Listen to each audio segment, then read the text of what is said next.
Audiobooks for Everyone presents The Woman in White by Wilkie Collins. First Epoch. The story begun by Walter Hartright. Of Clemence Inn, Teacher of Drawing. Chapter 1. This is the story of what a woman's patience can endure, and what a man's resolution can achieve. If the machinery of the law could be depended on to fathom every case of suspicion, and to conduct every process of inquiry, with moderate assistance only from the lubricating influences of oil of gold, the events which fill these pages might have claimed their share of the public attention in a court of justice. But the law is still, in certain inevitable cases, the pre-engaged servant of the long purse, and the story is left to be told, for the first time, in this place. As the judge might once have heard it, so the reader shall hear it now. No circumstance of importance, from the beginning to the end of the disclosure, shall be related on hearsay evidence. When the writer of these introductory lines, Walter Hartright by name, happens to be more closely connected than others with the incidents to be recorded, he will describe them in his own person. When his experience fails, he will retire from the position of narrator, and his task will be continued, from the point at which he has left it off, by other persons who can speak to the circumstances under notice from their own knowledge, just as clearly and positively as he has spoken before them. Thus, the story here presented will be told by more than one pen, as the story of an offense against the laws is told in court by more than one witness with the same object, in both cases, to present the truth always in its most direct and most intelligible aspect, and to trace the course of one complete series of events, by making the persons who have been most closely connected with them, at each successive stage, relate their own experience, word for word. Let Walter Hartright, Teacher of Drawing, aged 28 years, be heard first. Chapter 2. It was the last day of July. The long hot summer was drawing to a close, and we, the weary pilgrims of the London pavement, were beginning to think of the cloud shadows on the cornfields, and the autumn breezes on the seashore. For my own poor part, the fading summer left me out of health, out of spirits, and, if the truth must be told, out of money as well. During the past year I had not managed my professional resources as carefully as usual, and my extravagance now limited me to the prospect of spending the autumn economically between my mother's cottage at Hampstead and my own chambers in town. The evening, I remember, was still and cloudy, the London air was at its heaviest, the distant hum of the street traffic was at its faintest, the small pulse of the life within me, and the great heart of the city around me, seemed to be sinking in unison, languidly and more languidly, with the sinking sun. I roused myself from the book which I was dreaming over rather than reading, and left my chambers to meet the cool night air in the suburbs. It was one of the 2 evenings in every week which I was accustomed to spend with my mother and my sister. So I turned my steps northward in the direction of Hampstead. Events which I have yet to relate make it necessary to mention in this place that my father had been dead some years at the period of which I am now writing, and that my sister Sarah and I were the sole survivors of a family of 5 children.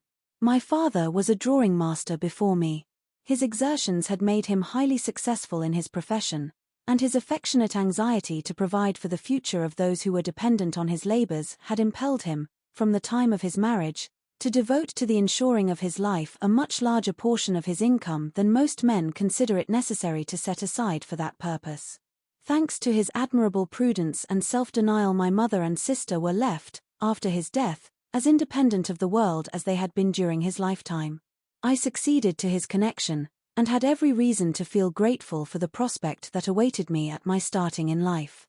The quiet twilight was still trembling on the topmost ridges of the heath, and the view of London below me had sunk into a black gulf in the shadow of the cloudy night, when I stood before the gate of my mother's cottage. I had hardly rung the bell before the house door was opened violently. My worthy Italian friend, Professor Pesca, appeared in the servant's place, and darted out joyously to receive me, with a shrill foreign parody on an English cheer. On his own account, and, I must be allowed to add, on mine also, the professor merits the honor of a formal introduction. Accident has made him the starting point of the strange family story which it is the purpose of these pages to unfold. I had first become acquainted with my Italian friend by meeting him at certain great houses where he taught his own language and I taught drawing. All I then knew of the history of his life was, that he had once held a situation in the University of Padua, that he had left Italy for political reasons, the nature of which he uniformly declined to mention to anyone, and that he had been for many years respectably established in London as a teacher of languages. Without being actually a dwarf, for he was perfectly well proportioned from head to foot, Pesca was, I think, the smallest human being I ever saw out of a showroom. Remarkable anywhere, by his personal appearance, he was still further distinguished among the rank and file of mankind by the harmless eccentricity of his character. The ruling idea of his life appeared to be that he was bound to show his gratitude to the country which had afforded him an asylum and a means of subsistence by doing his utmost to turn himself into an Englishman. Not content with paying the nation in general the compliment of invariably carrying an umbrella, and invariably wearing gaiters and a white hat, the professor further aspired to become an Englishman in his habits and amusements, as well as in his personal appearance. Finding us distinguished, as a nation, by our love of athletic exercises, the little man, in the innocence of his heart, devoted himself impromptu to all our English sports and pastimes whenever he had the opportunity of joining them, firmly persuaded that he could adopt our national amusements of the field by an effort of will precisely as he had adopted our national gaiters and our national white hat. I had seen him risk his limbs blindly at a fox hunt and in a cricket field, and soon afterwards I saw him risk his life, just as blindly, in the sea at Brighton. We had met there accidentally, and were bathing together. If we had been engaged in any exercise peculiar to my own nation I should, of course, have looked after Pesca carefully, but as foreigners are generally quite as well able to take care of themselves in the water as Englishmen, it never occurred to me that the art of swimming might merely add one more to the list of manly exercises which the professor believed that he could learn impromptu. Soon after we had both struck out from shore, I stopped, finding my friend did not gain on me, and turned round to look for him. To my horror and amazement, I saw nothing between me and the beach but two little white arms which struggled for an instant above the surface of the water, and then disappeared from view. When I dived for him, the poor little man was lying quietly coiled up at the bottom, in a hollow of shingle, looking by many degrees smaller than I had ever seen him look before. During the few minutes that elapsed while I was taking him in, the air revived him, and he ascended the steps of the machine with my assistance. With the partial recovery of his animation came the return of his wonderful delusion on the subject of swimming. As soon as his chattering teeth would let him speak, he smiled vacantly, and said he thought it must have been the cramp. When he had thoroughly recovered himself, and had joined me on the beach, his warm southern nature broke through all artificial English restraints in a moment. He overwhelmed me with the wildest expressions of affection, exclaimed passionately, in his exaggerated Italian way, that he would hold his life henceforth at my disposal, and declared that he should never be happy again until he had found an opportunity of proving his gratitude by rendering me some service which I might remember, on my side, to the end of my days. I did my best to stop the torrent of his tears and protestations by persisting in treating the whole adventure as a good subject for a joke, and succeeded at last, as I imagined, in lessening Pesca's overwhelming sense of obligation to me. Little did I think then, little did I think afterwards when our pleasant holiday had drawn to an end, that the opportunity of serving me for which my grateful companion so ardently longed was soon to come, that he was eagerly to seize it on the instant, and that by so doing he was to turn the whole current of my existence into a new channel, and to alter me to myself almost past recognition. Yet so it was. If I had not dived for Professor Pesca when he lay under water on his shingle bed, I should in all human probability never have been connected with the story which these pages will relate. I should never, perhaps, have heard even the name of the woman who has lived in all my thoughts, who has possessed herself of all my energies, who has become the one guiding influence that now directs the purpose of my life. Chapter 3. Pesca's face and manner, on the evening when we confronted each other at my mother's gate, were more than sufficient to inform me that something extraordinary had happened. It was quite useless, however, to ask him for an immediate explanation. I could only conjecture, while he was dragging me in by both hands, that, knowing my habits, he had come to the cottage to make sure of meeting me that night, and that he had some news to tell of an unusually agreeable kind. We both bounced into the parlour in a highly abrupt and undignified manner. My mother sat by the open window laughing and fanning herself. Pesca was one of her especial favourites, and his wildest eccentricities were always pardonable in her eyes. Poor dear soul! From the first moment when she found out that the little professor was deeply and gratefully attached to her son, she opened her heart to him unreservedly, and took all his puzzling foreign peculiarities for granted, without so much as attempting to understand any one of them. My sister Sarah, with all the advantages of youth, was, strangely enough, less pliable. She did full justice to Pesca's excellent qualities of heart, but she could not accept him implicitly, as my mother accepted him, for my sake. Her insular notions of propriety rose in perpetual revolt against Pesca's constitutional contempt for appearances, and she was always more or less undisguisedly astonished at her mother's familiarity with the eccentric little foreigner. I have observed, not only in my sister's case, but in the instances of others, that we of the young generation are nothing like so hearty and so impulsive as some of our elders. I constantly see old people flushed and excited by the prospect of some anticipated pleasure which altogether fails to ruffle the tranquility of their serene grandchildren. Are we, I wonder, quite such genuine boys and girls now as our seniors were in their time? Has the great advance in education taken rather too long a stride, and are we in these modern days, just the least trifle in the world too well brought up? Without attempting to answer those questions decisively, I may at least record that I never saw my mother and my sister together in Pesca's society, without finding my mother much the younger woman of the two. On this occasion, for example, while the old lady was laughing heartily over the boyish manner in which we tumbled into the parlor, Sarah was perturbedly picking up the broken pieces of a teacup, which the professor had knocked off the table in his precipitate advance to meet me at the door. "I don't know what would have happened, Walter," said my mother, "if you had delayed much longer. Pesca has been half mad with impatience, and I have been half mad with curiosity.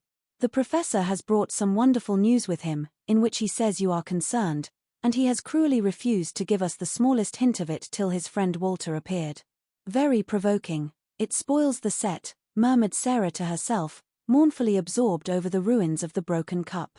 While these words were being spoken, Pesca, happily and fussily unconscious of the irreparable wrong which the crockery had suffered at his hands, was dragging a large armchair to the opposite end of the room, so as to command us all three, in the character of a public speaker addressing an audience. Having turned the chair with its back towards us, he jumped into it on his knees, and excitedly addressed his small congregation of three from an impromptu pulpit. "Now, my good dears," began Pesca, who always said good dears when he meant worthy friends, "listen to me. The time has come, I recite my good news, I speak at last." "Hear, hear," said my mother, humoring the joke. "The next thing he will break, Mamma," whispered Sarah, "will be the back of the best armchair. I go back into my life, and I address myself to the noblest of created beings," continued Pesca, vehemently apostrophizing my unworthy self over the top rail of the chair, "who found me dead at the bottom of the sea, through cramp, and who pulled me up to the top. And what did I say when I got into my own life and my own clothes again? Much more than was at all necessary," I answered as doggedly as possible, for the least encouragement in connection with this subject invariably let loose the professor's emotions in a flood of tears. "I said," persisted Pesca, "that my life belonged to my dear friend, Walter, for the rest of my days, and so it does. I said that I should never be happy again till I had found the opportunity of doing a good something for Walter, and I have never been contented with myself till this most blessed day. Now," cried the enthusiastic little man at the top of his voice, "the overflowing happiness bursts out of me at every pore of my skin, like a perspiration, for on my faith, and soul, and honor, the something is done at last, and the only word to say now is right or right." It may be necessary to explain here that Pesca prided himself on being a perfect Englishman in his language, as well as in his dress, manners, and amusements. Having picked up a few of our most familiar colloquial expressions, he scattered them about over his conversation whenever they happened to occur to him, turning them, in his high relish for their sound and his general ignorance of their sense, into compound words and repetitions of his own, and always running them into each other, as if they consisted of one long syllable. "Among the fine London houses where I teach the language of my native country," said the professor, rushing into his long-deferred explanation without another word of preface, "there is one, mighty fine, in the big place called Portland. You all know where that is?" "Yes, course of course. The fine house, my good dears, has got inside it a fine family. A mamma, fair and fat, 3 young misses, fair and fat, 2 young misters, fair and fat, and a papa, the fairest and the fattest of all, who is a mighty merchant, up to his eyes in gold, a fine man once, but seeing that he has got a naked head and 2 chins, fine no longer at the present time. Now mind, I teach the sublime Dante to the young misses, And my soul bless my soul, it is not in human language to say how the sublime Dante puzzles the pretty heads of all three. No matter, all in good time, and the more lessons the better for me. Now mind. Imagine to yourselves that I am teaching the young misses today, as usual. We are all four of us down together in the hell of Dante.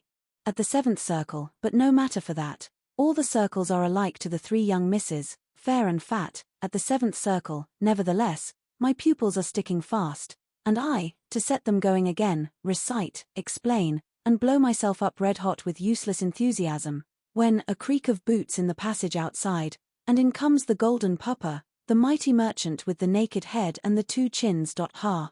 My good dears, I am closer than you think for to the business, now. Have you been patient so far?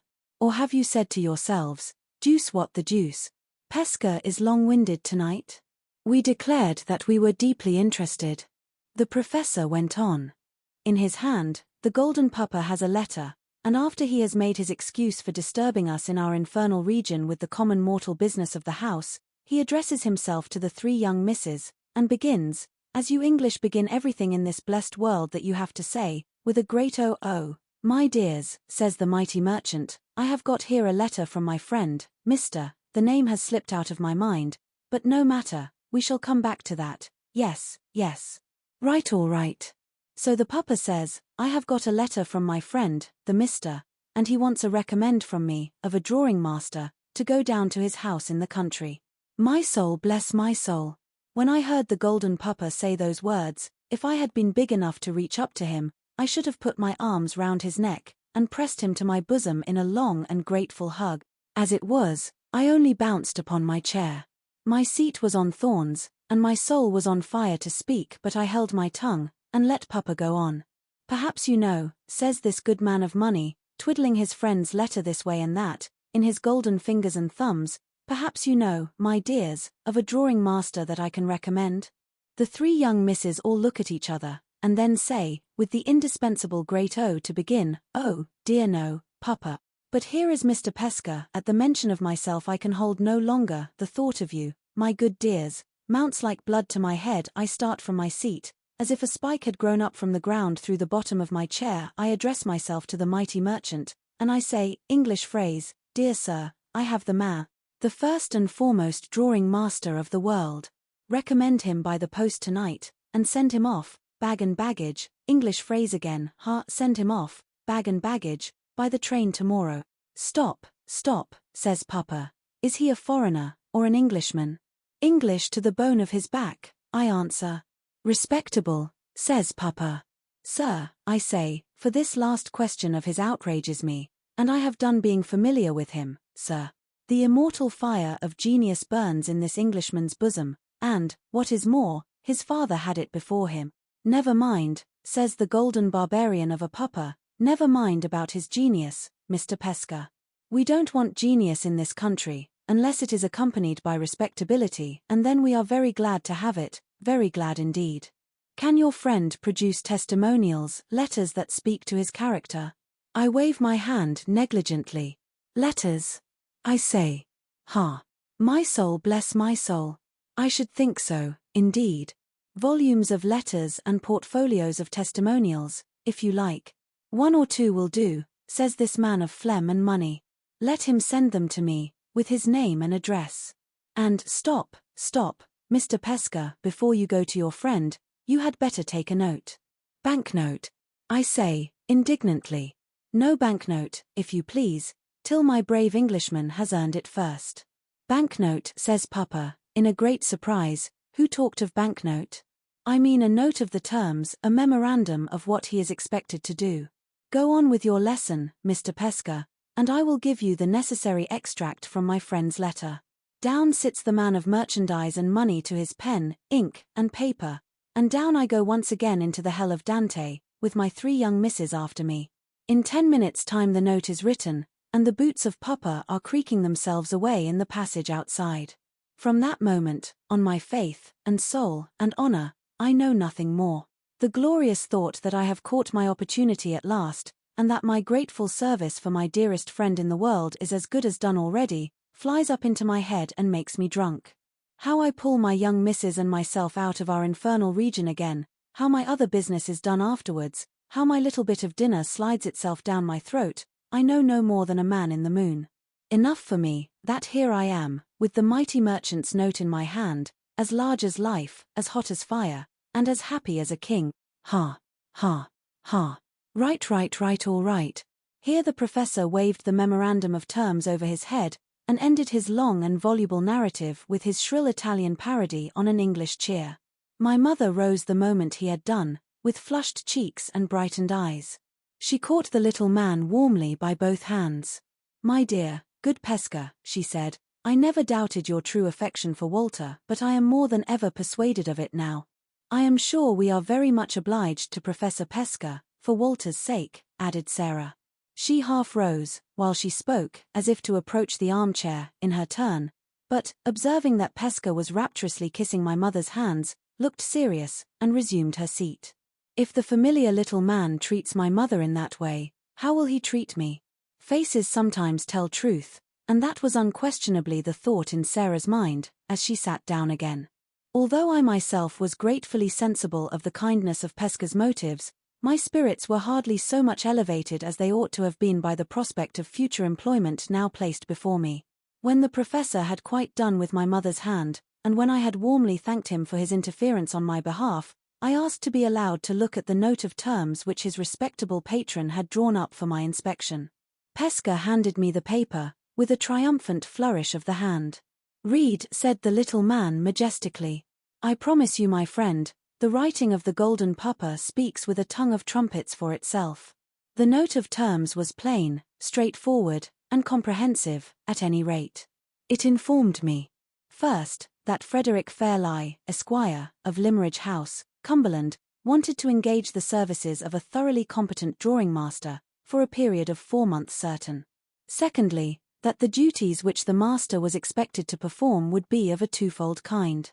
He was to superintend the instruction of 2 young ladies in the art of painting in watercolors, and he was to devote his leisure time, afterwards, to the business of repairing and mounting a valuable collection of drawings, which had been suffered to fall into a condition of total neglect.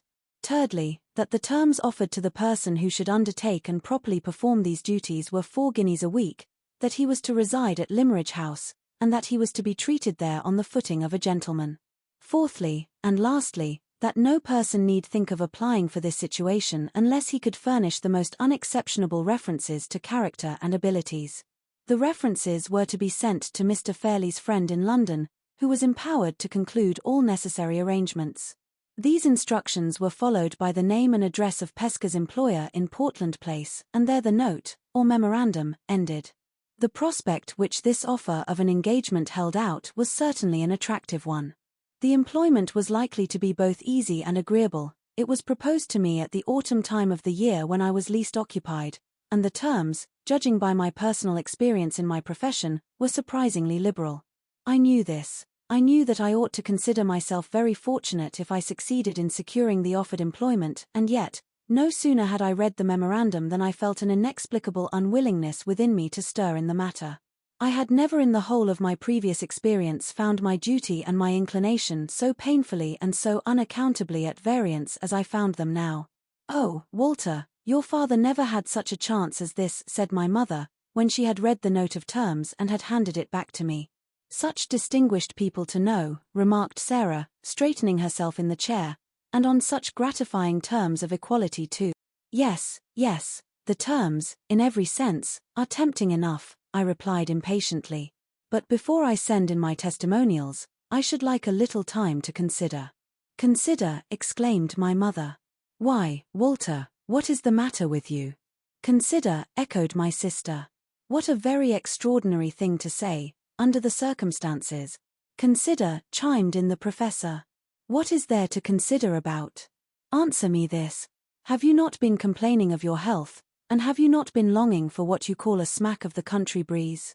Well, there in your hand is the paper that offers you perpetual choking mouthfuls of country breeze for 4 months' time. Is it not so? Ha! Again, you want money. Well, is 4 golden guineas a week nothing? My soul bless my soul. Only give it to me, and my boots shall creak like the Golden Puppers, with a sense of the overpowering richness of the man who walks in them.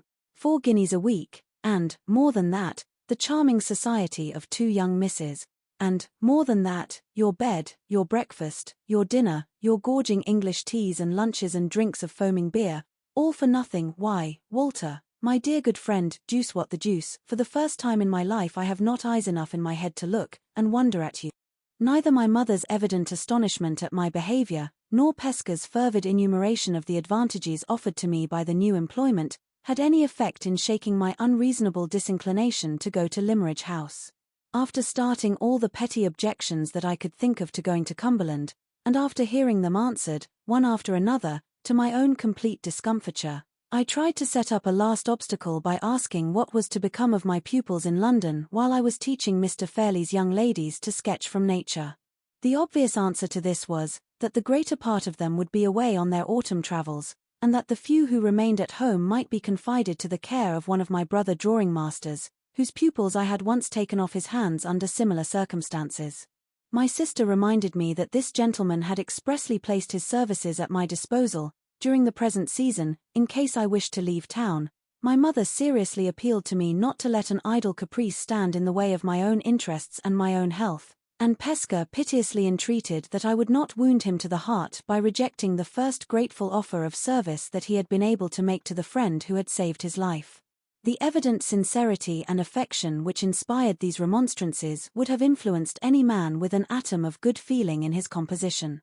Though I could not conquer my own unaccountable perversity, I had at least virtue enough to be heartily ashamed of it, and to end the discussion pleasantly by giving way, and promising to do all that was wanted of me.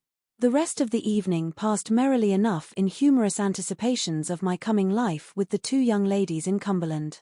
Pesca, inspired by our national grog, which appeared to get into his head, in the most marvellous manner, 5 minutes after it had gone down his throat, asserted his claims to be considered a complete Englishman by making a series of speeches in rapid succession, proposing my mother's health, my sister's health, my health, and the healths, in mass, of Mr. Fairlie and the 2 young misses, pathetically returning thanks himself, immediately afterwards, for the whole party. A secret, Walter, said my little friend confidentially, as we walked home together. I am flushed by the recollection of my own eloquence. My soul bursts itself with ambition. One of these days I go into your noble parliament. It is the dream of my whole life to be Honourable Pesca, MP. The next morning I sent my testimonials to the professor's employer in Portland Place. 3 days passed, and I concluded, with secret satisfaction, that my papers had not been found sufficiently explicit. On the 4th day, however, an answer came. It announced that Mr. Fairlie accepted my services, and requested me to start for Cumberland immediately. All the necessary instructions for my journey were carefully and clearly added in a postscript. I made my arrangements, unwillingly enough, for leaving London early the next day. Towards evening Pesca looked in, on his way to a dinner party, to bid me good-bye. I shall dry my tears in your absence, said the professor gaily, with this glorious thought. It is my auspicious hand that has given the first push to your fortune in the world. Go, my friend. When your sun shines in Cumberland, English proverb, in the name of heaven make your hay. Marry one of the 2 young misses, become Honourable Hartright, MP, and when you are on the top of the ladder remember that Pesca, at the bottom, has done it all. I tried to laugh with my little friend over his parting jest, but my spirits were not to be commanded. Something jarred in me almost painfully while he was speaking his light farewell words. When I was left alone again nothing remained to be done but to walk to the Hampstead cottage and bid my mother and Sarah good-bye. Chapter 4. The heat had been painfully oppressive all day, and it was now a close and sultry night. My mother and sister had spoken so many last words, and had begged me to wait another 5 minutes so many times, that it was nearly midnight when the servant locked the garden gate behind me. I walked forward a few paces on the shortest way back to London, then stopped and hesitated. The moon was full and broad in the dark blue starless sky, and the broken ground of the heath looked wild enough in the mysterious light to be hundreds of miles away from the great city that lay beneath it. The idea of descending any sooner than I could help into the heat and gloom of London repelled me. The prospect of going to bed in my airless chambers, and the prospect of gradual suffocation, seemed, in my present restless frame of mind and body, to be one and the same thing. I determined to stroll home in the purer air by the most roundabout way I could take, to follow the white winding paths across the lonely heath, and to approach London through its most open suburb by striking into the Finchley Road, and so getting back, in the cool of the new morning, by the western side of the Regent's Park. I wound my way down slowly over the heath, enjoying the divine stillness of the scene, and admiring the soft alternations of light and shade as they followed each other over the broken ground on every side of me. So long as I was proceeding through this first and prettiest part of my night walk, my mind remained passively open to the impressions produced by the view, and I thought but little on any subject. Indeed, so far as my own sensations were concerned, I can hardly say that I thought at all. But when I had left the heath and had turned into the by-road, where there was less to see, the ideas naturally engendered by the approaching change in my habits and occupations gradually drew more and more of my attention exclusively to themselves. By the time I had arrived at the end of the road, I had become completely absorbed in my own fanciful visions of Limmeridge House, of Mr. Fairlie, and of the two ladies whose practice in the art of watercolour painting I was so soon to superintend. I had now arrived at that particular point of my walk where four roads met: the road to Hampstead, along which I had returned, the road to Finchley, the road to West End, and the road back to London. I had mechanically turned in this latter direction, and was strolling along the lonely high road idly wondering, I remember, what the Cumberland young ladies would look like when, in one moment, every drop of blood in my body was brought to a stop by the touch of a hand laid lightly and suddenly on my shoulder from behind me. I turned on the instant, with my fingers tightening round the handle of my stick. There, in the middle of the broad bright high road, there, as if it had that moment sprung out of the earth or dropped from the heaven, stood the figure of a solitary woman, dressed from head to foot in white garments, her face bent in grave inquiry on mine, her hand pointing to the dark cloud over London, as I faced her. I was far too seriously startled by the suddenness with which this extraordinary apparition stood before me, in the dead of night and in that lonely place, to ask what she wanted. The strange woman spoke first. "Is that the road to London?" she said. I looked attentively at her, as she put that singular question to me. It was then nearly 1 o'clock. All I could discern distinctly by the moonlight was a colourless, youthful face, meagre and sharp to look at about the cheeks and chin, large, grave, wistfully attentive eyes, nervous, uncertain lips, and light hair of a pale, brownish-yellow hue. There was nothing wild, nothing immodest in her manner. It was quiet and self-controlled, a little melancholy and a little touched by suspicion, not exactly the manner of a lady, and, at the same time, not the manner of a woman in the humblest rank of life. The voice, little as I had yet heard of it, had something curiously still and mechanical in its tones, and the utterance was remarkably rapid. She held a small bag in her hand, and her dress, bonnet, shawl, and gown all of white was, so far as I could guess, certainly not composed of very delicate or very expensive materials. Her figure was slight, and rather above the average height, her gait and actions free from the slightest approach to extravagance. This was all that I could observe of her in the dim light and under the perplexingly strange circumstances of our meeting. What sort of a woman she was, and how she came to be out alone in the high road, an hour after midnight, I altogether failed to guess. The one thing of which I felt certain was, that the grossest of mankind could not have misconstrued her motive in speaking, even at that suspiciously late hour and in that suspiciously lonely place. "Did you hear me?" she said, still quietly and rapidly, and without the least fretfulness or impatience. I asked if that was the way to London. "Yes," I replied, "that is the way. It leads to St. John's Wood and the Regent's Park. You must excuse my not answering you before. I was rather startled by your sudden appearance in the road, and I am, even now, quite unable to account for it. You don't suspect me of doing anything wrong, do you?" "I have done nothing wrong. I have met with an accident. I am very unfortunate in being here alone so late." "Why do you suspect me of doing wrong?" She spoke with unnecessary earnestness and agitation, and shrank back from me several paces. I did my best to reassure her. "Pray don't suppose that I have any idea of suspecting you," I said, "or any other wish than to be of assistance to you, if I can. I only wondered at your appearance in the road, because it seemed to me to be empty the instant before I saw you." She turned, and pointed back to a place at the junction of the road to London and the road to Hampstead, where there was a gap in the hedge. I heard you coming, she said, and hid there to see what sort of man you were, before I risked speaking. I doubted and feared about it till you passed, and then I was obliged to steal after you, and touch you. Steal after me and touch me? Why not call to me? Strange, to say the least of it. May I trust you? She asked. You don't think the worse of me because I have met with an accident? She stopped in confusion, shifted her bag from one hand to the other, and sighed bitterly. The loneliness and helplessness of the woman touched me. The natural impulse to assist her and to spare her got the better of the judgment, the caution, the worldly tact, which an older, wiser, and colder man might have summoned to help him in this strange emergency. You may trust me for any harmless purpose, I said.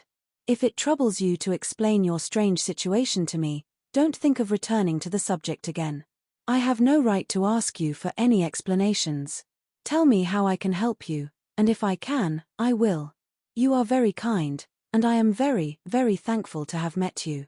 The first touch of womanly tenderness that I had heard from her trembled in her voice as she said the words, but no tears glistened in those large, wistfully attentive eyes of hers, which were still fixed on me.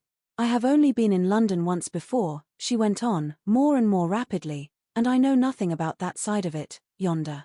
Can I get a fly, or a carriage of any kind? Is it too late? I don't know. If you could show me where to get a fly, and if you will only promise not to interfere with me, and to let me leave you, when and how I please, I have a friend in London who will be glad to receive me. I want nothing else, will you promise? She looked anxiously up and down the road, shifted her bag again from one hand to the other, repeated the words, will you promise, and looked hard in my face, with a pleading fear and confusion that it troubled me to see. What could I do? Here was a stranger utterly and helplessly at my mercy, and that stranger a forlorn woman. No house was near, no one was passing whom I could consult, and no earthly right existed on my part to give me a power of control over her, even if I had known how to exercise it. I trace these lines, self-distrustfully, with the shadows of after events darkening the very paper I write on, and still I say, what could I do? What I did do, was to try and gain time by questioning her. Are you sure that your friend in London will receive you at such a late hour as this? I said. Quite sure. Only say you will let me leave you when and how I please, only say you won't interfere with me. Will you promise? As she repeated the words for the third time, she came close to me and laid her hand, with a sudden gentle stealthiness, on my bosom, a thin hand, a cold hand, when I removed it with mine, even on that sultry night. Remember that I was young, remember that the hand which touched me was a woman's. Will you promise? Yes. One word. The little familiar word that is on everybody's lips, every hour in the day. Oh me. And I tremble, now, when I write it. We set our faces towards London, and walked on together in the first still hour of the new day. I, and this woman, whose name, whose character, whose story, whose objects in life, whose very presence by my side, at that moment, were fathomless mysteries to me. It was like a dream. Was I Walter Hartright? Was this the well-known, uneventful road, where holiday people strolled on Sundays?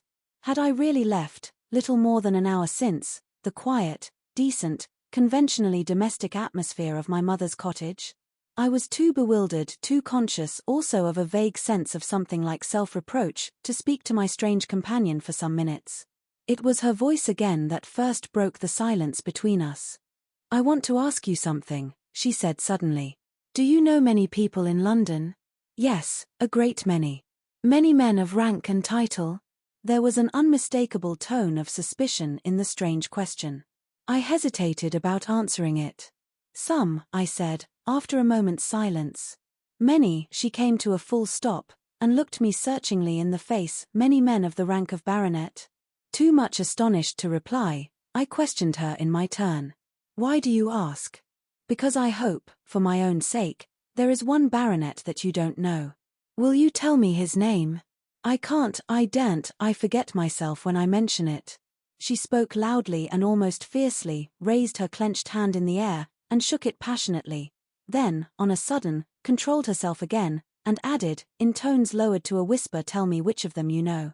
I could hardly refuse to humor her in such a trifle, and I mentioned 3 names. 2, the names of fathers of families whose daughters I taught.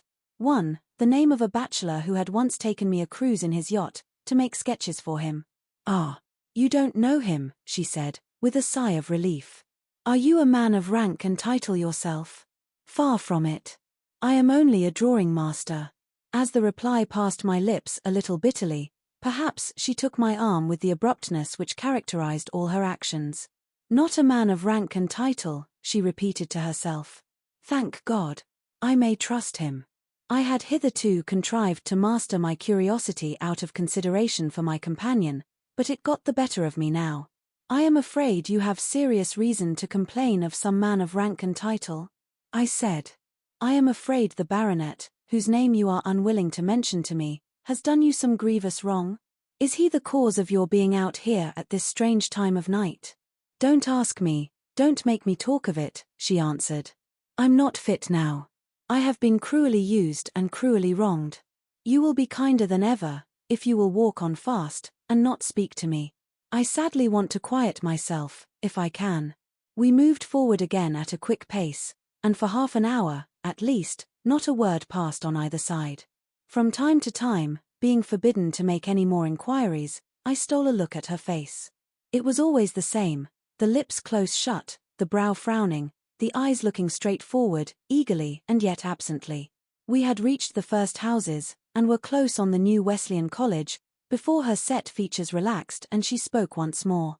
"Do you live in London?" she said. "Yes." As I answered, it struck me that she might have formed some intention of appealing to me for assistance or advice, and that I ought to spare her a possible disappointment by warning her of my approaching absence from home. So I added, "But tomorrow I shall be away from London for some time. I am going into the country." "Where?" she asked. "North or south?" "North, to Cumberland." "Cumberland," she repeated the word tenderly. "Ah, I wish I was going there too. I was once happy in Cumberland." I tried again to lift the veil that hung between this woman and me. "Perhaps you were born," I said, "in the beautiful Lake Country." "No," she answered. "I was born in Hampshire, but I once went to school for a little while in Cumberland." "Lakes?" "I don't remember any lakes. It's Limmeridge Village and Limmeridge House I should like to see again." It was my turn now to stop suddenly. In the excited state of my curiosity, at that moment, the chance reference to Mr. Fairlie's place of residence, on the lips of my strange companion, staggered me with astonishment. "Did you hear anybody calling after us?" she asked, looking up and down the road affrightedly, the instant I stopped. "No, no. I was only struck by the name of Limmeridge House. I heard it mentioned by some Cumberland people a few days since." "Ah, not my people. Mrs. Fairlie is dead, and her husband is dead, and their little girl may be married and gone away by this time. I can't say who lives at Limmeridge now. If any more are left there of that name, I only know I love them for Mrs. Fairlie's sake." She seemed about to say more, but while she was speaking, we came within view of the turnpike, at the top of the avenue road. Her hand tightened round my arm, and she looked anxiously at the gate before us. "Is the turnpike man looking out?" she asked. He was not looking out. No one else was near the place when we passed through the gate. The sight of the gas lamps and houses seemed to agitate her, and to make her impatient. "This is London," she said. "Do you see any carriage I can get? I am tired and frightened. I want to shut myself in and be driven away." I explained to her that we must walk a little further to get to a cabstand, unless we were fortunate enough to meet with an empty vehicle, and then tried to resume the subject of Cumberland. It was useless. That idea of shutting herself in, and being driven away, had now got full possession of her mind. She could think and talk of nothing else. We had hardly proceeded a third of the way down the avenue road when I saw a cab draw up at a house a few doors below us, on the opposite side of the way. A gentleman got out and let himself in at the garden door. I hailed the cab, as the driver mounted the box again. When we crossed the road, my companion's impatience increased to such an extent that she almost forced me to run. "It's so late," she said. "I am only in a hurry because it's so late." "I can't take you, sir, if you're not going towards Tottenham Court Road," said the driver civilly, when I opened the cab door. "My horse is dead beat, and I can't get him no further than the stable." Yes. That will do for me. I'm going that way." She spoke with breathless eagerness, and pressed by me into the cab. I had assured myself that the man was sober as well as civil before I let her enter the vehicle. And now, when she was seated inside, I entreated her to let me see her set down safely at her destination. "No, no, no," she said vehemently. "I'm quite safe, and quite happy now. If you are a gentleman, remember your promise. Let him drive on till I stop him." "Thank you, oh, thank you, thank you." My hand was on the cab door. She caught it in hers, kissed it, and pushed it away. The cab drove off at the same moment I started into the road, with some vague idea of stopping it again. I hardly knew why it hesitated from dread of frightening and distressing her, called, at last, but not loudly enough to attract the driver's attention. The sound of the wheels grew fainter in the distance, the cab melted into the black shadows on the road, the woman in white was gone. 10 minutes or more had passed. I was still on the same side of the way, now mechanically walking forward a few paces, now stopping again absently. At one moment I found myself doubting the reality of my own adventure, at another I was perplexed and distressed by an uneasy sense of having done wrong, which yet left me confusedly ignorant of how I could have done right. I hardly knew where I was going, or what I meant to do next. I was conscious of nothing but the confusion of my own thoughts, when I was abruptly recalled to myself, awakened, I might almost say, by the sound of rapidly approaching wheels close behind me. I was on the dark side of the road, in the thick shadow of some garden trees, when I stopped to look round. On the opposite and lighter side of the way, a short distance below me, a policeman was strolling along in the direction of the Regent's Park. The carriage passed me, an open chaise driven by 2 men. "Stop," cried one. "There's a policeman. Let's ask him." The horse was instantly pulled up, a few yards beyond the dark place where I stood. "Policeman," cried the first speaker. "Have you seen a woman pass this way?" "What sort of woman, sir?" "A woman in a lavender-colored gown." "No, no," interposed the second man. "The clothes we gave her were found on her bed. She must have gone away in the clothes she wore when she came to us." "In white, policeman. A woman in white." "I haven't seen her, sir. If you or any of your men meet with the woman, stop her, and send her in careful keeping to that address. I'll pay all expenses, and a fair reward into the bargain." The policeman looked at the card that was handed down to him. "Why are we to stop her, sir? What has she done?" "Done? She has escaped from my asylum. Don't forget, a woman in white. Drive on." Chapter 5. She has escaped from my asylum. I cannot say with truth that the terrible inference which those words suggested flashed upon me like a new revelation. Some of the strange questions put to me by the woman in white, after my ill-considered promise to leave her free to act as she pleased, had suggested the conclusion either that she was naturally flighty and unsettled, or that some recent shock of terror had disturbed the balance of her faculties. But the idea of absolute insanity which we all associate with the very name of an asylum, had, I can honestly declare, never occurred to me, in connection with her. I had seen nothing, in her language or her actions, to justify it at the time, and even with the new light thrown on her by the words which the stranger had addressed to the policeman, I could see nothing to justify it now. What had I done?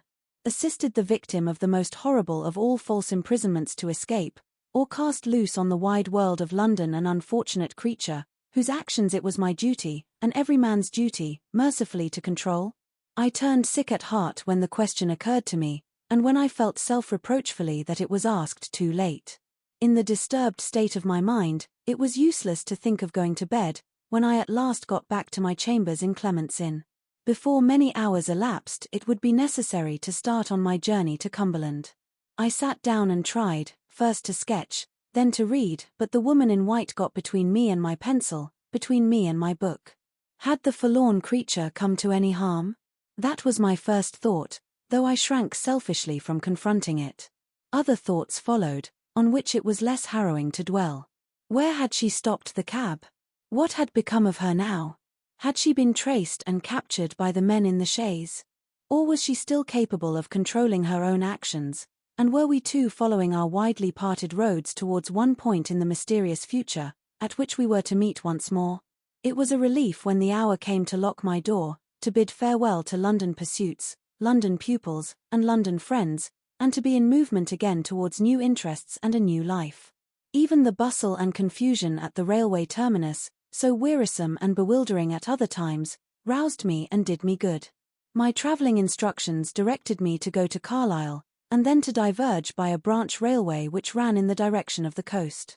As a misfortune to begin with, our engine broke down between Lancaster and Carlisle. The delay occasioned by this accident caused me to be too late for the branch train, by which I was to have gone on immediately. I had to wait some hours, and when a later train finally deposited me at the nearest station to Limmeridge House, it was past 10, and the night was so dark that I could hardly see my way to the pony chaise which Mr. Fairlie had ordered to be in waiting for me.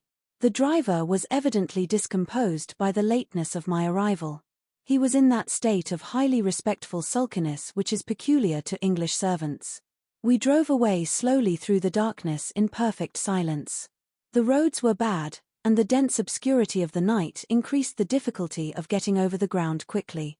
It was, by my watch, nearly an hour and a half from the time of our leaving the station before I heard the sound of the sea in the distance, and the crunch of our wheels on a smooth gravel drive. We had passed one gate before entering the drive, and we passed another before we drew up at the house. I was received by a solemn manservant out of livery, was informed that the family had retired for the night, and was then led into a large and lofty room where my supper was awaiting me, in a forlorn manner, at one extremity of a lonesome mahogany wilderness of dining table. I was too tired and out of spirits to eat or drink much, especially with the solemn servant waiting on me as elaborately as if a small dinner party had arrived at the house instead of a solitary man. In a quarter of an hour I was ready to be taken up to my bedchamber.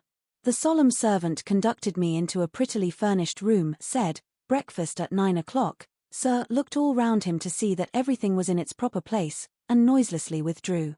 What shall I see in my dreams tonight?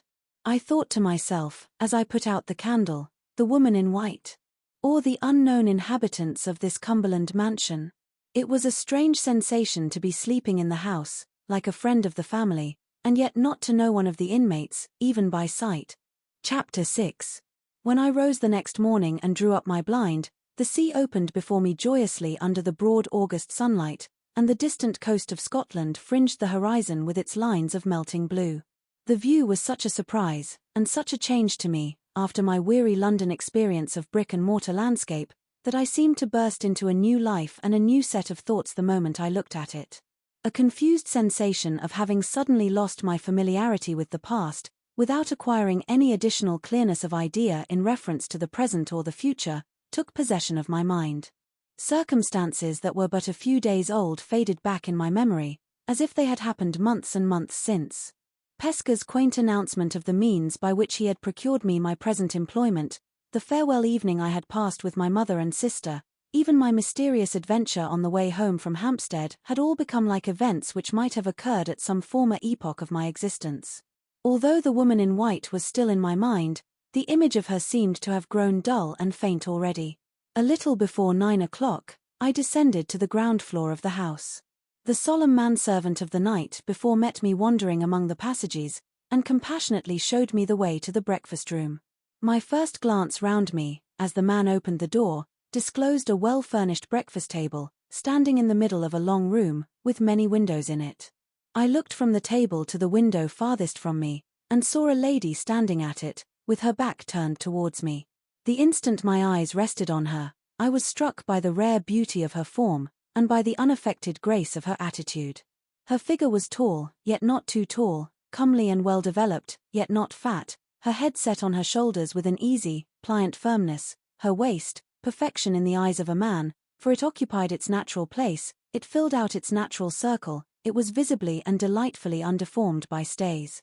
She had not heard my entrance into the room, and I allowed myself the luxury of admiring her for a few moments, before I moved one of the chairs near me, as the least embarrassing means of attracting her attention. She turned towards me immediately. The easy elegance of every movement of her limbs and body as soon as she began to advance from the far end of the room, set me in a flutter of expectation to see her face clearly. She left the window, and I said to myself, "The lady is dark." She moved forward a few steps, and I said to myself, "The lady is young."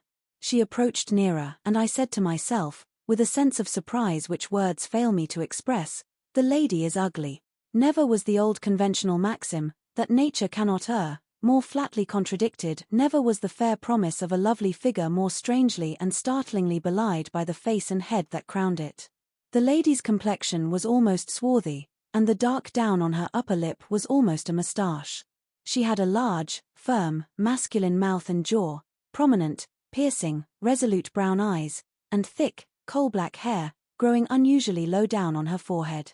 Her expression, bright, frank, and intelligent, appeared, while she was silent, to be altogether wanting in those feminine attractions of gentleness and pliability, without which the beauty of the handsomest woman alive is beauty incomplete.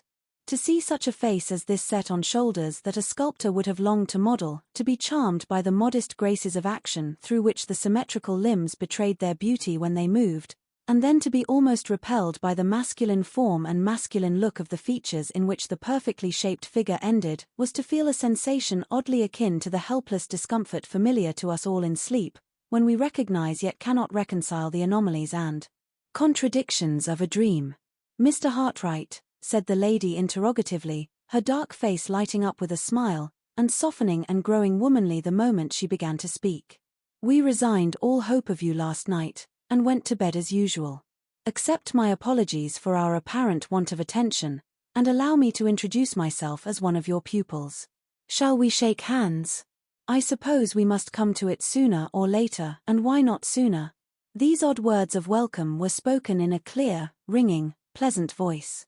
The offered hand, rather large, but beautifully formed, was given to me with the easy, unaffected self-reliance of a highly bred woman. We sat down together at the breakfast table in as cordial and customary a manner as if we had known each other for years, and had met at Limmeridge House to talk over old times by previous appointment. "I hope you come here good-humouredly determined to make the best of your position," continued the lady. "You will have to begin this morning by putting up with no other company at breakfast than mine. My sister is in her own room, nursing that essentially feminine malady, a slight headache, and her old governess, Mrs. Vesey, is charitably attending on her with restorative tea. My uncle, Mr. Fairlie, never joins us at any of our meals. He is an invalid, and keeps bachelor state in his own apartments. There is nobody else in the house but me. 2 young ladies have been staying here, but they went away yesterday, in despair, and no wonder. All through their visit, in consequence of Mr. Fairlie's invalid condition, we produced no such convenience in the house as a flirtable, danceable, small-talkable creature of the male sex, and the consequence was, we did nothing but quarrel, especially at dinner-time. How can you expect 4 women to dine together alone every day, and not quarrel? We are such fools, we can't entertain each other at table. You see, I don't think much of my own sex. Mr. Hartright, which will you have, tea or coffee? No woman does think much of her own sex, although few of them confess it as freely as I do. Dear me, you look puzzled. Why? Are you wondering what you will have for breakfast? Or are you surprised at my careless way of talking? In the first case, I advise you, as a friend, to have nothing to do with that cold ham at your elbow, and to wait till the omelette comes in. In the second case, I will give you some tea to compose your spirits, and do all a woman can, which is very little, by the by, to hold my tongue. She handed me my cup of tea, laughing gaily. Her light flow of talk, and her lively familiarity of manner with a total stranger, were accompanied by an unaffected naturalness and an easy inborn confidence in herself and her position, which would have secured her the respect of the most audacious man breathing. While it was impossible to be formal and reserved in her company, it was more than impossible to take the faintest vestige of a liberty with her, even in thought. I felt this instinctively, even while I caught the infection of her own bright gaiety of spirits, even while I did my best to answer her in her own frank, lively way. "Yes, yes," she said, when I had suggested the only explanation I could offer, to account for my perplexed looks. "I understand. You are such a perfect stranger in the house, that you are puzzled by my familiar references to the worthy inhabitants. Natural enough, I ought to have thought of it before. At any rate, I can set it right now. Suppose I begin with myself, so as to get done with that part of the subject as soon as possible. My name is Marian Halcombe, and I am as inaccurate as women usually are, in calling Mr. Fairlie my uncle, and Miss Fairlie my sister. My mother was twice married, the first time to Mr. Halcombe, my father, the second time to Mr. Fairlie, my half-sister's father. Except that we are both orphans, We are in every respect as unlike each other as possible. My father was a poor man, and Miss Fairlie's father was a rich man. I have got nothing, and she has a fortune. I am dark and ugly, and she is fair and pretty. Everybody thinks me crabbed and odd, with perfect justice, and everybody thinks her sweet-tempered and charming, with more justice still. In short, she is an angel, and I am— Try some of that marmalade, Mr. Hartright, and finish the sentence, in the name of female propriety, for yourself. What am I to tell you about Mr. Fairlie? Upon my honor, I hardly know. He is sure to send for you after breakfast, and you can study him for yourself. In the meantime, I may inform you, first, that he is the late Mr. Fairlie's younger brother, secondly, that he is a single man, and thirdly, that he is Miss Fairlie's guardian. I won't live without her, and she can't live without me, and that is how I come to be at Limmeridge House. My sister and I are honestly fond of each other, which, you will say, is perfectly unaccountable, under the circumstances, and I quite agree with you, but so it is.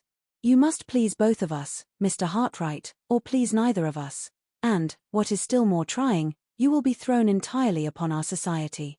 Mrs. Vesey is an excellent person, who possesses all the cardinal virtues, and counts for nothing, and Mr. Fairlie is too great an invalid to be a companion for anybody. I don't know what is the matter with him, and the doctors don't know what is the matter with him, and he doesn't know himself what is the matter with him. We all say it's on the nerves, and we none of us know what we mean when we say it. However, I advise you to humor his little peculiarities, when you see him today. Admire his collection of coins, prints, and watercolor drawings, and you will win his heart. Upon my word, if you can be contented with a quiet country life, I don't see why you should not get on very well here. From breakfast to lunch, Mr. Fairlie's drawings will occupy you. After lunch, Miss Fairlie and I shoulder our sketchbooks, and go out to misrepresent nature, under your directions. Drawing is her favorite whim, mind, not mine. Women can't draw, their minds are too flighty, and their eyes are too inattentive. No matter, my sister likes it, so I waste paint and spoil paper, for her sake, as composedly as any woman in England.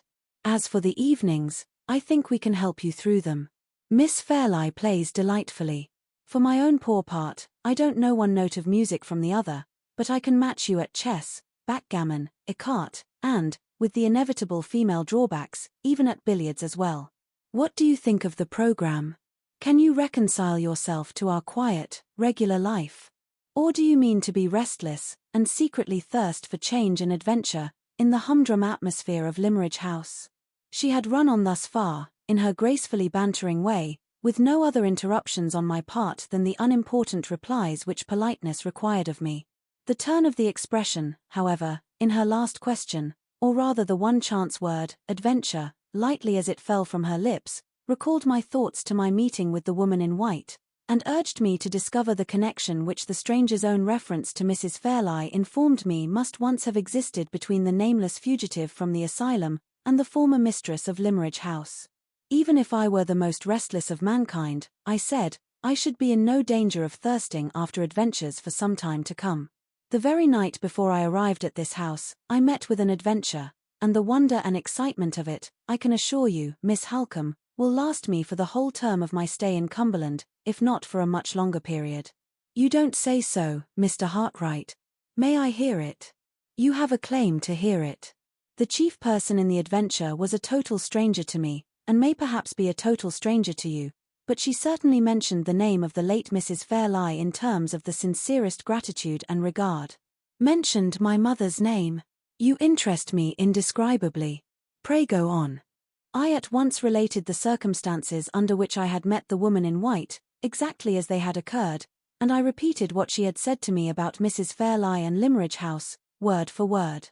Miss Halcombe's bright resolute eyes looked eagerly into mine, from the beginning of the narrative to the end. Her face expressed vivid interest and astonishment, but nothing more. She was evidently as far from knowing of any clue to the mystery as I was myself. Are you quite sure of those words referring to my mother? She asked. Quite sure, I replied. Whoever she may be, the woman was once at school in the village of Limmeridge, was treated with especial kindness by Mrs. Fairlie, and, in grateful remembrance of that kindness, feels an affectionate interest in all surviving members of the family. She knew that Mrs. Fairlie and her husband were both dead, and she spoke of Miss Fairlie as if they had known each other when they were children. You said, I think, that she denied belonging to this place? Yes, she told me she came from Hampshire. And you entirely failed to find out her name? Entirely. Very strange. I think you were quite justified, Mr. Hartright, in giving the poor creature her liberty, for she seems to have done nothing in your presence to show herself unfit to enjoy it. But I wish you had been a little more resolute about finding out her name. We must really clear up this mystery, in some way. You had better not speak of it yet to Mr. Fairlie, or to my sister. They are both of them, I am certain, quite as ignorant of who the woman is, and of what her past history in connection with us can be, as I am myself. But they are also, in widely different ways, rather nervous and sensitive, and you would only fidget one and alarm the other to no purpose. As for myself, I am all aflame with curiosity, and I devote my whole energies to the business of discovery from this moment. When my mother came here, after her second marriage, she certainly established the village school just as it exists at the present time. But the old teachers are all dead, or gone elsewhere, and no enlightenment is to be hoped for from that quarter. The only other alternative I can think of. At this point we were interrupted by the entrance of the servant, with a message from Mr. Fairlie, intimating that he would be glad to see me, as soon as I had done breakfast. Wait in the hall, said Miss Halcombe, answering the servant for me, in her quick, ready way. Mr. Hartright will come out directly. I was about to say, she went on, addressing me again, that my sister and I have a large collection of my mother's letters, addressed to my father and to hers. In the absence of any other means of getting information, I will pass the morning in looking over my mother's correspondence with Mr. Fairlie. He was fond of London, and was constantly away from his country home, and she was accustomed, at such times, to write and report to him how things went on at Limmeridge. Her letters are full of references to the school in which she took so strong an interest, and I think it more than likely that I may have discovered something when we meet again. The luncheon hour is 2, Mr. Hartright. I shall have the pleasure of introducing you to my sister by that time, and we will occupy the afternoon in driving round the neighbourhood and showing you all our pet points of view. Till 2 o'clock, then, farewell. She nodded to me with the lively grace, the delightful refinement of familiarity, which characterized all that she did and all that she said, and disappeared by a door at the lower end of the room. As soon as she had left me, I turned my steps towards the hall, and followed the servant, on my way, for the first time, to the presence of Mr. Fairlie. Chapter 7. My conductor led me upstairs into a passage which took us back to the bedchamber in which I had slept during the past night, and opening the door next to it, begged me to look in. I have my master's orders to show you your own sitting room, sir, said the man, and to inquire if you approve of the situation and the light. I must have been hard to please, indeed, if I had not approved of the room, and of everything about it. The bow window looked out on the same lovely view which I had admired, in the morning, from my bedroom. The furniture was the perfection of luxury and beauty, the table in the centre was bright with gaily bound books, elegant conveniences for writing, and beautiful flowers. The second table, near the window, was covered with all the necessary materials for mounting watercolor drawings, and had a little easel attached to it, which I could expand or fold up at will. The walls were hung with gaily tinted chintz, and the floor was spread with Indian matting in maize color and red. It was the prettiest and most luxurious little sitting room I had ever seen, and I admired it with the warmest enthusiasm. The solemn servant was far too highly trained to betray the slightest satisfaction. He bowed with icy deference when my terms of eulogy were all exhausted, and silently opened the door for me to go out into the passage again. We turned a corner, and entered a long second passage, ascended a short flight of stairs at the end, crossed a small circular upper hall, and stopped in front of a door covered with dark baize. The servant opened this door, and led me on a few yards to a second, opened that also, and disclosed 2 curtains of pale sea-green silk hanging before us, raised one of them noiselessly, softly uttered the words, Mr. Hartright, and left me. I found myself in a large, lofty room, with a magnificent carved ceiling, and with a carpet over the floor, so thick and soft that it felt like piles of velvet under my feet. One side of the room was occupied by a long bookcase of some rare inlaid wood that was quite new to me. It was not more than 6 feet high, and the top was adorned with statuettes in marble, ranged at regular distances one from the other. On the opposite side stood 2 antique cabinets, and between them, and above them, hung a picture of the Virgin and Child, protected by glass, and bearing Raphael's name on the gilt tablet at the bottom of the frame.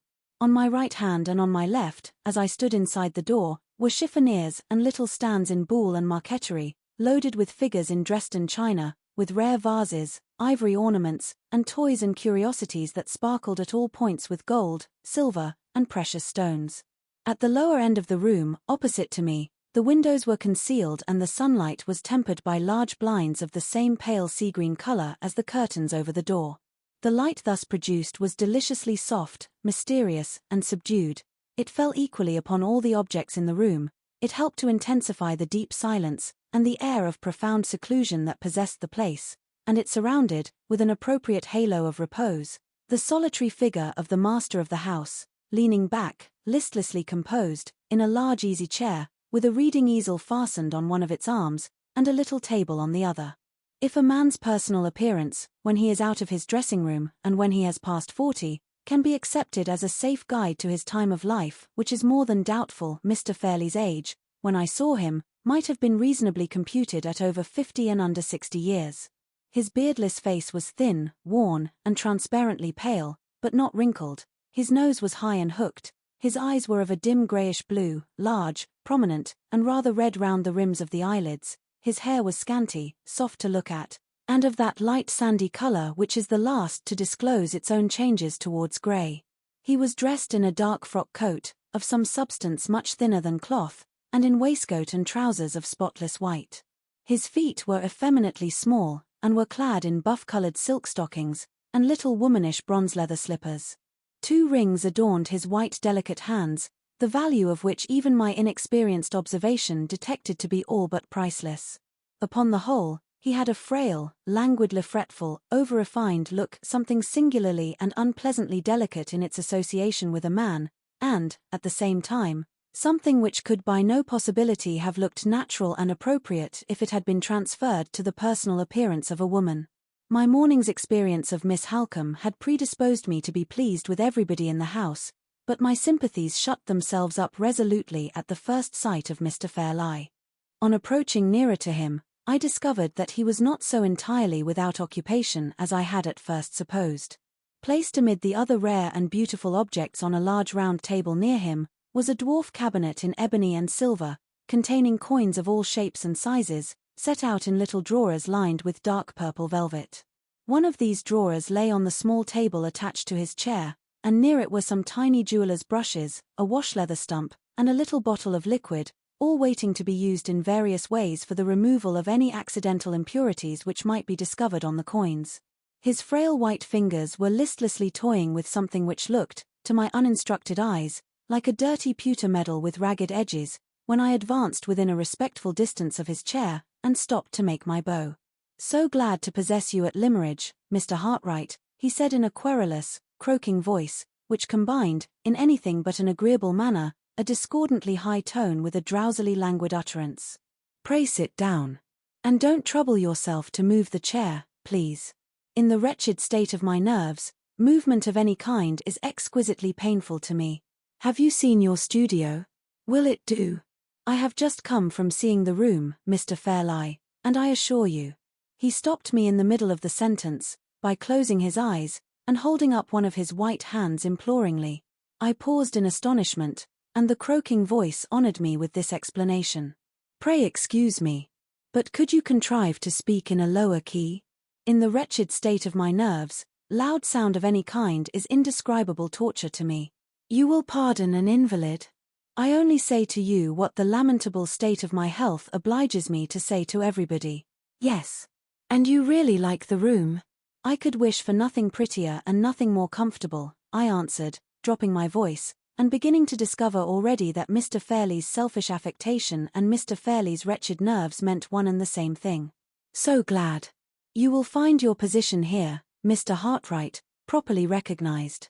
There is none of the horrid English barbarity of feeling about the social position of an artist in this house. So much of my early life has been passed abroad, that I have quite cast my insular skin in that respect.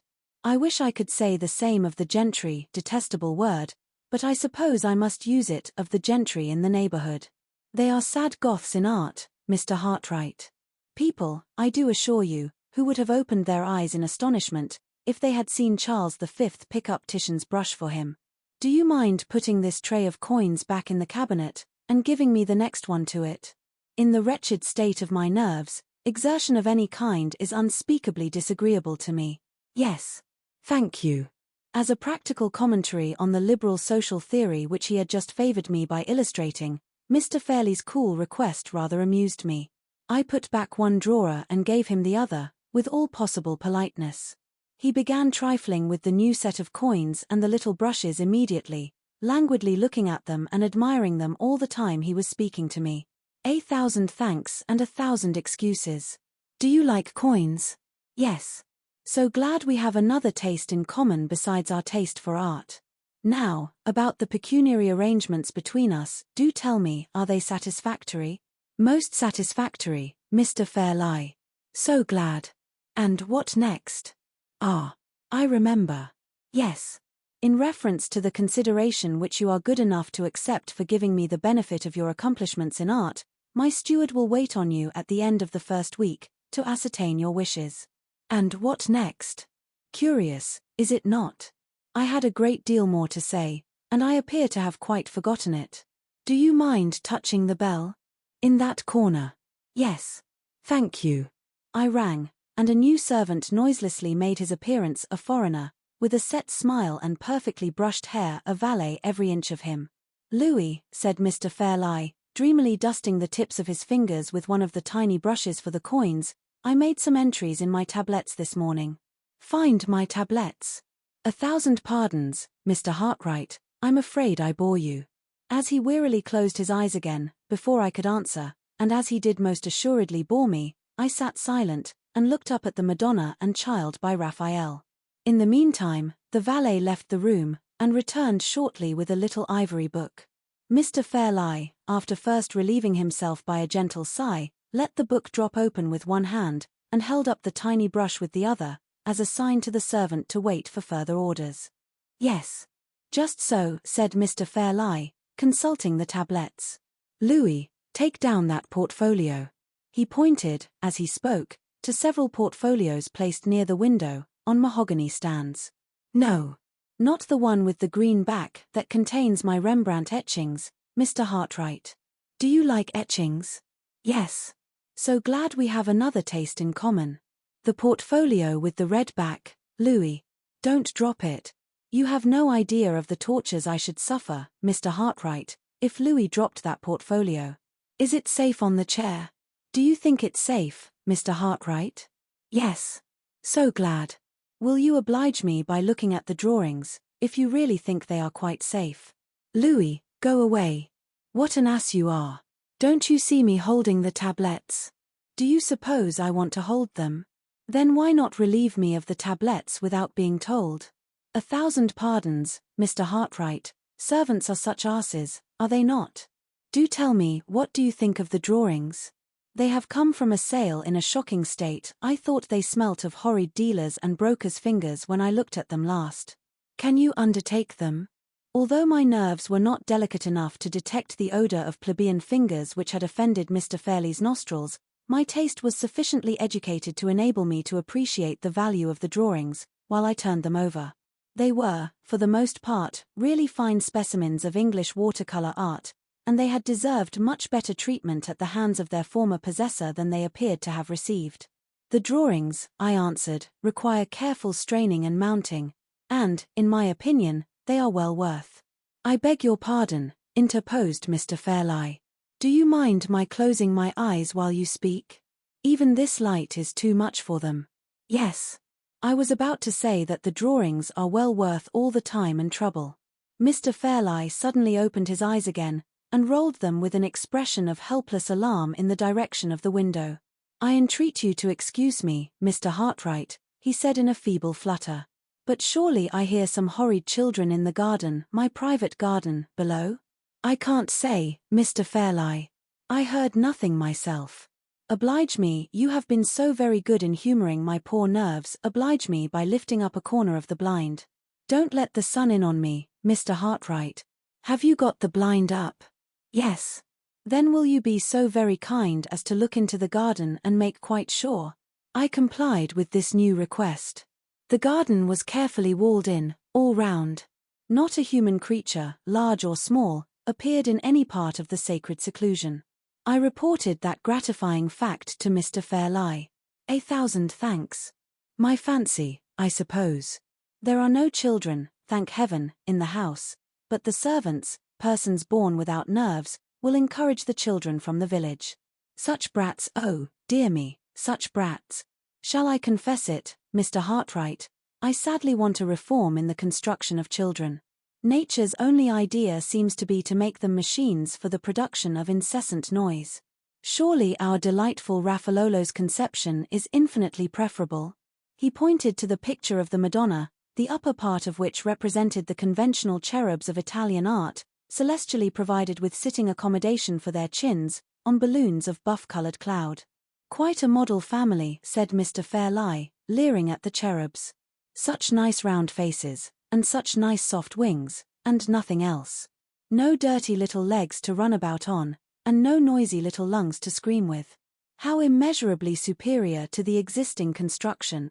I will close my eyes again, if you will allow me. And you really can manage the drawings? So glad. Is there anything else to settle?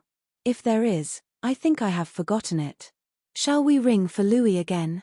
Being, by this time, quite as anxious, on my side, as Mr. Fairlie evidently was on his, to bring the interview to a speedy conclusion, I thought I would try to render the summoning of the servant unnecessary, by offering the requisite suggestion on my own responsibility. The only point, Mr. Fairlie, that remains to be discussed, I said, refers, I think, to the instruction in sketching which I am engaged to communicate to the two young ladies. Ah, just so, said Mr. Fairlie. I wish I felt strong enough to go into that part of the arrangement, but I don't. The ladies who profit by your kind services, Mr. Hartright, must settle, and decide, and so on, for themselves. My niece is fond of your charming art. She knows just enough about it to be conscious of her own sad defects. Please take pains with her. Yes. Is there anything else? No. We quite understand each other, don't we? I have no right to detain you any longer from your delightful pursuit, have I? So pleasant to have settled everything, such a sensible relief to have done business. Do you mind ringing for Louis to carry the portfolio to your own room? I will carry it there myself, Mr. Fairlie, if you will allow me. Will you really? Are you strong enough? How nice to be so strong. Are you sure you won't drop it? So glad to possess you at Limmeridge, Mr. Hartright. I am such a sufferer that I hardly dare hope to enjoy much of your society. Would you mind taking great pains not to let the doors bang, and not to drop the portfolio? Thank you. Gently with the curtains, please, the slightest noise from them goes through me like a knife. Yes. Good morning. When the sea-green curtains were closed, and when the two baize doors were shut behind me, I stopped for a moment in the little circular hall beyond, and drew a long, luxurious breath of relief.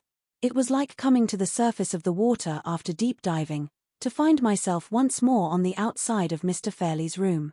As soon as I was comfortably established for the morning in my pretty little studio, the first resolution at which I arrived was to turn my steps no more in the direction of the apartments occupied by the master of the house, except in the very improbable event of his honoring me with a special invitation to pay him another visit. Having settled this satisfactory plan of future conduct in reference to Mr. Fairlie, I soon recovered the serenity of temper of which my employer's haughty familiarity and impudent politeness had, for the moment, deprived me. The remaining hours of the morning passed away pleasantly enough, in looking over the drawings, arranging them in sets, trimming their ragged edges, and accomplishing the other necessary preparations in anticipation of the business of mounting them. I ought, perhaps, to have made more progress than this, but, as the luncheon time drew near, I grew restless and unsettled, and felt unable to fix my attention on work, even though that work was only of the humble manual kind. At 2 o'clock I descended again to the breakfast room, a little anxiously.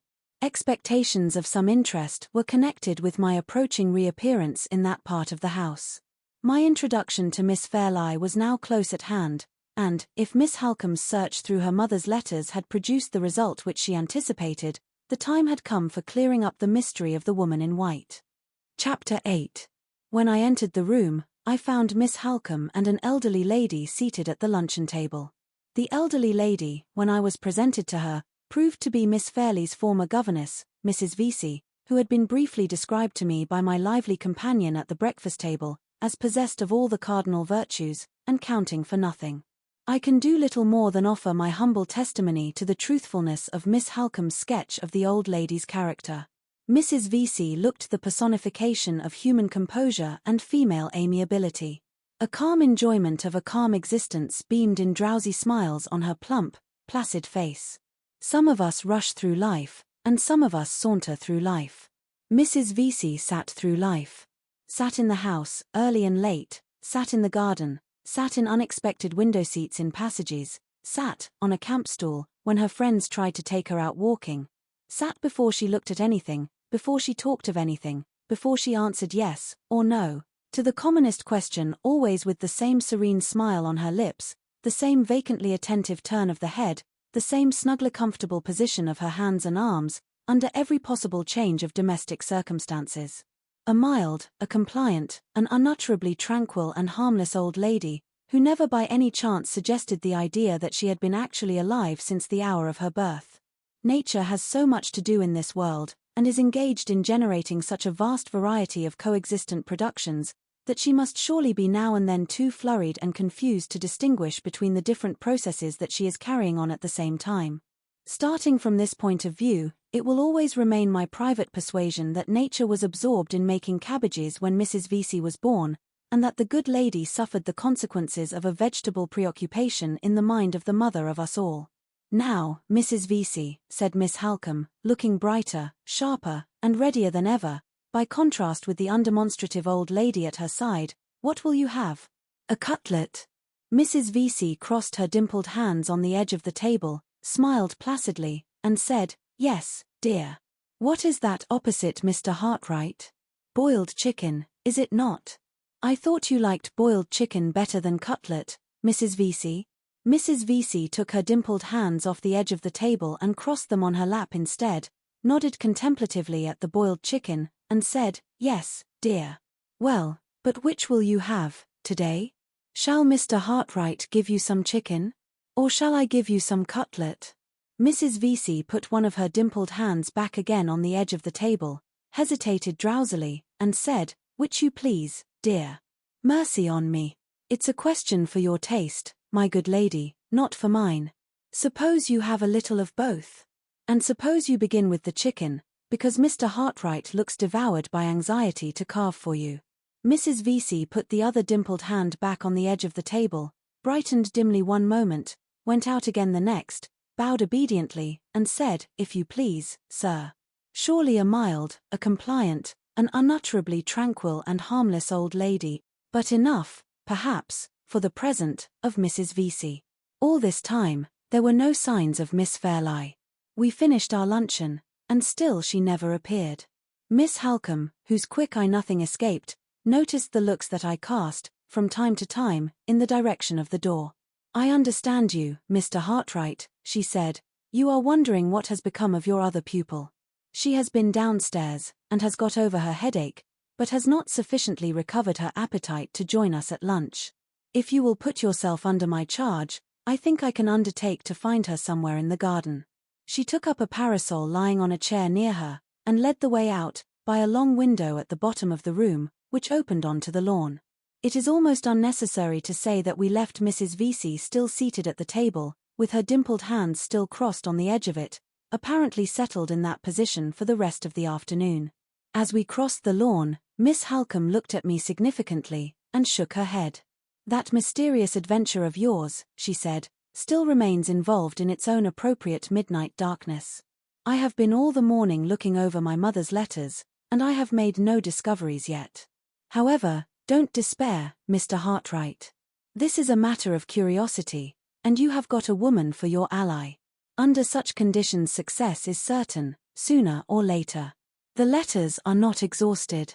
I have 3 packets still left, and you may confidently rely on my spending the whole evening over them."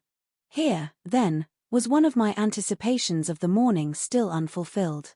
I began to wonder, next, whether my introduction to Miss Fairlie would disappoint the expectations that I had been forming of her since breakfast time. "And how did you get on with Mr. Fairlie?" inquired Miss Halcombe, as we left the lawn and turned into a shrubbery. "Was he particularly nervous this morning?" "Never mind considering about your answer, Mr. Hartright. The mere fact of your being obliged to consider is enough for me. I see in your face that he was particularly nervous, and, as I am amiably unwilling to throw you into the same condition, I ask no more." We turned off into a winding path while she was speaking, and approached a pretty summer house, built of wood, in the form of a miniature Swiss chalet. The one room of the summer house, as we ascended the steps of the door, was occupied by a young lady. She was standing near a rustic table, looking out at the inland view of moor and hill presented by a gap in the trees, and absently turning over the leaves of a little sketchbook that lay at her side. This was Miss Fairlie. How can I describe her? How can I separate her from my own sensations, and from all that has happened in the later time? How can I see her again as she looked when my eyes first rested on her, as she should look, now, to the eyes that are about to see her in these pages? The watercolor drawing that I made of Laura Fairlie, at an after period, in the place and attitude in which I first saw her, lies on my desk while I write. I look at it, and there dawns upon me brightly, from the dark greenish-brown background of the summer house, a light, youthful figure, clothed in a simple muslin dress, the pattern of it formed by broad alternate stripes of delicate blue and white. A scarf of the same material sits crisply and closely round her shoulders, and a little straw hat of the natural color, plainly and sparingly trimmed with ribbon to match the gown, covers her head, and throws its soft pearly shadow over the upper part of her face. Her hair is of so faint and pale a brown, not flaxen, and yet almost as light, not golden, and yet almost as glossy, that it nearly melts, here and there, into the shadow of the hat. It is plainly parted and drawn back over her ears, and the line of it ripples naturally as it crosses her forehead. The eyebrows are rather darker than the hair, and the eyes are of that soft, limpid, turquoise blue, so often sung by the poets, so seldom seen in real life. Lovely eyes in color, lovely eyes in form, large and tender and quietly thoughtful, but beautiful above all things in the clear truthfulness of look that dwells in their inmost depths, and shines through all their changes of expression with the light of a purer and a better world. The charm, most gently and yet most distinctly expressed, which they shed over the whole face, so covers and transforms its little natural human blemishes elsewhere, that it is difficult to estimate the relative merits and defects of the other features. It is hard to see that the lower part of the face is too delicately refined away towards the chin to be in full and fair proportion with the upper part, that the nose, in escaping the aquiline bend, always hard and cruel in a woman, no matter how abstractedly perfect it may be, has erred a little in the other extreme, and has missed the ideal straightness of line, and that the sweet, sensitive lips are subject to a slight nervous contraction, when she smiles, which draws them upward a little. At one corner, towards the cheek. It might be possible to note these blemishes in another woman's face, but it is not easy to dwell on them in hers, so subtly are they connected with all that is individual and characteristic in her expression, and so closely does the expression depend for its full play and life, in every other feature, on the moving impulse of the eyes. Does my poor portrait of her, my fond, patient labor of long and happy days, show me these things? Ah, how few of them are in the dim mechanical drawing, and how many in the mind with which I regard it. A fair, delicate girl, in a pretty light dress, trifling with the leaves of a sketchbook, while she looks up from it with truthful, innocent blue eyes, that is all the drawing can say, all, perhaps, that even the deeper reach of thought and pen can say in their language, either. The woman who first gives life, light, and form to our shadowy conceptions of beauty, fills a void in our spiritual nature that has remained unknown to us till she appeared. Sympathies that lie too deep for words, too deep almost for thoughts, are touched, at such times, by other charms than those which the senses feel and which the resources of expression can realize. The mystery which underlies the beauty of women is never raised above the reach of all expression until it has claimed kindred with the deeper mystery in our own souls. Then, and then only, has it passed beyond the narrow region on which light falls, in this world, from the pencil and the pen. Think of her as you thought of the first woman who quickened the pulses within you that the rest of her sex had no art to stir.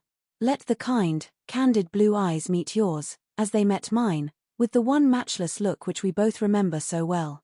Let her voice speak the music that you once loved best, attuned as sweetly to your ear as to mine. Let her footstep, as she comes and goes, in these pages, be like that other footstep to whose airy fall your own heart once beat time. Take her as the visionary nursling of your own fancy, and she will grow upon you, all the more clearly, as the living woman who dwells in mine. Among the sensations that crowded on me, when my eyes first looked upon her, familiar sensations which we all know, which spring to life in most of our hearts, die again in so many, and renew their bright existence in so few, there was one that troubled and perplexed me, one that seemed strangely inconsistent and unaccountably out of place in Miss Fairlie's presence. Mingling with the vivid impression produced by the charm of her fair face and head, her sweet expression, and her winning simplicity of manner, was another impression, which, in a shadowy way, suggested to me the idea of something wanting.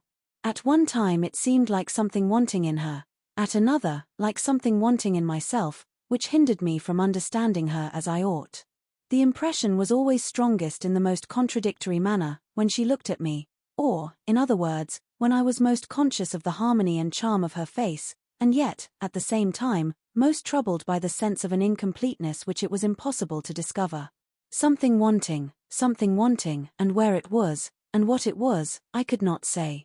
The effect of this curious caprice of fancy, as I thought it then, was not of a nature to set me at my ease, during a first interview with Miss Fairlie. The few kind words of welcome which she spoke found me hardly self-possessed enough to thank her in the customary phrases of reply. Observing my hesitation, and no doubt attributing it, naturally enough, to some momentary shyness on my part, Miss Halcombe took the business of talking, as easily and readily as usual, into her own hands. "Look there, Mr. Hartright," she said, pointing to the sketchbook on the table, and to the little delicate wandering hand that was still trifling with it. "Surely you will acknowledge that your model pupil is found at last. The moment she hears that you are in the house, she seizes her inestimable sketchbook, looks universal nature straight in the face, and longs to begin." Miss Fairlie laughed with a ready good humor, which broke out as brightly as if it had been part of the sunshine above us, over her lovely face. "I must not take credit to myself where no credit is due," she said, her clear, truthful blue eyes looking alternately at Miss Halcombe and at me. "Fond as I am of drawing, I am so conscious of my own ignorance that I am more afraid than anxious to begin. Now I know you are here, Mr. Hartright, I find myself looking over my sketches, as I used to look over my lessons when I was a little girl, and when I was sadly afraid that I should turn out not fit to be heard." She made the confession very prettily and simply, and, with quaint, childish earnestness, drew the sketchbook away close to her own side of the table. Miss Halcombe cut the knot of the little embarrassment forthwith, in her resolute, downright way. "Good, bad, or indifferent," she said, "the pupil's sketches must pass through the fiery ordeal of the master's judgment, and there's an end of it. Suppose we take them with us in the carriage, Laura, and let Mr. Hartright see them, for the first time, under circumstances of perpetual jolting and interruption? If we can only confuse him all through the drive, between nature as it is, when he looks up at the view, and nature as it is not when he looks down again at our sketchbooks, we shall drive him into the last desperate refuge of paying us compliments, and shall slip through his professional fingers with our pet feathers of vanity all unruffled." "I hope Mr. Hartright will pay me no compliments," said Miss Fairlie, as we all left the summer-house. "May I venture to inquire why you express that hope?" I asked. "Because I shall believe all that you say to me," she answered simply.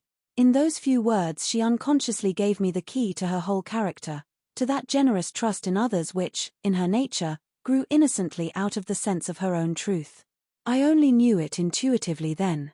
I know it by experience now. We merely waited to rouse good Mrs. Vesey from the place which she still occupied at the deserted luncheon table, before we entered the open carriage for our promised drive. The old lady and Miss Halcombe occupied the back seat, and Miss Fairlie and I sat together in front, with the sketchbook open between us, fairly exhibited at last to my professional eyes. All serious criticism on the drawings, even if I had been disposed to volunteer it, was rendered impossible by Miss Halcombe's lively resolution to see nothing but the ridiculous side of the fine arts, as practiced by herself, her sister, and ladies in general. I can remember the conversation that passed far more easily than the sketches that I mechanically looked over. That part of the talk, especially, in which Miss Fairlie took any share, is still as vividly impressed on my memory as if I had heard it only a few hours ago. Yes, let me acknowledge that on this first day I let the charm of her presence lure me from the recollection of myself and my position. The most trifling of the questions that she put to me, on the subject of using her pencil and mixing her colors, the slightest alterations of expression in the lovely eyes that looked into mine with such an earnest desire to learn all that I could teach, and to discover all that I could show, attracted more of my attention than the finest view we passed through, or the grandest changes of light and shade, as they flowed into each other over the waving moorland and the level beach.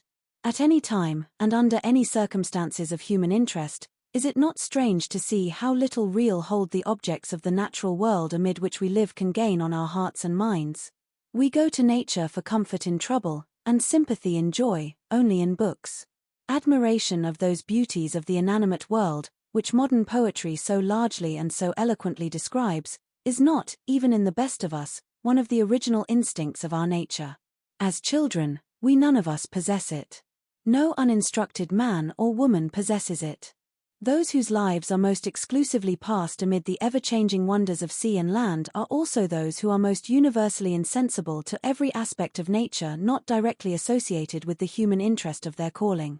Our capacity of appreciating the beauties of the earth we live on is, in truth, one of the civilized accomplishments which we all learn as an art, and, more, that very capacity is rarely practiced by any of us except when our minds are most indolent and most unoccupied.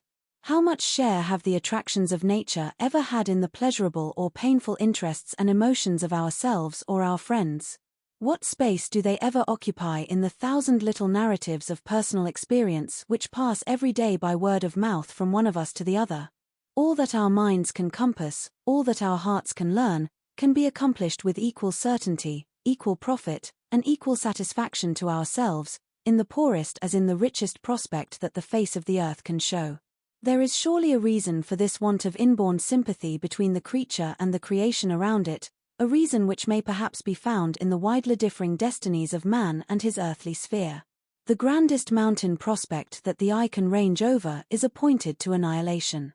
The smallest human interest that the pure heart can feel is appointed to immortality. We had been out nearly 3 hours, when the carriage again passed through the gates of Limmeridge House. On our way back I had let the ladies settle for themselves the first point of view which they were to sketch, under my instructions, on the afternoon of the next day. When they withdrew to dress for dinner, and when I was alone again in my little sitting-room, my spirits seemed to leave me on a sudden. I felt ill at ease and dissatisfied with myself, I hardly knew why. Perhaps I was now conscious for the first time of having enjoyed our drive too much in the character of a guest, and too little in the character of a drawing-master. Perhaps that strange sense of something wanting, either in Miss Fairlie or in myself, which had perplexed me when I was first introduced to her, haunted me still. Anyhow, it was a relief to my spirits when the dinner hour called me out of my solitude, and took me back to the society of the ladies of the house. I was struck, on entering the drawing-room, by the curious contrast, rather in material than in colour, of the dresses which they now wore. While Mrs. Vesey and Miss Halcombe were richly clad, each in the manner most becoming to her age, the first in silver grey, and the second in that delicate primrose-yellow colour which matches so well with a dark complexion and black hair, Miss Fairlie was unpretendingly and almost poorly dressed in plain white muslin. It was spotlessly pure, it was beautifully put on, but still it was the sort of dress which the wife or daughter of a poor man might have worn, and it made her, so far as externals went, look less affluent in circumstances than her own governess. At a later period, when I learnt to know more of Miss Fairlie's character, I discovered that this curious contrast, on the wrong side, was due to her natural delicacy of feeling and natural intensity of aversion to the slightest personal display of her own wealth. Neither Mrs. Vesey nor Miss Halcombe could ever induce her to let the advantage in dress desert the two ladies who were poor, to lean to the side of the one lady who was rich. When the dinner was over we returned together to the drawing-room. Although Mr. Fairlie, emulating the magnificent condescension of the monarch who had picked up Titian's brush for him, had instructed his butler to consult my wishes in relation to the wine that I might prefer after dinner, I was resolute enough to resist the temptation of sitting in solitary grandeur among bottles of my own choosing, and sensible enough to ask the ladies' permission to leave the table with them habitually, on the civilized foreign plan, during the period of my residence at Limmeridge House. The drawing room, to which we had now withdrawn for the rest of the evening, was on the ground floor, and was of the same shape and size as the breakfast room. Large glass doors at the lower end opened onto a terrace, beautifully ornamented along its whole length with a profusion of flowers. The soft, hazy twilight was just shading leaf and blossom alike into harmony with its own sober hues as we entered the room, and the sweet evening scent of the flowers met us with its fragrant welcome through the open glass doors. Good Mrs. Vesey, always the first of the party to sit down, took possession of an armchair in a corner, and dozed off comfortably to sleep. At my request, Miss Fairlie placed herself at the piano. As I followed her to a seat near the instrument, I saw Miss Halcombe retire into a recess of one of the side windows, to proceed with the search through her mother's letters by the last quiet rays of the evening light. How vividly that peaceful home picture of the drawing-room comes back to me while I write. From the place where I sat I could see Miss Halcombe's graceful figure, half of it in soft light, half in mysterious shadow, bending intently over the letters in her lap, while, nearer to me, the fair profile of the player at the piano was just delicately defined against the faintly deepening background of the inner wall of the room. Outside, on the terrace, the clustering flowers and long grasses and creepers waved so gently in the light evening air that the sound of their rustling never reached us. The sky was without a cloud, and the dawning mystery of moonlight began to tremble already in the region of the eastern heaven. The sense of peace and seclusion soothed all thought and feeling into a rapt, unearthly repose, and the balmy quiet, that deepened ever with the deepening light, seemed to hover over us with a gentler influence still, when there stole upon it from the piano the heavenly tenderness of the music of Mozart. It was an evening of sights and sounds never to forget. We all sat silent in the places we had chosen, Mrs. Vesey still sleeping, Miss Fairlie still playing, Miss Halcombe still reading, till the light failed us. By this time the moon had stolen round to the terrace, and soft, mysterious rays of light were slanting already across the lower end of the room. The change from the twilight obscurity was so beautiful that we banished the lamps, by common consent, when the servant brought them in, and kept the large room unlighted, except by the glimmer of the 2 candles at the piano. For half an hour more the music still went on. After that the beauty of the moonlight view on the terrace tempted Miss Fairlie out to look at it, and I followed her. When the candles at the piano had been lighted, Miss Halcombe had changed her place, so as to continue her examination of the letters by their assistance. We left her, on a low chair, at one side of the instrument, so absorbed over her reading that she did not seem to notice when we moved. We had been out on the terrace together, just in front of the glass doors, hardly so long as 5 minutes, I should think, and Miss Fairlie was, by my advice, just tying her white handkerchief over her head as a precaution against the night air when I heard Miss Halcombe's voice, low, eager, and altered from its natural lively tone, pronounce my name. "Mr. Hartright," she said, "will you come here for a minute? I want to speak to you." I entered the room again immediately. The piano stood about halfway down along the inner wall. On the side of the instrument farthest from the terrace Miss Halcombe was sitting with the letters scattered on her lap, and with one in her hand selected from them, and held close to the candle. On the side nearest to the terrace there stood a low ottoman, on which I took my place. In this position I was not far from the glass doors, and I could see Miss Fairlie plainly, as she passed and repassed the opening onto the terrace, walking slowly from end to end of it in the full radiance of the moon. "I want you to listen while I read the concluding passages in this letter," said Miss Halcombe. "Tell me if you think they throw any light upon your strange adventure on the road to London. The letter is addressed by my mother to her second husband, Mr. Fairlie, and the date refers to a period of between 11 and 12 years since. At that time Mr. and Mrs. Fairlie, and my half-sister Laura, had been living for years in this house, and I was away from them completing my education at a school in Paris." She looked and spoke earnestly, and, as I thought, a little uneasily as well. At the moment when she raised the letter to the candle before beginning to read it, Miss Fairlie passed us on the terrace, looked in for a moment, and seeing that we were engaged, slowly walked on. Miss Halcombe began to read as follows. "You will be tired, my dear Philip, of hearing perpetually about my schools and my scholars.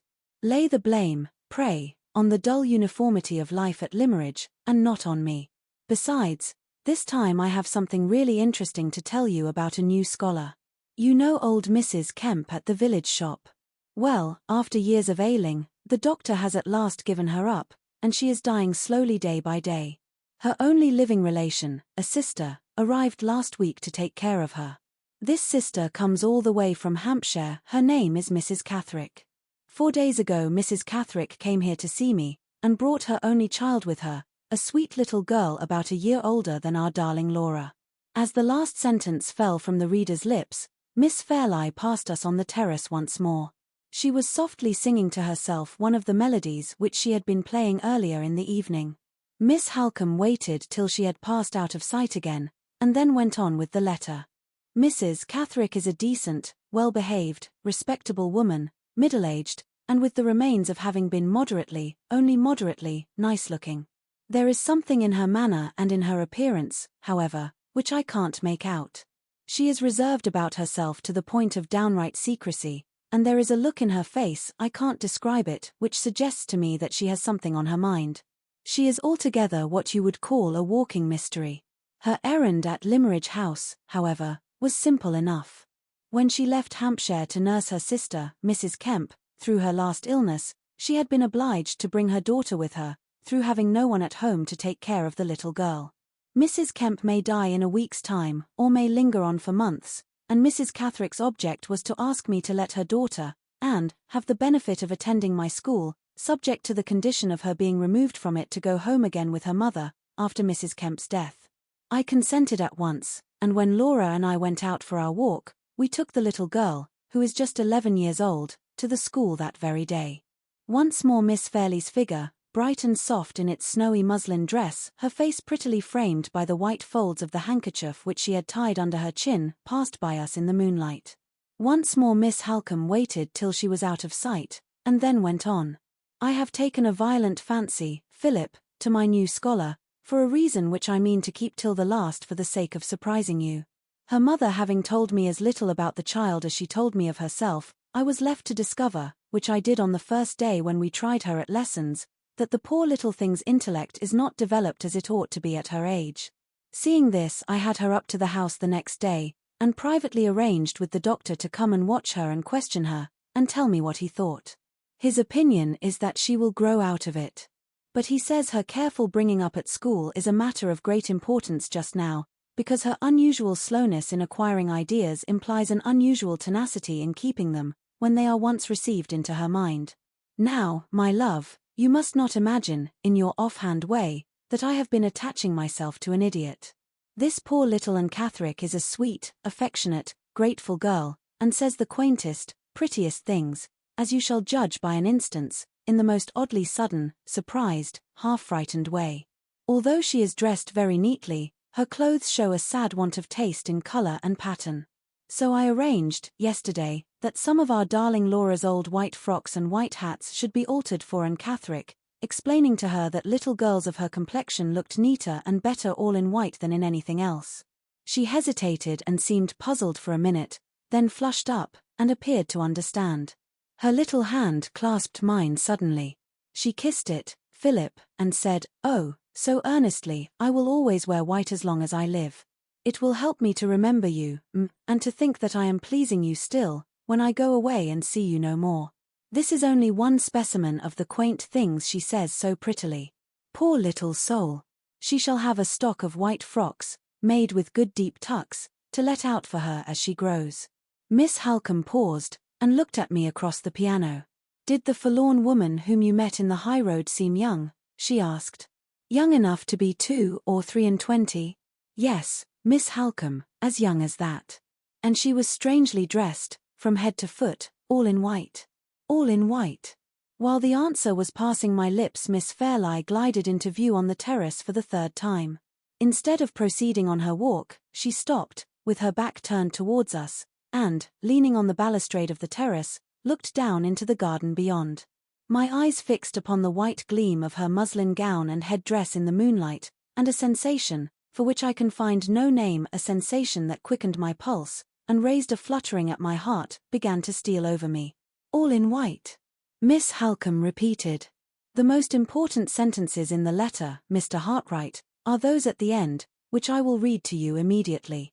But I can't help dwelling a little upon the coincidence of the white costume of the woman you met, and the white frocks which produced that strange answer from my mother's little scholar. The doctor may have been wrong when he discovered the child's defects of intellect, and predicted that she would grow out of them. She may never have grown out of them, and the old grateful fancy about dressing in white, which was a serious feeling to the girl, may be a serious feeling to the woman still. I said a few words in answer, I hardly know what. All my attention was concentrated on the white gleam of Miss Fairlie's muslin dress. "Listen to the last sentences of the letter," said Miss Halcombe. "I think they will surprise you." As she raised the letter to the light of the candle, Miss Fairlie turned from the balustrade, looked doubtfully up and down the terrace, advanced a step towards the glass doors, and then stopped, facing us. Meanwhile Miss Halcombe read me the last sentences to which she had referred. "And now, my love, seeing that I am at the end of my paper, now for the real reason, the surprising reason, for my fondness for little Anne Catherick. My dear Philip, although she is not half so pretty, she is, nevertheless, by one of those extraordinary caprices of accidental resemblance which one sometimes sees, the living likeness, in her hair, her complexion, the color of her eyes, and the shape of her face." I started up from the ottoman before Miss Halcombe could pronounce the next words. A thrill of the same feeling which ran through me when the touch was laid upon my shoulder on the lonely highroad chilled me again. There stood Miss Fairlie, a white figure, alone in the moonlight, in her attitude, in the turn of her head, in her complexion, in the shape of her face, the living image, at that distance and under those circumstances, of the woman in white. The doubt which had troubled my mind for hours and hours past flashed into conviction in an instant. That something wanting was my own recognition of the ominous likeness between the fugitive from the asylum and my pupil at Limmeridge House. "You see it," said Miss Halcombe. She dropped the useless letter, and her eyes flashed as they met mine. "You see it now, as my mother saw it 11 years since. I see it, more unwillingly than I can say.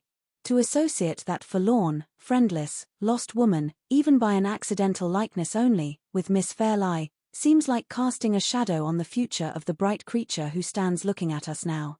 Let me lose the impression again as soon as possible.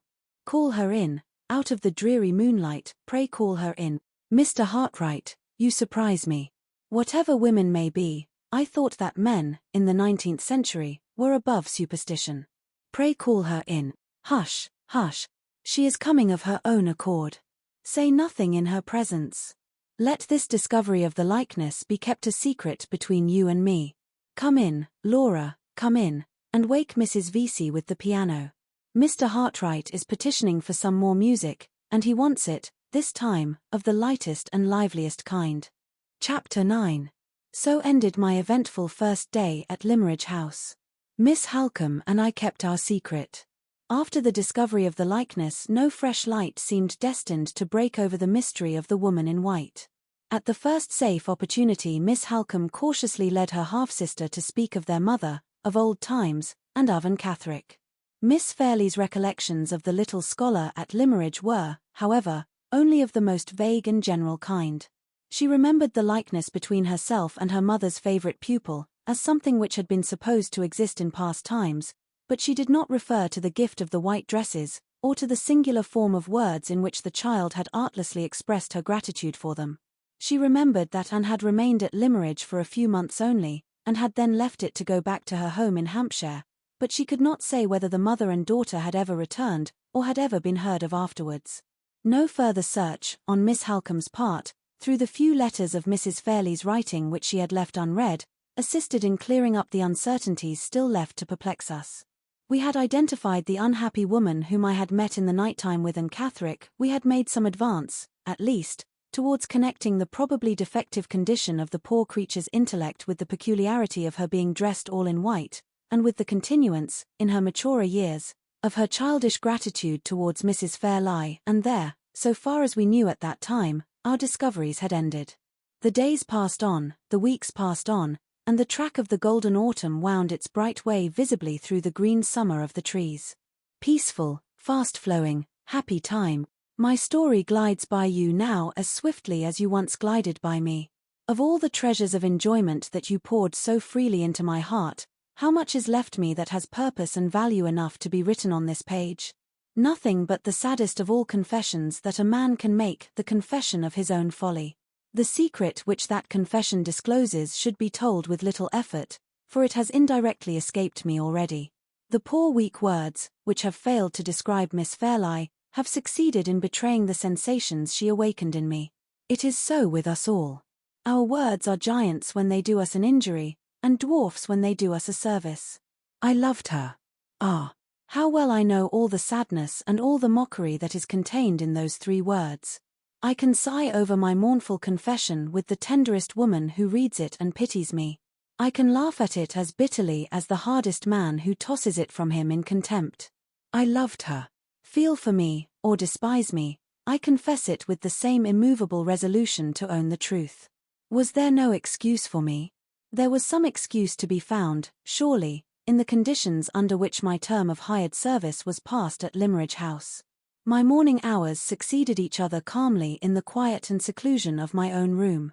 I had just work enough to do, in mounting my employer's drawings, to keep my hands and eyes pleasurably employed, while my mind was left free to enjoy the dangerous luxury of its own unbridled thoughts. A perilous solitude, for it lasted long enough to enervate, not long enough to fortify me.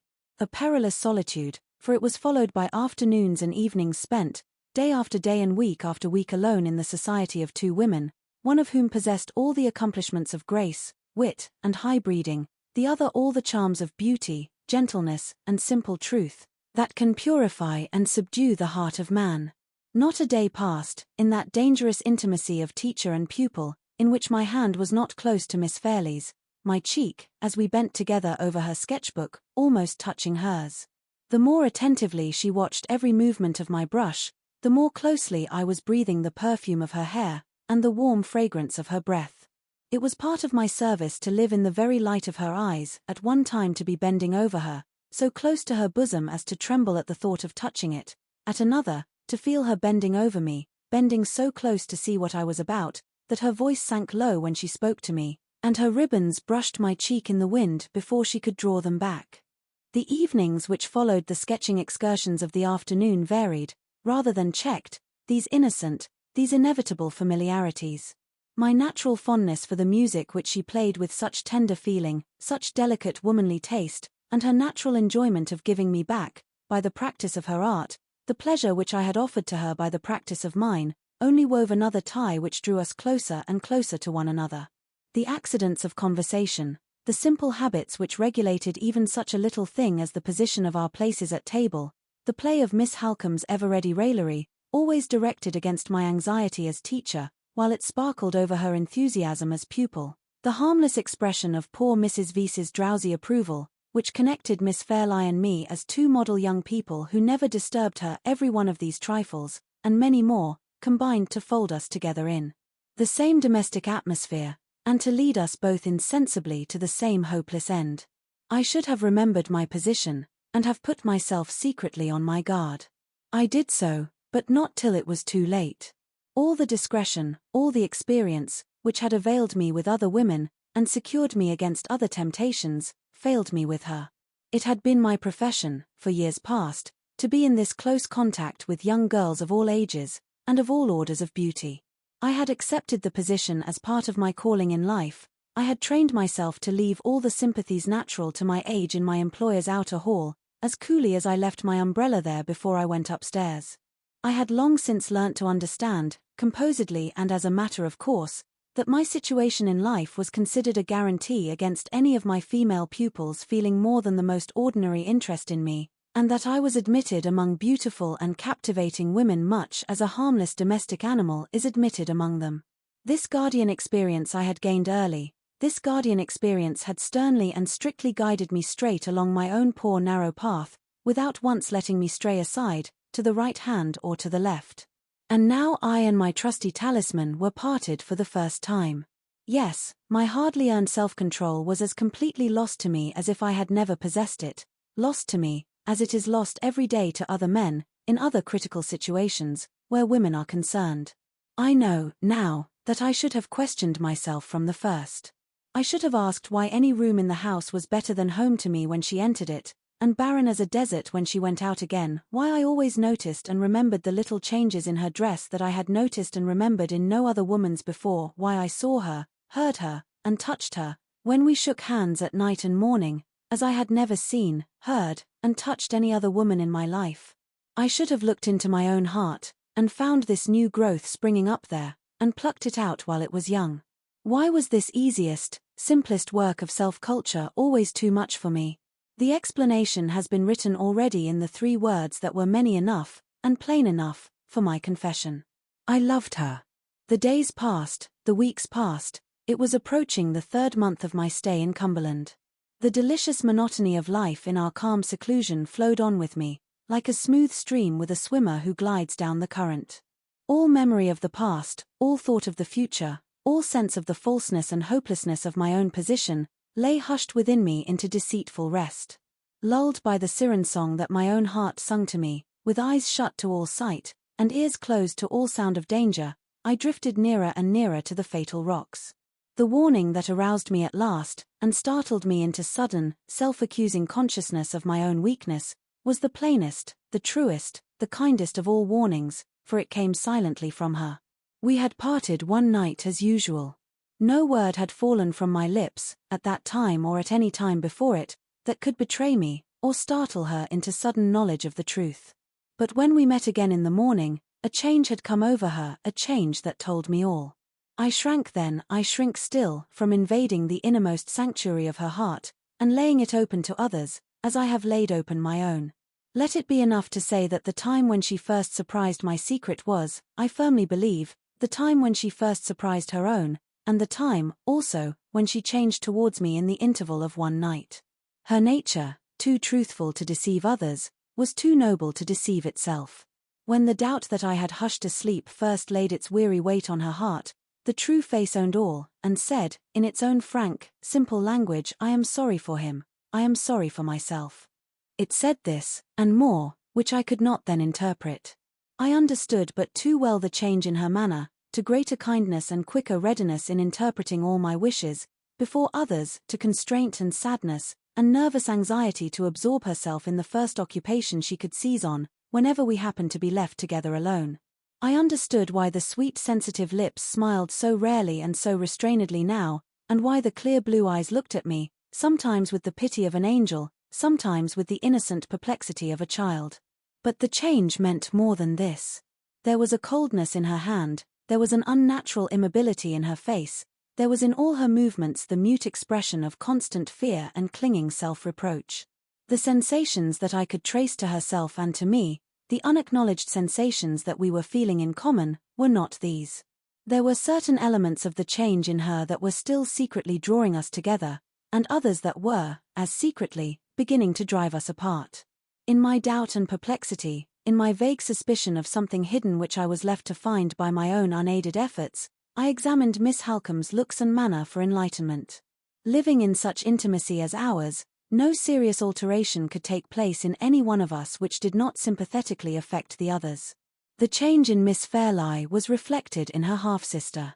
Although not a word escaped Miss Halcombe which hinted at an altered state of feeling towards myself, her penetrating eyes had contracted a new habit of always watching me. Sometimes the look was like suppressed anger, sometimes like suppressed dread, sometimes like neither, like nothing, in short, which I could understand. A week elapsed, leaving us all 3 still in this position of secret constraint towards one another. My situation, aggravated by the sense of my own miserable weakness and forgetfulness of myself, now too late awakened in me, was becoming intolerable. I felt that I must cast off the oppression under which I was living, at once and forever, yet how to act for the best, or what to say first, was more than I could tell. From this position of helplessness and humiliation I was rescued by Miss Halcombe. Her lips told me the bitter, the necessary, the unexpected truth, her hearty kindness sustained me under the shock of hearing it, her sense and courage turned to its right use an event which threatened the worst that could happen, to me and to others, in Limmeridge House. Chapter 10. It was on a Thursday in the week, and nearly at the end of the 3rd month of my sojourn in Cumberland. In the morning, when I went down into the breakfast-room at the usual hour, Miss Halcombe, for the first time since I had known her, was absent from her customary place at the table. Miss Fairlie was out on the lawn. She bowed to me, but did not come in. Not a word had dropped from my lips, or from hers, that could unsettle either of us, and yet the same unacknowledged sense of embarrassment made us shrink alike from meeting one another alone. She waited on the lawn, and I waited in the breakfast room, till Mrs. Vesey or Miss Halcombe came in. How quickly I should have joined her, how readily we should have shaken hands, and glided into our customary talk, only a fortnight ago. In a few minutes Miss Halcombe entered. She had a preoccupied look, and she made her apologies for being late rather absently. "I have been detained," she said, "by a consultation with Mr. Fairlie on a domestic matter which he wished to speak to me about." Miss Fairlie came in from the garden, and the usual morning greeting passed between us. Her hand struck colder to mine than ever. She did not look at me, and she was very pale. Even Mrs. Vesey noticed it when she entered the room a moment after. "I suppose it is the change in the wind," said the old lady. "The winter is coming, my love, the winter is coming soon." In her heart and in mine it had come already. Our morning meal, once so full of pleasant good-humoured discussion of the plans for the day, was short and silent. Miss Fairlie seemed to feel the oppression of the long pauses in the conversation, and looked appealingly to her sister to fill them up. Miss Halcombe, after once or twice hesitating and checking herself, in a most uncharacteristic manner, spoke at last. "I have seen your uncle this morning, Laura," she said. "He thinks the purple room is the one that ought to be got ready, and he confirms what I told you. Monday is the day, not Tuesday." While these words were being spoken, Miss Fairlie looked down at the table beneath her. Her fingers moved nervously among the crumbs that were scattered on the cloth. The paleness on her cheeks spread to her lips, and the lips themselves trembled visibly. I was not the only person present who noticed this. Miss Halcombe saw it, too, and at once set us the example of rising from table. Mrs. Vesey and Miss Fairlie left the room together. The kind sorrowful blue eyes looked at me, for a moment, with the prescient sadness of a coming and a long farewell. I felt the answering pang in my own heart, the pang that told me I must lose her soon, and love her the more unchangeably for the loss. I turned towards the garden when the door had closed on her. Miss Halcombe was standing with her hat in her hand, and her shawl over her arm, by the large window that led out to the lawn, and was looking at me attentively. "Have you any leisure time to spare," she asked, "before you begin to work in your own room?" "Certainly, Miss Halcombe. I have always time at your service. I want to say a word to you in private, Mr. Hartright. Get your hat and come out into the garden. We are not likely to be disturbed there at this hour in the morning." As we stepped out onto the lawn, one of the under gardeners, a mere lad, passed us on his way to the house, with a letter in his hand. Miss Halcombe stopped him. "Is that letter for me?" she asked. "Nay, miss, it's just said to be for Miss Fairlie," answered the lad, holding out the letter as he spoke. Miss Halcombe took it from him and looked at the address. "A strange handwriting," she said to herself. "Who can Laura's correspondent be? Where did you get this?" she continued, addressing the gardener. "Well, miss," said the lad, "I just got it from a woman." "What woman?" "A woman well stricken in age." "Oh, an old woman. Anyone you knew?" "I can attack it on missile to say that she was other than a stranger to me." "Which way did she go?" "That gate," said the under gardener, turning with great deliberation towards the south, and embracing the whole of that part of England with one comprehensive sweep of his arm. "Curious," said Miss Halcombe. "I suppose it must be a begging letter. There," she added, handing the letter back to the lad, "take it to the house, and give it to one of the servants. And now, Mr. Hartright, if you have no objection, let us walk this way." She led me across the lawn, along the same path by which I had followed her on the day after my arrival at Limmeridge. At the little summer house, in which Laura Fairlie and I had first seen each other, she stopped, and broke the silence which she had steadily maintained while we were walking together. "What I have to say to you I can say here." With those words she entered the summer house, took one of the chairs at the little round table inside, and signed to me to take the other. I suspected what was coming when she spoke to me in the breakfast room. I felt certain of it now. "Mr. Hartright," she said, "I am going to begin by making a frank avowal to you. I am going to say, without phrase-making, which I detest, or paying compliments, which I heartily despise, that I have come, in the course of your residence with us, to feel a strong friendly regard for you. I was predisposed in your favor when you first told me of your conduct towards that unhappy woman whom you met under such remarkable circumstances. Your management of the affair might not have been prudent, but it showed the self-control, the delicacy, and the compassion of a man who was naturally a gentleman. It made me expect good things from you, and you have not disappointed my expectations. She paused, but held up her hand at the same time, as a sign that she awaited no answer from me before she proceeded. When I entered the summer house, no thought was in me of the woman in white. But now, Miss Halcombe's own words had put the memory of my adventure back in my mind. It remained there throughout the interview, and not without a result. As your friend, she proceeded, I am going to tell you, at once, in my own plain, blunt, downright language, that I have discovered your secret without help or hint, mind, from anyone else. Mr. Hartright, you have thoughtlessly allowed yourself to form an attachment, a serious and devoted attachment, I am afraid, to my sister Laura. I don't put you to the pain of confessing it in so many words, because I see and know that you are too honest to deny it. I don't even blame you, I pity you for opening your heart to a hopeless affection. You have not attempted to take any underhand advantage, you have not spoken to my sister in secret. You are guilty of weakness and want of attention to your own best interests, but of nothing worse. If you had acted, in any single respect, less delicately and less modestly, I should have told you to leave the house without an instant's notice, or an instant's consultation of anybody. As it is, I blame the misfortune of your years and your position, I don't blame you. Shake hands, I have given you pain, I am going to give you more, but there is no help for it, shake hands with your friend, Marian Halcombe, first. The sudden kindness, the warm, high-minded, fearless sympathy which met me on such mercifully equal terms, which appealed with such delicate and generous abruptness straight to my heart, my honor, and my courage, overcame me in an instant. I tried to look at her when she took my hand, but my eyes were dim. I tried to thank her, but my voice failed me. Listen to me, she said, considerately avoiding all notice of my loss of self-control. Listen to me, and let us get it over at once. It is a real true relief to me that I am not obliged, in what I have now to say, to enter into the question, the hard and cruel question as I think it, of social inequalities. Circumstances which will try you to the quick, spare me the ungracious necessity of paining a man who has lived in friendly intimacy under the same roof with myself by any humiliating reference to matters of rank and station. You must leave Limmeridge House, Mr. Hartright, before more harm is done. It is my duty to say that to you, and it would be equally my duty to say it, under precisely the same serious necessity, if you were the representative of the oldest and wealthiest family in England.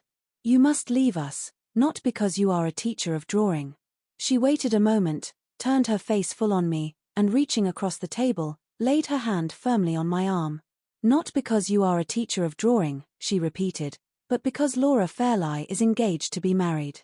The last word went like a bullet to my heart. My arm lost all sensation of the hand that grasped it. I never moved and never spoke. The sharp autumn breeze that scattered the dead leaves at our feet came as cold to me, on a sudden, as if my own mad hopes were dead leaves too, whirled away by the wind like the rest. Hopes. Betrothed, or not betrothed, she was equally far from me. Would other men have remembered that in my place? Not if they had loved her as I did. The pang passed, and nothing but the dull numbing pain of it remained. I felt Miss Halcombe's hand again, tightening its hold on my arm. I raised my head and looked at her. Her large black eyes were rooted on me, watching the white change on my face, which I felt, and which she saw. Crush it, she said. Here, where you first saw her, crush it. Don't shrink under it like a woman. Tear it out, trample it underfoot like a man. The suppressed vehemence with which she spoke, the strength which her will concentrated in the look she fixed on me, and in the hold on my arm that she had not yet relinquished, communicated to mine, steadied me. We both waited for a minute in silence. At the end of that time I had justified her generous faith in my manhood. I had, outwardly at least, recovered my self-control. Are you yourself again? Enough myself, Miss Halcombe, to ask your pardon and hers. Enough myself to be guided by your advice, and to prove my gratitude in that way, if I can prove it in no other. You have proved it already, she answered, by those words. Mr. Hartright, concealment is at an end between us. I cannot affect to hide from you what my sister has unconsciously shown to me. You must leave us for her sake, as well as for your own. Your presence here, your necessary intimacy with us, harmless as it has been, God knows, in all other respects, has unsteadied her and made her wretched. I, who love her better than my own life, I, who have learnt to believe in that pure, noble, innocent nature as I believe in my religion, know but too well the secret misery of self-reproach that she has been suffering since the first shadow of a feeling disloyal to her marriage engagement entered her heart in spite of her. I don't say, it would be useless to attempt to say it after what has happened, that her engagement has ever had a strong hold on her affections. It is an engagement of honor, not of love. Her father sanctioned it on his deathbed, 2 years since. She herself neither welcomed it nor shrank from it, she was content to make it. Till you came here she was in the position of hundreds of other women, who marry men without being greatly attracted to them or greatly repelled by them, and who learn to love them, when they don't learn to hate after marriage, instead of before. I hope more earnestly than words can say, and you should have the self-sacrificing courage to hope too, that the new thoughts and feelings which have disturbed the old calmness and the old content have not taken root too deeply to be ever removed. Your absence, if I had less belief in your honor, and your courage, and your sense, I should not trust to them as I am trusting now. Your absence will help my efforts, and time will help us all three. It is something to know that my first confidence in you was not all misplaced. It is something to know that you will not be less honest, less manly, less considerate towards the pupil whose relation to yourself you have had the misfortune to forget, than towards the stranger and the outcast whose appeal to you was not made in vain. Again the chance reference to the woman in white. Was there no possibility of speaking of Miss Fairlie and of me without raising the memory of Anne Catherick, and setting her between us like a fatality that it was hopeless to avoid? Tell me what apology I can make to Mr. Fairlie for breaking my engagement, I said. Tell me when to go after that apology is accepted. I promise implicit obedience to you and to your advice. Time is every way of importance, she answered. You heard me refer this morning to Monday next, and to the necessity of setting the Purple Room in order. The visitor whom we expect on Monday. I could not wait for her to be more explicit. Knowing what I knew now, the memory of Miss Fairlie's look and manner at the breakfast table told me that the expected visitor at Limmeridge House was her future husband. I tried to force it back, but something rose within me at that moment stronger than my own will, and I interrupted Miss Halcombe. Let me go today, I said bitterly. The sooner the better. No, not today, she replied. The only reason you can assign to Mr. Fairlie for your departure, before the end of your engagement, must be that an unforeseen necessity compels you to ask his permission to return at once to London. You must wait till tomorrow to tell him that, at the time when the post comes in, because he will then understand the sudden change in your plans, by associating it with the arrival of a letter from London. It is miserable and sickening to descend to deceit, even of the most harmless kind, but I know Mr. Fairlie, and if you once excite his suspicions that you are trifling with him, he will refuse to release you. Speak to him on Friday morning, occupy yourself afterwards, for the sake of your own interests with your employer, in leaving your unfinished work in as little confusion as possible, and quit this place on Saturday. It will be time enough then, Mr. Hartright, for you, and for all of us. Before I could assure her that she might depend on my acting in the strictest accordance with her wishes, we were both startled by advancing footsteps in the shrubbery. Someone was coming from the house to seek for us. I felt the blood rush into my cheeks and then leave them again. Could the third person who was fast approaching us, at such a time and under such circumstances, be Miss Fairlie? It was a relief, so sadly, so hopelessly was my position towards her changed already, it was absolutely a relief to me, when the person who had disturbed us appeared at the entrance of the summer-house, and proved to be only Miss Fairlie's maid. Could I speak to you for a moment, miss? Said the girl, in rather a flurried, unsettled manner. Miss Halcombe descended the steps into the shrubbery, and walked aside a few paces with the maid. Left by myself, my mind reverted, with a sense of forlorn wretchedness which it is not in any words that I can find to describe, to my approaching return to the solitude and the despair of my lonely London home. Thoughts of my kind old mother, and of my sister, who had rejoiced with her so innocently over my prospects in Cumberland, thoughts whose long banishment from my heart it was now my shame and my reproach to realize for the first time, came back to me with the loving mournfulness of old, neglected friends. My mother and my sister, what would they feel when I returned to them from my broken engagement, with the confession of my miserable secret, they who had parted from me so hopefully on that last happy night in the Hampstead cottage? Anne Catherick again. Even the memory of the farewell evening with my mother and my sister could not return to me now unconnected with that other memory of the moonlight walk back to London. What did it mean? Were that woman and I to meet once more? It was possible, at the least. Did she know that I lived in London? Yes, I had told her so, either before or after that strange question of hers, when she had asked me so distrustfully if I knew many men of the rank of baronet. Either before or after, my mind was not calm enough, then, to remember which. A few minutes elapsed before Miss Halcombe dismissed the maid and came back to me. She, too, looked flurried and unsettled now. "We have arranged all that is necessary, Mr. Hartright," she said. "We have understood each other, as friends should, and we may go back at once to the house. To tell you the truth, I am uneasy about Laura. She has sent to say she wants to see me directly, and the maid reports that her mistress is apparently very much agitated by a letter that she has received this morning, the same letter, no doubt, which I sent on to the house before we came here." We retraced our steps together hastily along the shrubbery path. Although Miss Halcombe had ended all that she thought it necessary to say on her side, I had not ended all that I wanted to say on mine. From the moment when I had discovered that the expected visitor at Limmeridge was Miss Fairlie's future husband, I had felt a bitter curiosity, a burning envious eagerness, to know who he was.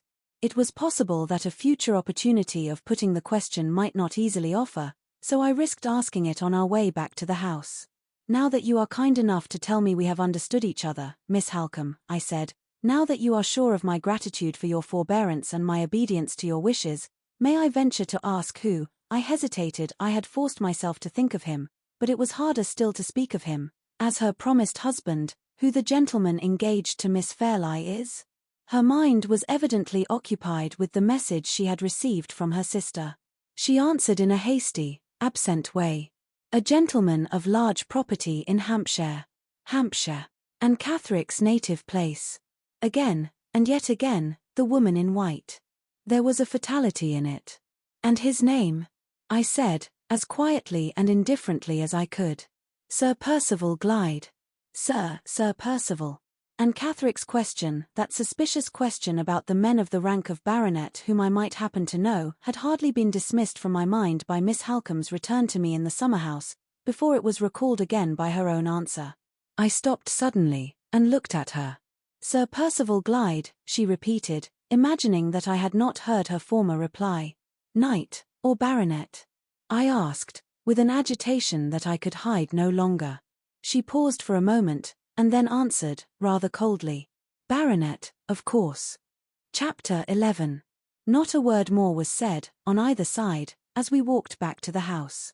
Miss Halcombe hastened immediately to her sister's room, and I withdrew to my studio to set in order all of Mr. Fairlie's drawings that I had not yet mounted and restored before I resigned them to the care of other hands. Thoughts that I had hitherto restrained, thoughts that made my position harder than ever to endure, crowded on me now that I was alone. She was engaged to be married, and her future husband was Sir Percival Glyde, a man of the rank of baronet, and the owner of property in Hampshire. There were hundreds of baronets in England, and dozens of landowners in Hampshire. Judging by the ordinary rules of evidence, I had not the shadow of a reason, thus far, for connecting Sir Percival Glyde with the suspicious words of inquiry that had been spoken to me by the woman in white. And yet, I did connect him with them. Was it because he had now become associated in my mind with Miss Fairlie being, in her turn, associated with Anne Catherick, since the night when I had discovered the ominous likeness between them? Had the events of the morning so unnerved me already that I was at the mercy of any delusion which common chances and common coincidences might suggest to my imagination? Impossible to say. I could only feel that what had passed between Miss Halcombe and myself, on our way from the summer-house, had affected me very strangely. The foreboding of some undiscoverable danger lying hid from us all in the darkness of the future was strong on me. The doubt whether I was not linked already to a chain of events which even my approaching departure from Cumberland would be powerless to snap asunder, the doubt whether we any of us saw the end as the end would really be, gathered more and more darkly over my mind. Poignant as it was, the sense of suffering caused by the miserable end of my brief, presumptuous love seemed to be blunted and deadened by the still stronger sense of something obscurely impending, something invisibly threatening, that time was holding over our heads. I had been engaged with the drawings little more than half an hour, when there was a knock at the door. It opened, on my answering, and, to my surprise, Miss Halcombe entered the room. Her manner was angry and agitated. She caught up a chair for herself before I could give her one, and sat down in it, close at my side. "Mr. Hartright," she said, "I had hoped that all painful subjects of conversation were exhausted between us, for today at least. But it is not to be so. There is some underhand villainy at work to frighten my sister about her approaching marriage. You saw me send the gardener on to the house, with a letter addressed, in a strange handwriting, to Miss Fairlie?" "Certainly. The letter is an anonymous letter, a vile attempt to injure Sir Percival Glyde in my sister's estimation. It has so agitated and alarmed her that I have had the greatest possible difficulty in composing her spirits sufficiently to allow me to leave her room and come here. I know this is a family matter on which I ought not to consult you, and in which you can feel no concern or interest. I beg your pardon, Miss Halcombe. I feel the strongest possible concern and interest in anything that affects Miss Fairlie's happiness or yours. I am glad to hear you say so. You are the only person in the house, or out of it, who can advise me. Mr. Fairlie, in his state of health and with his horror of difficulties and mysteries of all kinds, is not to be thought of. The clergyman is a good, weak man, who knows nothing out of the routine of his duties, and our neighbours are just the sort of comfortable, jog-trot acquaintances whom one cannot disturb in times of trouble and danger. What I want to know is this: ought I at once to take such steps as I can to discover the writer of the letter? Or ought I to wait, and apply to Mr. Fairlie's legal adviser tomorrow? It is a question, perhaps a very important one, of gaining or losing a day. Tell me what you think, Mr. Hartright. If necessity had not already obliged me to take you into my confidence under very delicate circumstances, even my helpless situation would, perhaps, be no excuse for me. But as things are, I cannot surely be wrong, after all that has passed between us, in forgetting that you are a friend of only 3 months' standing. She gave me the letter. It began abruptly, without any preliminary form of address, as follows: "Do you believe in dreams? I hope, for your own sake, that you do. See what Scripture says about dreams and their fulfillment, Genesis XL. 8, Xli. 25, Daniel 4, 18-25, and take the warning I send you before it is too late. Last night I dreamed about you, Miss Fairlie. I dreamed that I was standing inside the communion rails of a church, I on one side of the altar table, and the clergyman, with his surplice and his prayer book, on the other. After a time there walked towards us, down the aisle of the church, a man and a woman, coming to be married. You were the woman. You looked so pretty and innocent in your beautiful white silk dress, and your long white lace veil, that my heart felt for you, and the tears came into my eyes. They were tears of pity, young lady, that heaven blesses, and instead of falling from my eyes like the everyday tears that we all of us shed, they turned into 2 rays of light which slanted nearer and nearer to the man standing at the altar with you, till they touched his breast. The 2 rays sprang in arches like 2 rainbows between me and him. I looked along them, and I saw down into his inmost heart. The outside of the man you were marrying was fair enough to see. He was neither tall nor short, he was a little below the middle size. A light, active, high-spirited man about 45 years old, to look at. He had a pale face, and was bald over the forehead, but had dark hair on the rest of his head. His beard was shaven on his chin, but was let to grow, of a fine rich brown, on his cheeks and his upper lip. His eyes were brown too, and very bright, his nose straight and handsome and delicate enough to have done for a woman's. His hands the same. He was troubled from time to time with a dry hacking cough, and when he put up his white right hand to his mouth, he showed the red scar of an old wound across the back of it. Have I dreamt of the right man? You know best, Miss Fairlie, and you can say if I was deceived or not. Read next, what I saw beneath the outside, I entreat you, read, and profit. I looked along the 2 rays of light, and I saw down into his inmost heart. It was black as night, and on it were written, in the red flaming letters which are the handwriting of the fallen angel, without pity and without remorse. He has strewn with misery the paths of others, and he will live to strew with misery the path of this woman by his side. I read that, and then the rays of light shifted and pointed over his shoulder, and there, behind him, stood a fiend laughing. And the rays of light shifted once more, and pointed over your shoulder, and there behind you stood an angel weeping. And the rays of light shifted for the third time, and pointed straight between you and that man. They widened and widened, thrusting you both asunder, one from the other. And the clergyman looked for the marriage service in vain, it was gone out of the book, and he shut up the leaves, and put it from him in despair. And I woke with my eyes full of tears and my heart beating, for I believe in dreams. Believe too, Miss Fairlie, I beg of you, for your own sake, believe as I do. Joseph and Daniel, and others in Scripture, believed in dreams. Inquire into the past life of that man with the scar on his hand, before you say the words that make you his miserable wife. I don't give you this warning on my account, but on yours. I have an interest in your well-being that will live as long as I draw breath. Your mother's daughter has a tender place in my heart, for your mother was my first, my best, my only friend. There the extraordinary letter ended, without signature of any sort. The handwriting afforded no prospect of a clue. It was traced on ruled lines, in the cramped, conventional, copybook character technically termed small hand. It was feeble and faint, and defaced by blots, but had otherwise nothing to distinguish it. That is not an illiterate letter, said Miss Halcombe, and at the same time, it is surely too incoherent to be the letter of an educated person in the higher ranks of life. The reference to the bridal dress and veil, and other little expressions, seem to point to it as the production of some woman. What do you think, Mr. Hartright? I think so too. It seems to me to be not only the letter of a woman, but of a woman whose mind must be deranged, suggested Miss Halcombe. It struck me in that light too. I did not answer. While I was speaking, my eyes rested on the last sentence of the letter. Your mother's daughter has a tender place in my heart, for your mother was my first, my best, my only friend. Those words and the doubt which had just escaped me as to the sanity of the writer of the letter, acting together on my mind, suggested an idea, which I was literally afraid to express openly, or even to encourage secretly. I began to doubt whether my own faculties were not in danger of losing their balance. It seemed almost like a monomania to be tracing back everything strange that happened, everything unexpected that was said, always to the same hidden source and the same sinister influence.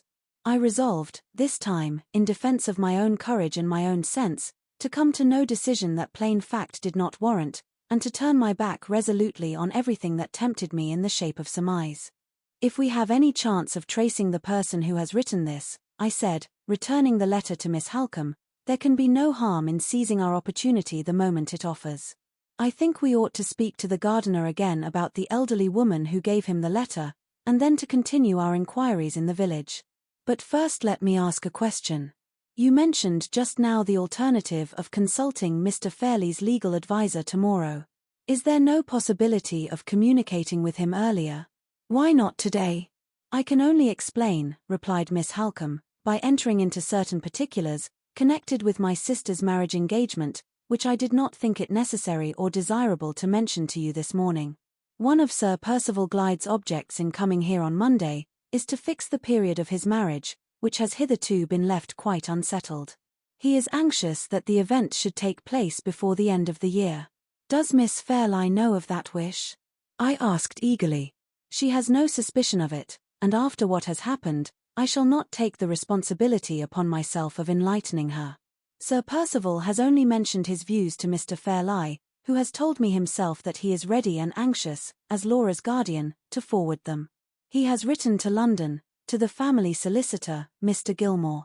Mr. Gilmore happens to be away in Glasgow on business, and he has replied by proposing to stop at Limmeridge House on his way back to town.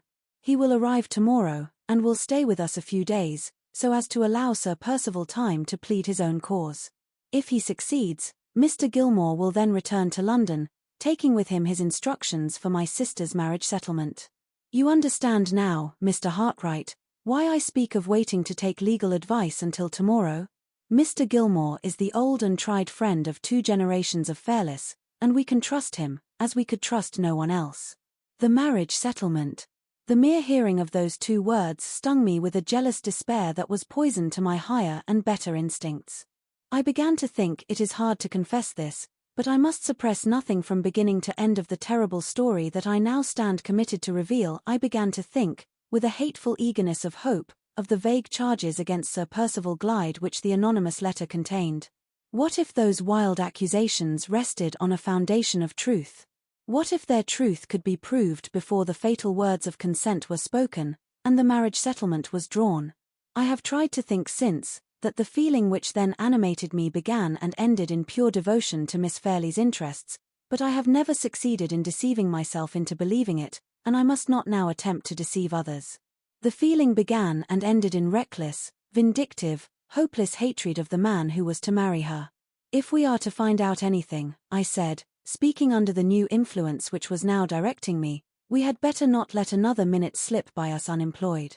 I can only suggest, once more, the propriety of questioning the gardener a second time, and of inquiring in the village immediately afterwards. I think I may be of help to you in both cases, said Miss Halcombe, rising. Let us go, Mr. Hartright, at once, and do the best we can together. I had the door in my hand to open it for her, but I stopped, on a sudden, to ask an important question before we set forth.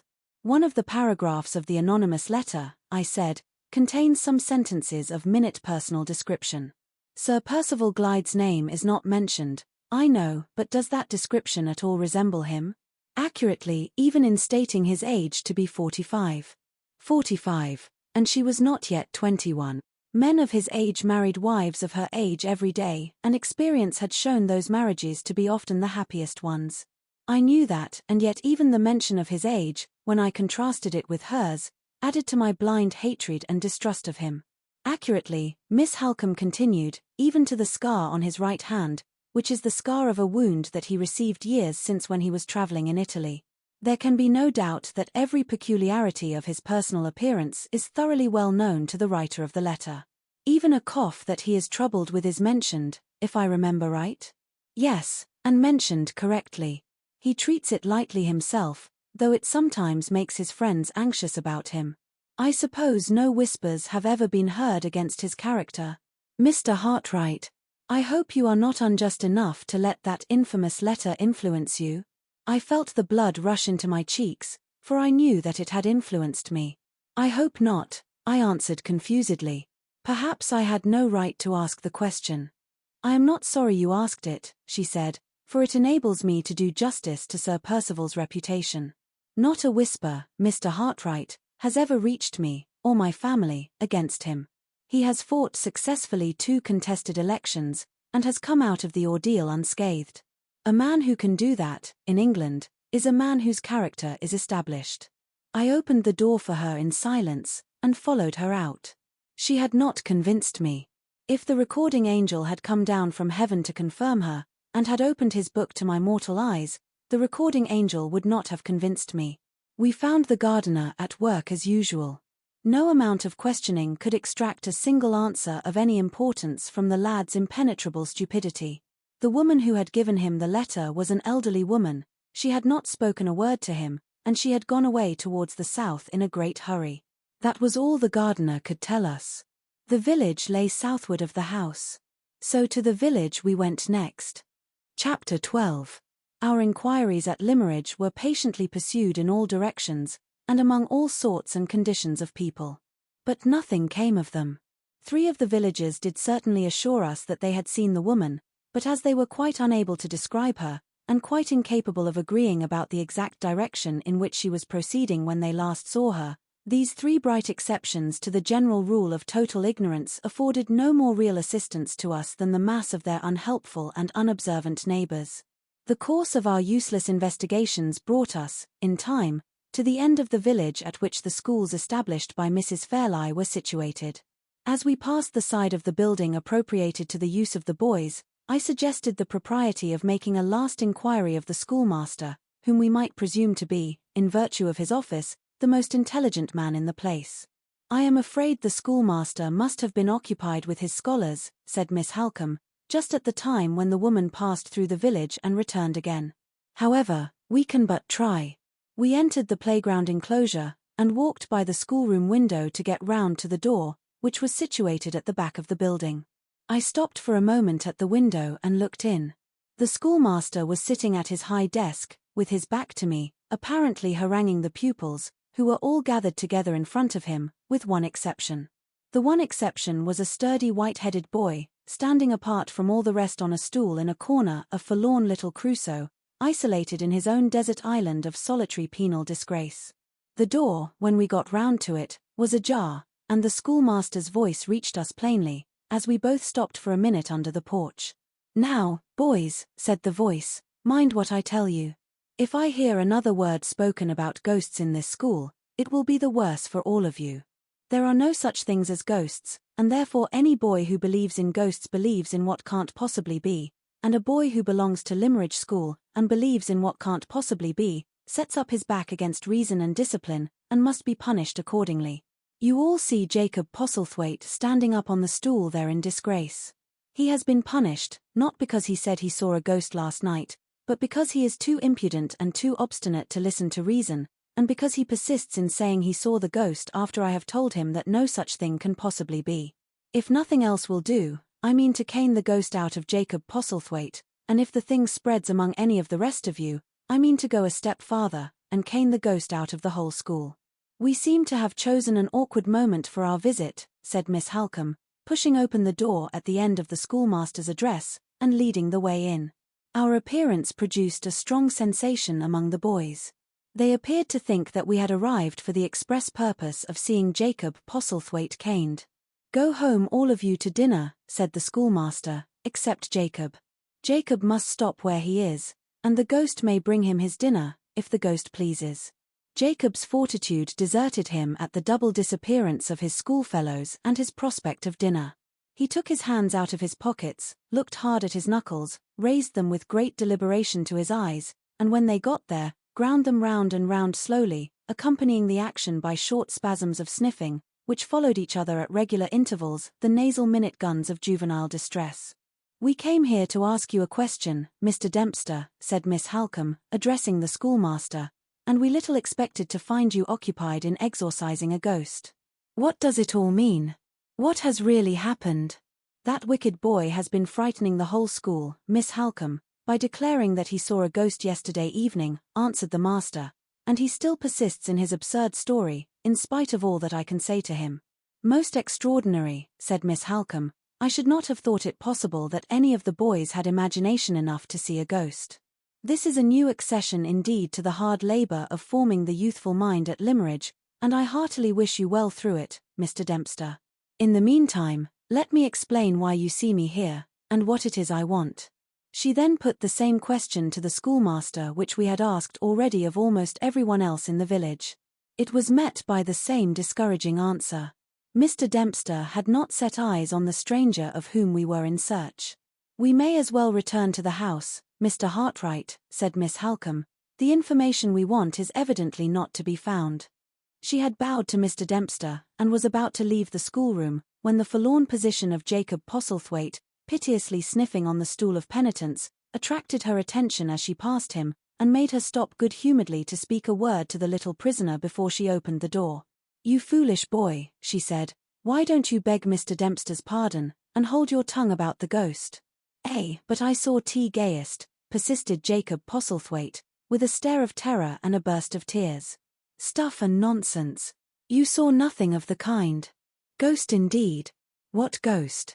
"I beg your pardon, Miss Halcombe," interposed the schoolmaster a little uneasily, "but I think you had better not question the boy. The obstinate folly of his story is beyond all belief, and you might lead him into ignorantly." "Ignorantly what?" inquired Miss Halcombe sharply. "Ignorantly shocking your feelings," said Mr. Dempster, looking very much discomposed.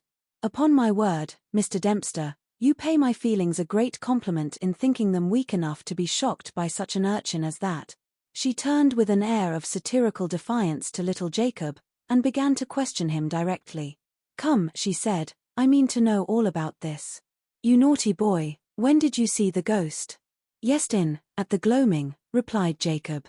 "Oh, you saw it yesterday evening, in the twilight? And what was it like?" "All in white as a gayest should be," answered the ghost seer, with a confidence beyond his years. "And where was it?" "Away yangder, in T Kirkyard, where a gayest ought to be." "As a gayest should be, where a gayest ought to be, why, you little fool, You talk as if the manners and customs of ghosts had been familiar to you from your infancy. You have got your story at your fingers' ends, at any rate. I suppose I shall hear next that you can actually tell me whose ghost it was. But I just can, replied Jacob, nodding his head with an air of gloomy triumph. Mr. Dempster had already tried several times to speak while Miss Halcombe was examining his pupil, and he now interposed resolutely enough to make himself heard. Excuse me, Miss Halcombe, he said, if I venture to say that you are only encouraging the boy by asking him these questions. I will merely ask one more, Mr. Dempster, and then I shall be quite satisfied. Well, she continued, turning to the boy, and whose ghost was it? Gayest of Mistress Fairlie, answered Jacob in a whisper. The effect which this extraordinary reply produced on Miss Halcombe fully justified the anxiety which the schoolmaster had shown to prevent her from hearing it. Her face crimsoned with indignation, she turned upon little Jacob with an angry suddenness which terrified him into a fresh burst of tears, opened her lips to speak to him, then controlled herself, and addressed the master instead of the boy. It is useless, she said, to hold such a child as that responsible for what he says. I have little doubt that the idea has been put into his head by others. If there are people in this village, Mr. Dempster, who have forgotten the respect and gratitude due from every soul in it to my mother's memory, I will find them out, and if I have any influence with Mr. Fairlie, they shall suffer for it. I hope indeed, I am sure, Miss Halcombe, that you are mistaken, said the schoolmaster. The matter begins and ends with the boy's own perversity and folly. He saw, or thought he saw, a woman in white, yesterday evening, as he was passing the churchyard, and the figure, real or fancied, was standing by the marble cross, which he and everyone else in Limmeridge knows to be the monument over Mrs. Fairlie's grave. These two circumstances are surely sufficient to have suggested to the boy himself the answer which has so naturally shocked you. Although Miss Halcombe did not seem to be convinced, she evidently felt that the schoolmaster's statement of the case was too sensible to be openly combated. She merely replied by thanking him for his attention, and by promising to see him again when her doubts were satisfied. This said, she bowed, and led the way out of the schoolroom. Throughout the whole of this strange scene I had stood apart, listening attentively, and drawing my own conclusions. As soon as we were alone again, Miss Halcombe asked me if I had formed any opinion on what I had heard. A very strong opinion, I answered. The boy's story, as I believe, has a foundation in fact. I confess I am anxious to see the monument over Mrs. Fairlie's grave, and to examine the ground about it. You shall see the grave.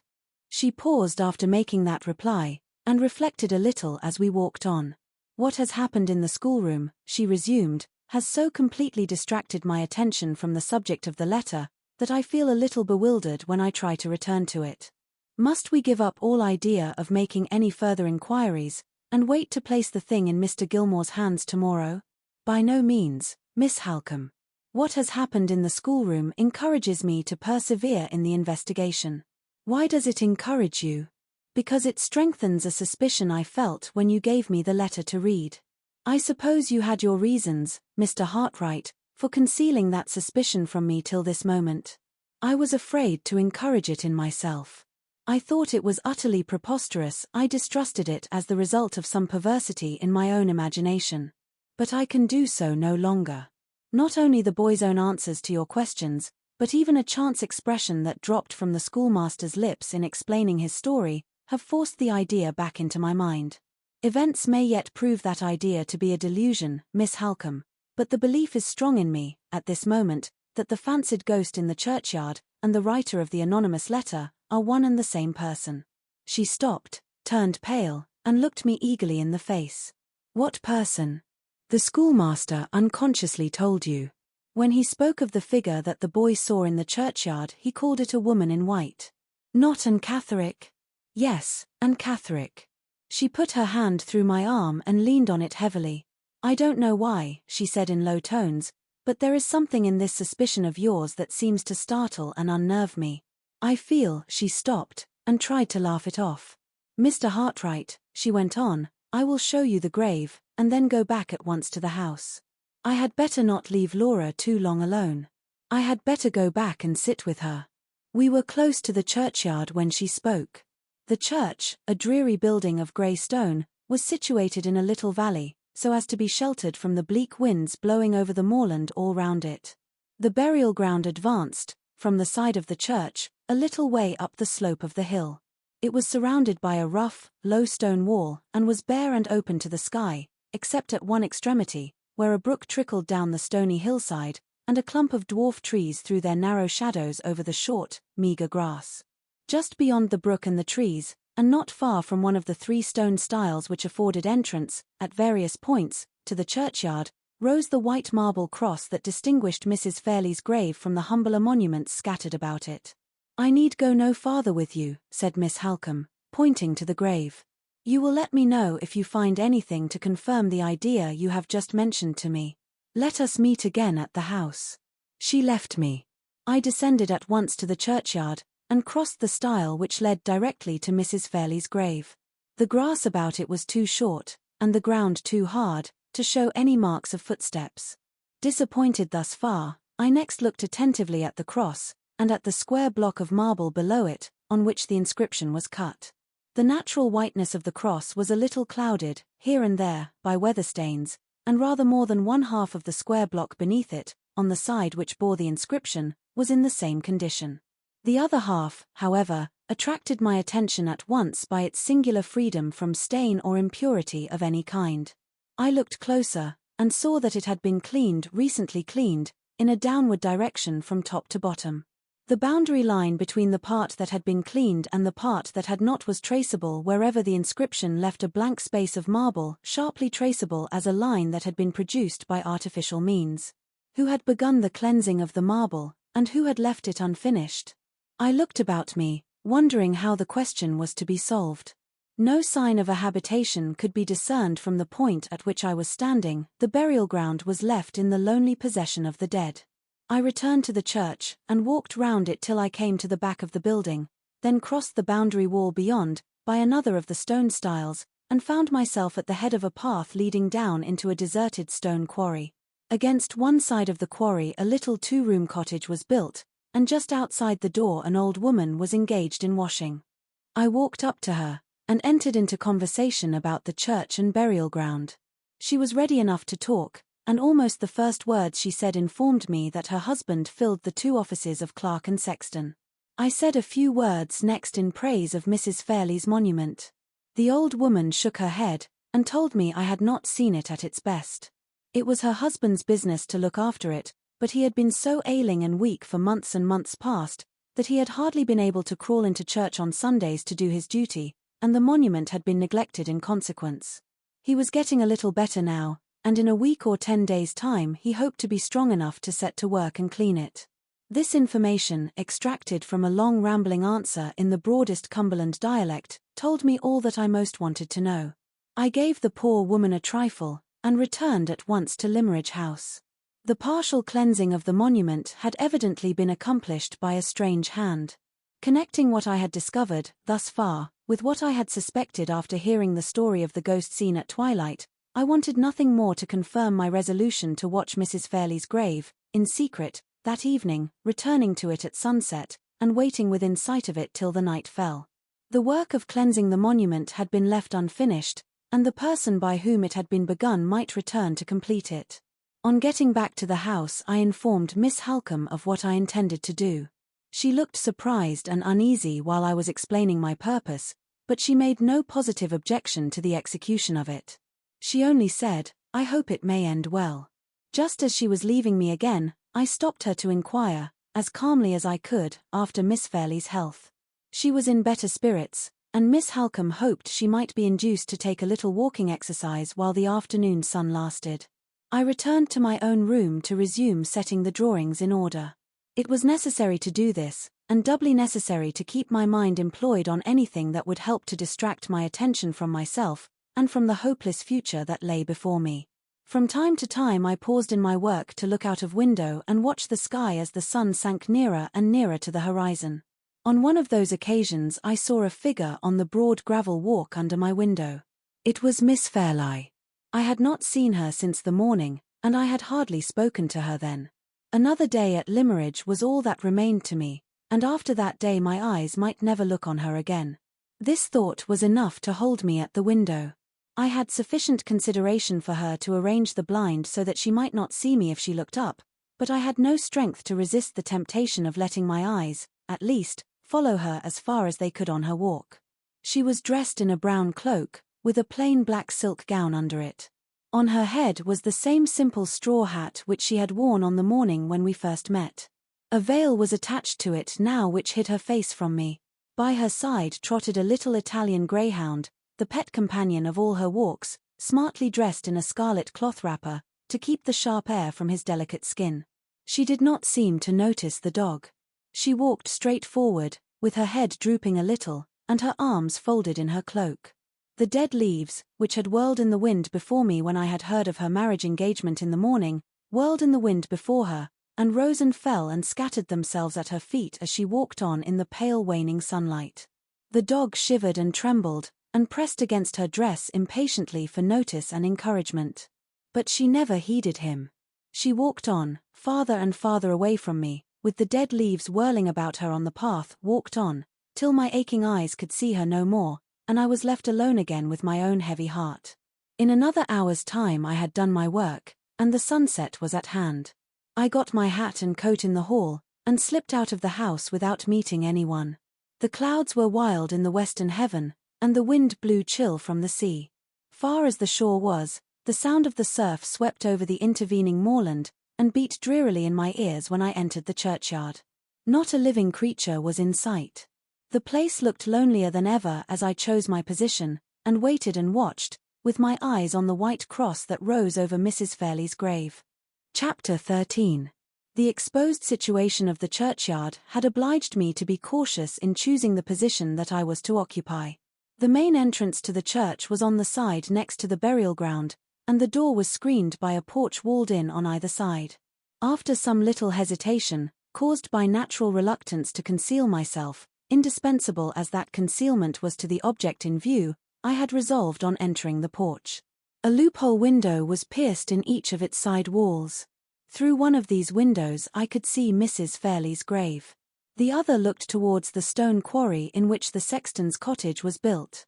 Before me, fronting the porch entrance, was a patch of bare burial ground, a line of low stone wall, and a strip of lonely brown hill, with the sunset clouds sailing heavily over it before the strong, steady wind. No living creature was visible or audible, no bird flew by me, no dog barked from the sexton's cottage. The pauses in the dull beating of the surf were filled up by the dreary rustling of the dwarf trees near the grave, and the cold faint bubble of the brook over its stony bed. A dreary scene and a dreary hour. My spirits sank fast as I counted out the minutes of the evening in my hiding place under the church porch. It was not twilight yet, the light of the setting sun still lingered in the heavens, and little more than the first half-hour of my solitary watch had elapsed when I heard footsteps and a voice.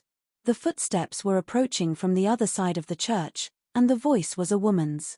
"Don't you fret, my dear, about the letter," said the voice. "I gave it to the lad quite safe, and the lad he took it from me without a word. He went his way and I went mine, and not a living soul followed me afterwards, that I'll warrant." These words strung up my attention to a pitch of expectation that was almost painful. There was a pause of silence, but the footsteps still advanced. In another moment 2 persons, both women, passed within my range of view from the porch window. They were walking straight towards the grave, and therefore they had their backs turned towards me. One of the women was dressed in a bonnet and shawl. The other wore a long traveling cloak of a dark blue color, with the hood drawn over her head. A few inches of her gown were visible below the cloak. My heart beat fast as I noted the color, it was white. After advancing about halfway between the church and the grave they stopped, and the woman in the cloak turned her head towards her companion. But her side face, which a bonnet might now have allowed me to see, was hidden by the heavy, projecting edge of the hood. "Mind you keep that comfortable warm cloak on," said the same voice which I had already heard, the voice of the woman in the shawl. "Mrs. Todd is right about your looking too particular, yesterday, all in white. I'll walk about a little while you're here, churchyards being not at all in my way, whatever they may be in yours. Finish what you want to do before I come back, and let us be sure and get home again before night." With those words she turned about, and retracing her steps, advanced with her face towards me. It was the face of an elderly woman, brown, rugged, and healthy, with nothing dishonest or suspicious in the look of it. Close to the church, she stopped to pull her shawl closer round her. Queer, she said to herself, always queer, with her whims and her ways, ever since I can remember her. Harmless, though as harmless, poor soul, as a little child. She sighed, looked about the burial ground nervously, shook her head, as if the dreary prospect by no means pleased her, and disappeared round the corner of the church. I doubted for a moment whether I ought to follow and speak to her or not. My intense anxiety to find myself face to face with her companion helped me to decide in the negative. I could ensure seeing the woman in the shawl by waiting near the churchyard until she came back, although it seemed more than doubtful whether she could give me the information of which I was in search. The person who had delivered the letter was of little consequence. The person who had written it was the one center of interest, and the one source of information, and that person I now felt convinced was before me in the churchyard. While these ideas were passing through my mind, I saw the woman in the cloak approach close to the grave, and stand looking at it for a little while. She then glanced all round her, and taking a white linen cloth or handkerchief from under her cloak, turned aside towards the brook. The little stream ran into the churchyard under a tiny archway in the bottom of the wall, and ran out again, after a winding course of a few dozen yards, under a similar opening. She dipped the cloth in the water, and returned to the grave. I saw her kiss the white cross, then kneel down before the inscription, and apply her wet cloth to the cleansing of it. After considering how I could show myself with the least possible chance of frightening her, I resolved to cross the wall before me, to skirt round it outside, and to enter the churchyard again by the stile near the grave, in order that she might see me as I approached. She was so absorbed over her employment that she did not hear me coming until I had stepped over the stile. Then she looked up, started to her feet with a faint cry, and stood facing me in speechless and motionless terror. "Don't be frightened," I said. "Surely you remember me?" I stopped while I spoke, then advanced a few steps gently, then stopped again, and so approached by little and little till I was close to her. If there had been any doubt still left in my mind, it must have been now set at rest. There, speaking affrightedly for itself, there was the same face confronting me over Mrs. Fairlie's grave which had first looked into mine on the highroad by night. "You remember me," I said. "We met very late, and I helped you to find the way to London. Surely you have not forgotten that?" Her features relaxed, and she drew a heavy breath of relief. I saw the new life of recognition stirring slowly under the death-like stillness which fear had set on her face. "Don't attempt to speak to me just yet," I went on. "Take time to recover yourself, take time to feel quite certain that I am a friend." "You are very kind to me," she murmured. "As kind now as you were then." She stopped, and I kept silence on my side. I was not granting time for composure to her only, I was gaining time also for myself. Under the wild evening light, that woman and I were met together again, a grave between us, the dead about us, the lonesome hills closing us round on every side. The time, the place, the circumstances under which we now stood face to face in the evening stillness of that dreary valley, the lifelong interests which might hang suspended on the next chance words that passed between us, the sense that, for aught I knew to the contrary, the whole future of Laura Fairlie's life might be determined, for good or for evil, by my winning or losing the confidence of the forlorn creature who stood trembling by her mother's grave, all threatened to shake the steadiness and the self-control on which every inch of the progress I might yet make now depended. I tried hard, as I felt this, to possess myself of all my resources. I did my utmost to turn the few moments for reflection to the best account. "Are you calmer now?" I said, as soon as I thought it time to speak again.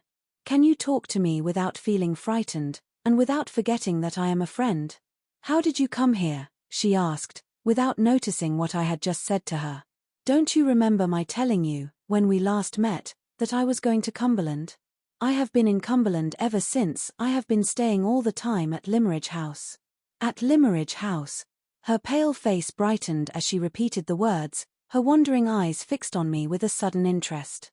"Ah, how happy you must have been," she said, looking at me eagerly, without a shadow of its former distrust left in her expression. I took advantage of her newly aroused confidence in me to observe her face, with an attention and a curiosity which I had hitherto restrained myself from showing, for caution's sake. I looked at her, with my mind full of that other lovely face which had so ominously recalled her to my memory on the terrace by moonlight. I had seen Anne Catherick's likeness in Miss Fairlie. I now saw Miss Fairlie's likeness in Anne Catherick, saw it all the more clearly because the points of dissimilarity between the two were presented to me as well as the points of resemblance. In the general outline of the countenance and general proportion of the features, in the color of the hair and in the little nervous uncertainty about the lips, in the height and size of the figure, and the carriage of the head and body, the likeness appeared even more startling than I had ever felt it to be yet. But there the resemblance ended, and the dissimilarity, in details, began. The delicate beauty of Miss Fairlie's complexion, the transparent clearness of her eyes, the smooth purity of her skin, the tender bloom of color on her lips, were all missing from the worn, weary face that was now turned towards mine. Although I hated myself even for thinking such a thing, still, while I looked at the woman before me, the idea would force itself into my mind that one sad change, in the future, was all that was wanting to make the likeness complete, which I now saw to be so imperfect in detail. If ever sorrow and suffering set their profaning marks on the youth and beauty of Miss Fairlie's face, then, and then only, Anne Catherick and she would be the twin sisters of chance resemblance, the living reflections of one another. I shuddered at the thought. There was something horrible in the blind, unreasoning distrust of the future which the mere passage of it through my mind seemed to imply. It was a welcome interruption to be roused by feeling Anne Catherick's hand laid on my shoulder. The touch was as stealthy and as sudden as that other touch which had petrified me from head to foot on the night when we first met. "You are looking at me, and you are thinking of something," she said, with her strange breathless rapidity of utterance. "What is it?" "Nothing extraordinary," I answered. "I was only wondering how you came here." "I came with a friend who is very good to me. I have only been here 2 days. And you found your way to this place yesterday? How do you know that?" "I only guessed it." She turned from me, and knelt down before the inscription once more. "Where should I go if not here?" she said. "The friend who was better than a mother to me is the only friend I have to visit at Limmeridge. Oh, it makes my heart ache to see a stain on her tomb. It ought to be kept white as snow, for her sake. I was tempted to begin cleaning it yesterday, and I can't help coming back to go on with it today. Is there anything wrong in that? I hope not. Surely nothing can be wrong that I do for Mrs. Fairlie's sake." The old grateful sense of her benefactress's kindness was evidently the ruling idea still in the poor creature's mind, the narrow mind which had but too plainly opened to no other lasting impression since that first impression of her younger and happier days. I saw that my best chance of winning her confidence lay in encouraging her to proceed with the artless employment which she had come into the burial ground to pursue.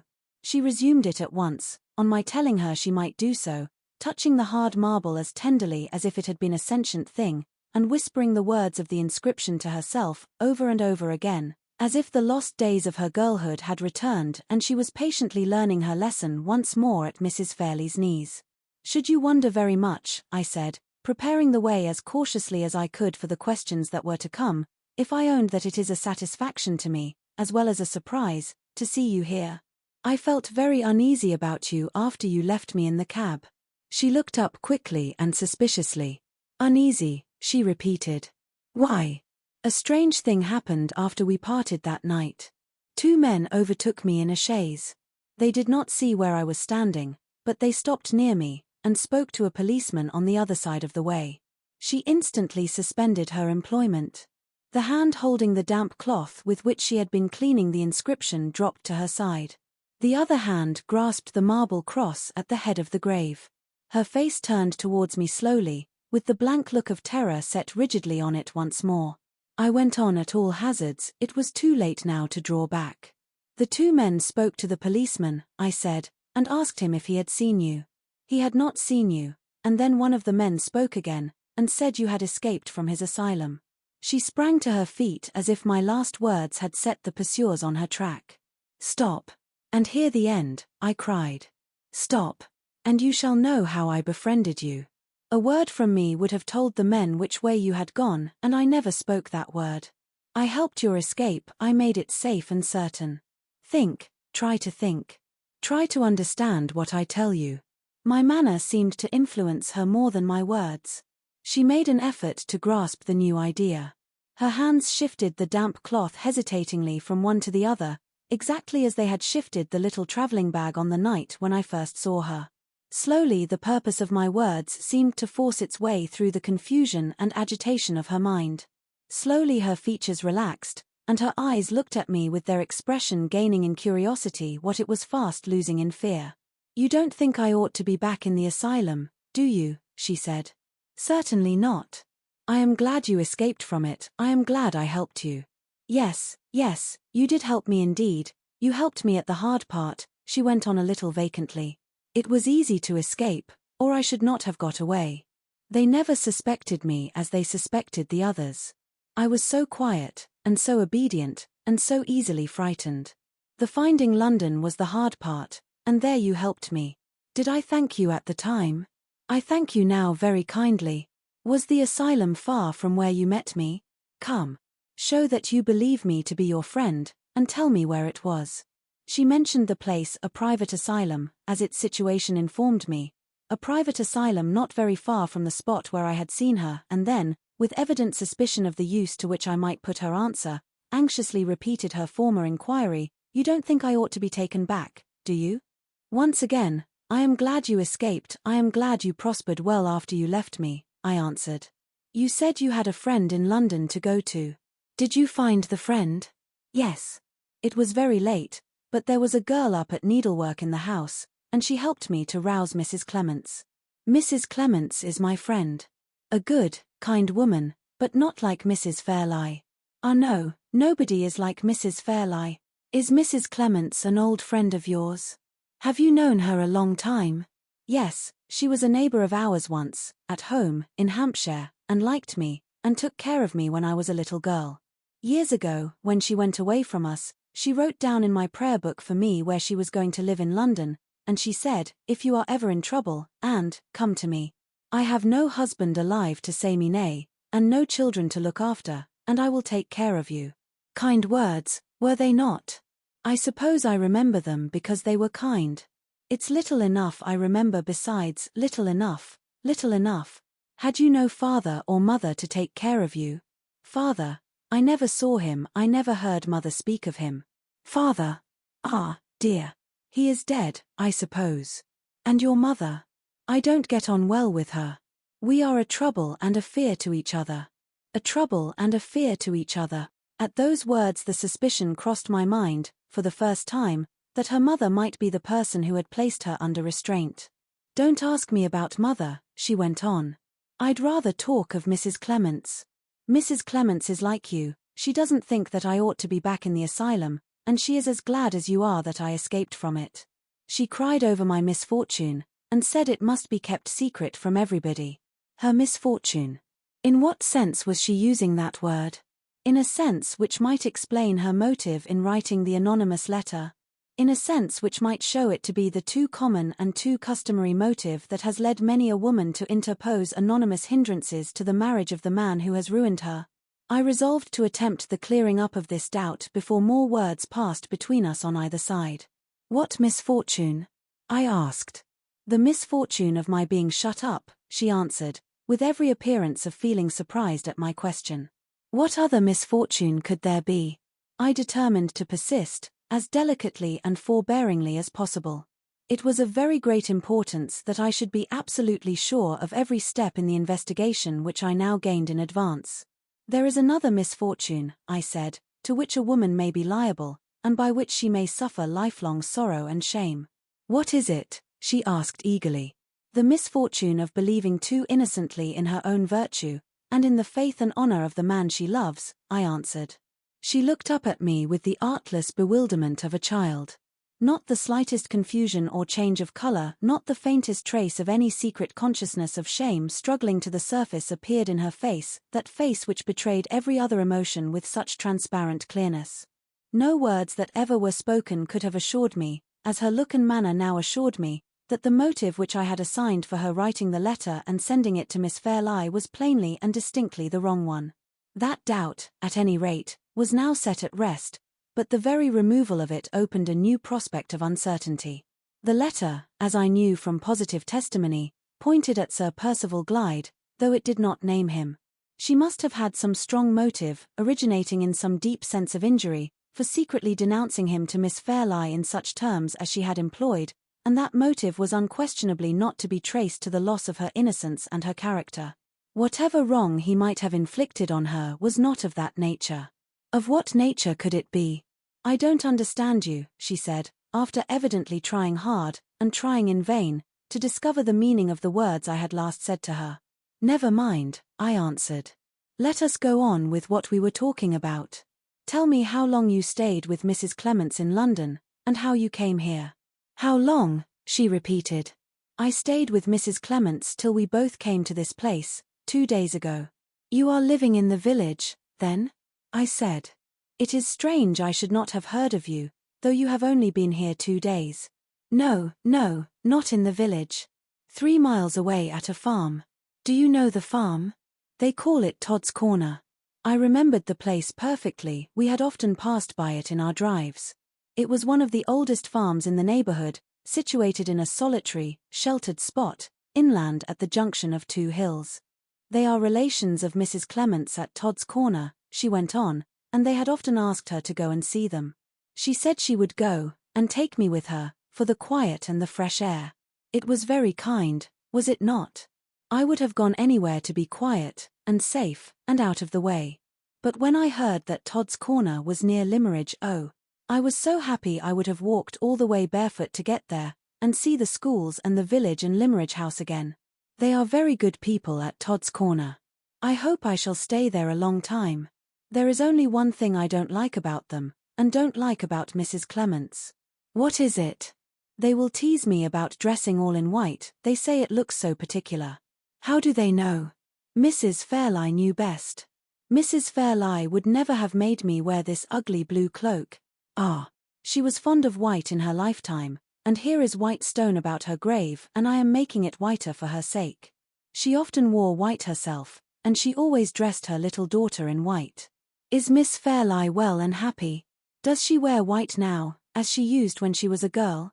Her voice sank when she put the questions about Miss Fairlie, and she turned her head farther and farther away from me.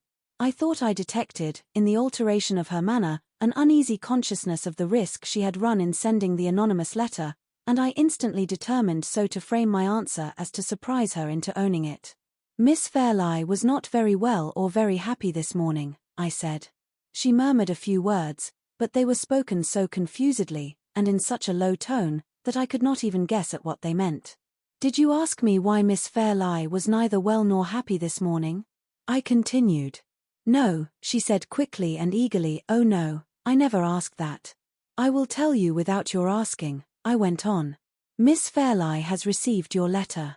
She had been down on her knees for some little time past, carefully removing the last weather stains left about the inscription while we were speaking together.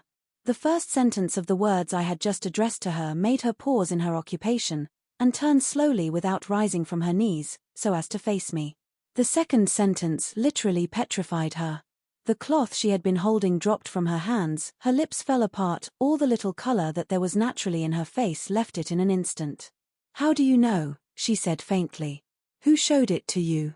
The blood rushed back into her face, rushed overwhelmingly, as the sense rushed upon her mind that her own words had betrayed her. She struck her hands together in despair. I never wrote it, she gasped affrightedly. I know nothing about it. Yes, I said, you wrote it, and you know about it. It was wrong to send such a letter, it was wrong to frighten Miss Fairlie. If you had anything to say that it was right and necessary for her to hear, you should have gone yourself to Limmeridge House, you should have spoken to the young lady with your own lips. She crouched down over the flat stone of the grave, till her face was hidden on it, and made no reply. Miss Fairlie will be as good and kind to you as her mother was, if you mean well, I went on. Miss Fairlie will keep your secret, and not let you come to any harm. Will you see her tomorrow at the farm? Will you meet her in the garden at Limmeridge House? Oh, if I could die, and be hidden and at rest with you. Her lips murmured the words close on the gravestone, murmured them in tones of passionate endearment, to the dead remains beneath. You know how I love your child, for your sake. Oh, Mrs. Fairlie, tell me how to save her. Be my darling and my mother once more, and tell me what to do for the best. I heard her lips kissing the stone, I saw her hands beating on it passionately. The sound and the sight deeply affected me. I stooped down, and took the poor helpless hands tenderly in mine, and tried to soothe her. It was useless. She snatched her hands from me, and never moved her face from the stone.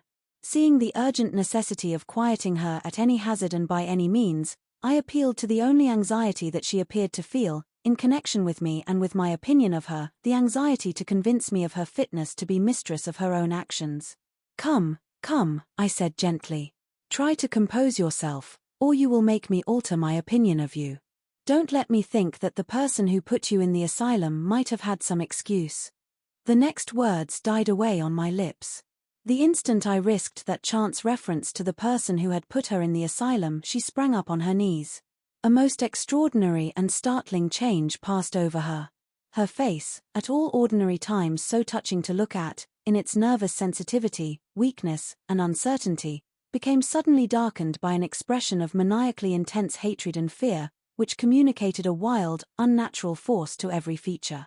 Her eyes dilated in the dim evening light, like the eyes of a wild animal. She caught up the cloth that had fallen at her side, as if it had been a living creature that she could kill, and crushed it in both her hands with such convulsive strength, that the few drops of moisture left in it trickled down on the stone beneath her. Talk of something else, she said, whispering through her teeth. I shall lose myself if you talk of that. Every vestige of the gentler thoughts which had filled her mind hardly a minute since seemed to be swept from it now. It was evident that the impression left by Mrs. Fairlie's kindness was not, as I had supposed, the only strong impression on her memory. With the grateful remembrance of her schooldays at Limmeridge, there existed the vindictive remembrance of the wrong inflicted on her by her confinement in the asylum. Who had done that wrong? Could it really be her mother? It was hard to give up pursuing the inquiry to that final point, but I forced myself to abandon all idea of continuing it. Seeing her as I saw her now, it would have been cruel to think of anything but the necessity and the humanity of restoring her composure. I will talk of nothing to distress you, I said soothingly. You want something, she answered sharply and suspiciously. Don't look at me like that. Speak to me, tell me what you want. I only want you to quiet yourself, and when you are calmer, to think over what I have said. Said? She paused, twisted the cloth in her hands, backwards and forwards, and whispered to herself, What is it he said? She turned again towards me, and shook her head impatiently. Why don't you help me? She asked, with angry suddenness. Yes, yes, I said, I will help you, and you will soon remember. I ask you to see Miss Fairlie tomorrow and to tell her the truth about the letter. Ah, Miss Fairlie, Fairlie, Fairlie. The mere utterance of the loved familiar name seemed to quiet her. Her face softened and grew like itself again. You need have no fear of Miss Fairlie, I continued, and no fear of getting into trouble through the letter. She knows so much about it already, that you will have no difficulty in telling her all. There can be little necessity for concealment where there is hardly anything left to conceal. You mention no names in the letter, but Miss Fairlie knows that the person you write of is Sir Percival Glyde. The instant I pronounced that name she started to her feet, and a scream burst from her that rang through the churchyard, and made my heart leap in me with the terror of it. The dark deformity of the expression which had just left her face lowered on it once more, with doubled and trebled intensity. The shriek at the name, the reiterated look of hatred and fear that instantly followed, told all. Not even a last doubt now remained. Her mother was guiltless of imprisoning her in the asylum. A man had shut her up, and that man was Sir Percival Glyde. The scream had reached other ears than mine. On one side I heard the door of the sexton's cottage open, on the other I heard the voice of her companion, the woman in the shawl, the woman whom she had spoken of as Mrs. Clements. I'm coming, cried the voice from behind the clump of dwarf trees. In a moment more Mrs. Clements hurried into view. Who are you? She cried, facing me resolutely as she set her foot on the stile. How dare you frighten a poor helpless woman like that? She was at Anne Catherick's side, and had put one arm around her, before I could answer. What is it, my dear? She said. What has he done to you? Nothing, the poor creature answered. Nothing. I'm only frightened. Mrs. Clements turned on me with a fearless indignation, for which I respected her. I should be heartily ashamed of myself if I deserved that angry look, I said. But I do not deserve it. I have unfortunately startled her without intending it. This is not the first time she has seen me. Ask her yourself, and she will tell you that I am incapable of willingly harming her or any woman. I spoke distinctly, so that Anne Catherick might hear and understand me, and I saw that the words and their meaning had reached her. Yes, yes, she said, he was good to me once, he helped me, she whispered the rest into her friend's ear. Strange, indeed, said Mrs. Clements, with a look of perplexity.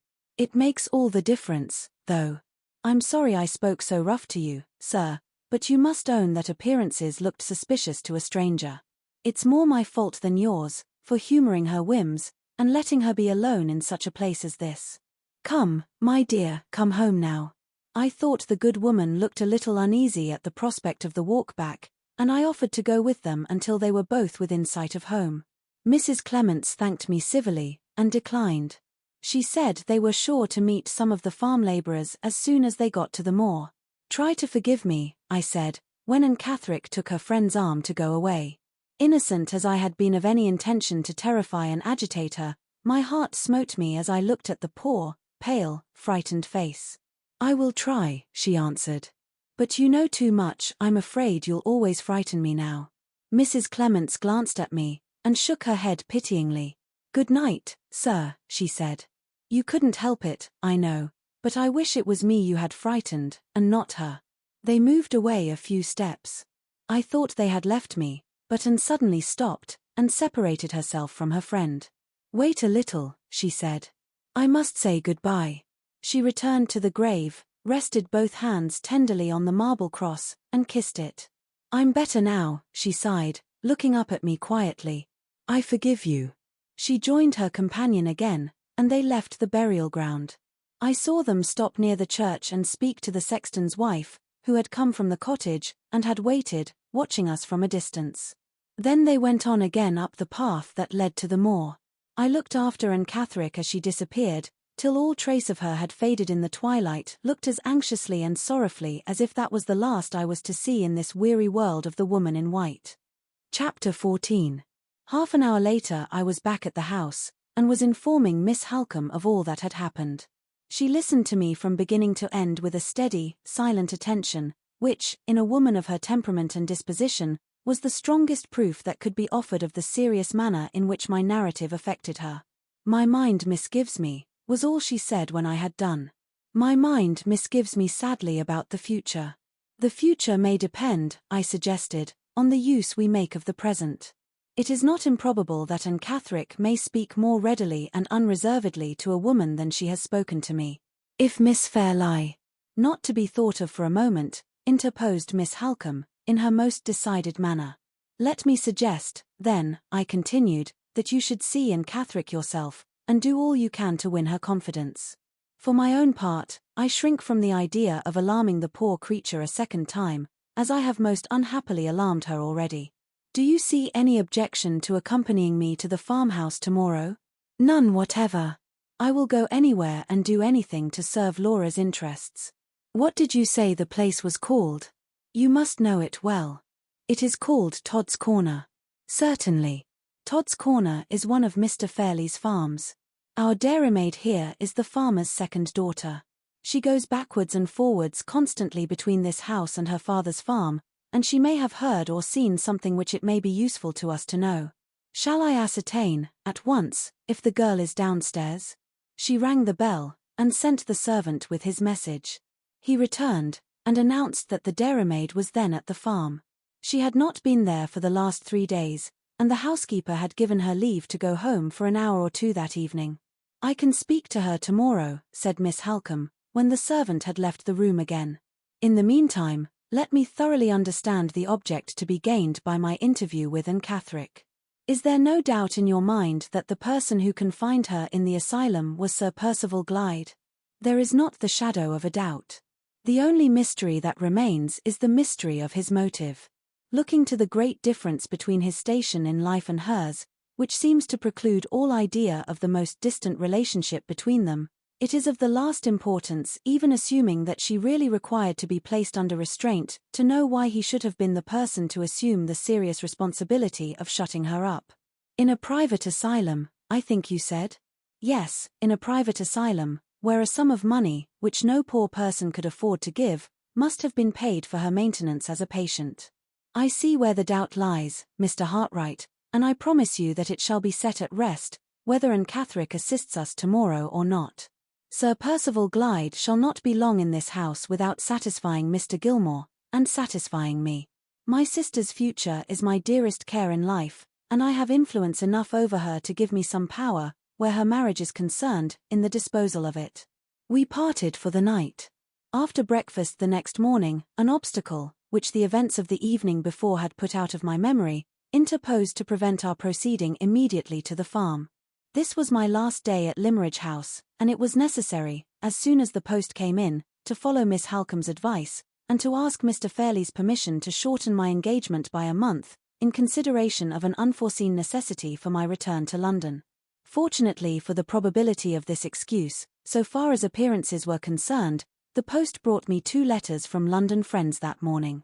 I took them away at once to my own room, and sent the servant with a message to Mr. Fairlie, requesting to know when I could see him on a matter of business. I awaited the man's return, free from the slightest feeling of anxiety about the manner in which his master might receive my application. With Mr. Fairlie's leave or without it, I must go. The consciousness of having now taken the first step on the dreary journey which was henceforth to separate my life from Miss Fairlie's seemed to have blunted my sensibility to every consideration connected with myself. I had done with my poor man's touchy pride, I had done with all my little artist vanities. No insolence of Mr. Fairlie's, if he chose to be insolent, could wound me now. The servant returned with a message for which I was not unprepared. Mr. Fairlie regretted that the state of his health, on that particular morning, was such as to preclude all hope of his having the pleasure of receiving me. He begged, therefore, that I would accept his apologies, and kindly communicate what I had to say in the form of a letter. Similar messages to this had reached me, at various intervals, during my 3 months' residence in the house. Throughout the whole of that period Mr. Fairlie had been rejoiced to possess me, but had never been well enough to see me for a second time.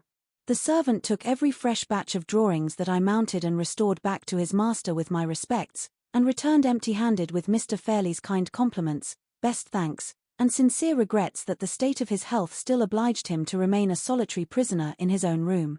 A more satisfactory arrangement to both sides could not possibly have been adopted. It would be hard to say which of us, under the circumstances, felt the most grateful sense of obligation to Mr. Fairlie's accommodating nerves. I sat down at once to write the letter, expressing myself in it as civilly, as clearly, and as briefly as possible. Mr. Fairlie did not hurry his reply. Nearly an hour elapsed before the answer was placed in my hands. It was written with beautiful regularity and neatness of character, in violet-colored ink, on notepaper as smooth as ivory and almost as thick as cardboard, and it addressed me in these terms. Mr. Fairlie's compliments to Mr. Hartright. Mr. Fairlie is more surprised and disappointed than he can say, in the present state of his health, by Mr. Hartright's application. Mr. Fairlie is not a man of business, but he has consulted his steward, who is, and that person confirms Mr. Fairlie's opinion that Mr. Hartright's request to be allowed to break his engagement cannot be justified by any necessity whatever, excepting perhaps a case of life and death. If the highly appreciative feeling towards art and its professors, which it is the consolation and happiness of Mr. Fairlie's suffering existence to cultivate, could be easily shaken, Mr. Hartright's present proceeding would have shaken it. It has not done so, except in the instance of Mr. Hartright himself. Having stated his opinion so far, that is to say, as acute nervous suffering will allow him to state anything, Mr. Fairlie has nothing to add but the expression of his decision, in reference to the highly irregular application that has been made to him. Perfect repose of body and mind being to the last degree important in his case, Mr. Fairlie will not suffer Mr. Hartright to disturb that repose by remaining in the house under circumstances of an essentially irritating nature to both sides.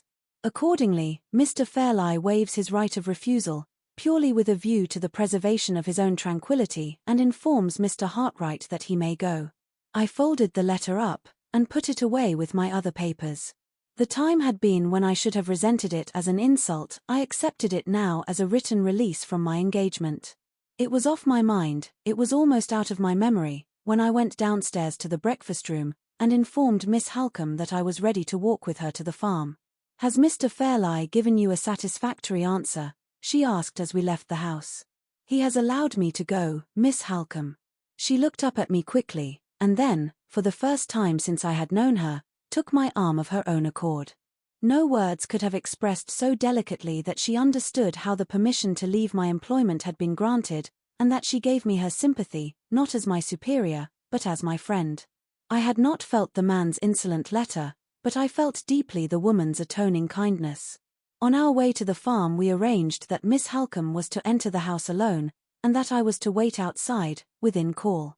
We adopted this mode of proceeding from an apprehension that my presence, after what had happened in the churchyard the evening before, might have the effect of renewing Anne Catherick's nervous dread, and of rendering her additionally distrustful of the advances of a lady who was a stranger to her. Miss Halcombe left me, with the intention of speaking, in the first instance, to the farmer's wife, of whose friendly readiness to help her in any way she was well assured, while I waited for her in the near neighborhood of the house. I had fully expected to be left alone for some time. To my surprise, however, little more than 5 minutes had elapsed before Miss Halcombe returned. "Does Anne Catherick refuse to see you?" I asked in astonishment. "Anne Catherick is gone," replied Miss Halcombe. "Gone? Gone with Mrs. Clements. They both left the farm at 8 o'clock this morning." I could say nothing, I could only feel that our last chance of discovery had gone with them. "All that Mrs. Todd knows about her guests, I know," Miss Halcombe went on, "and it leaves me, as it leaves her, in the dark. They both came back safe last night, after they left you, and they passed the first part of the evening with Mr. Todd's family as usual. Just before supper time, however, Anne Catherick startled them all by being suddenly seized with faintness. She had had a similar attack, of a less alarming kind, on the day she arrived at the farm, and Mrs. Todd had connected it, on that occasion, with something she was reading at the time in our local newspaper, which lay on the farm table, and which she had taken up only a minute or two before. Does Mrs. Todd know what particular passage in the newspaper affected her in that way? I inquired. No, replied Miss Halcombe. She had looked it over, and had seen nothing in it to agitate anyone.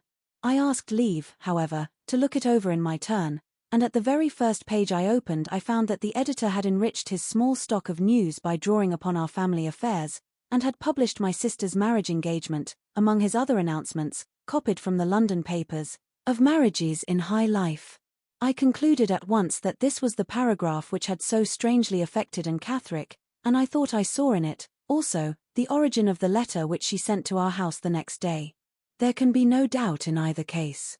But what did you hear about her second attack of faintness yesterday evening? Nothing. The cause of it is a complete mystery. There was no stranger in the room. The only visitor was our dairymaid, who, as I told you, is one of Mr. Todd's daughters, and the only conversation was the usual gossip about local affairs. They heard her cry out, and saw her turn deadly pale, without the slightest apparent reason. Mrs. Todd and Mrs. Clements took her upstairs, and Mrs. Clements remained with her. They were heard talking together until long after the usual bedtime, and early this morning Mrs. Clements took Mrs. Todd aside, and amazed her beyond all power of expression by saying that they must go. The only explanation Mrs. Todd could extract from her guest was, that something had happened, which was not the fault of anyone at the farmhouse, but which was serious enough to make Anne Catherick resolve to leave Limmeridge immediately. It was quite useless to press Mrs. Clements to be more explicit. She only shook her head, and said that, for Anne's sake, she must beg and pray that no one would question her. All she could repeat, with every appearance of being seriously agitated herself, was that Anne must go, that she must go with her, and that the destination to which they might both betake themselves must be kept a secret from everybody. I spare you the recital of Mrs. Todd's hospitable remonstrances and refusals. It ended in her driving them both to the nearest station, more than 3 hours since. She tried hard on the way to get them to speak more plainly, but without success, and she set them down outside the station door, so hurt and offended by the unceremonious abruptness of their departure and their unfriendly reluctance to place the least confidence in her, that she drove away in anger, without so much as stopping to bid them good-bye. That is exactly what has taken place. Search your own memory, Mr. Hartright, and tell me if anything happened in the burial ground yesterday evening which can at all account for the extraordinary departure of those two women this morning. I should like to account first, Miss Halcombe, for the sudden change in Anne Catherick which alarmed them at the farmhouse, hours after she and I had parted, and when time enough had elapsed to quiet any violent agitation that I might have been unfortunate enough to cause. Did you inquire particularly about the gossip which was going on in the room when she turned faint? Yes. But Mrs. Todd's household affairs seemed to have divided her attention that evening with the talk in the farmhouse parlor. She could only tell me that it was just the news, meaning, I suppose, that they all talked as usual about each other. The dairymaid's memory may be better than her mother's, I said. It may be as well for you to speak to the girl, Miss Halcombe, as soon as we get back. My suggestion was acted on the moment we returned to the house.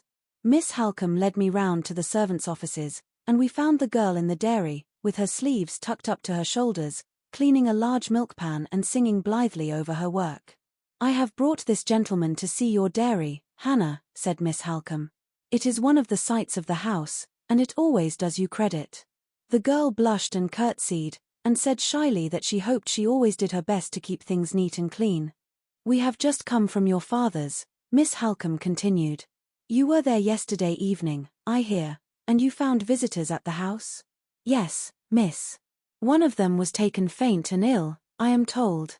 I suppose nothing was said or done to frighten her. You were not talking of anything very terrible, were you? Oh no, miss, said the girl, laughing. We were only talking of the news. Your sisters told you the news at Todd's Corner, I suppose? Yes, miss. And you told them the news at Limmeridge House? Yes, miss.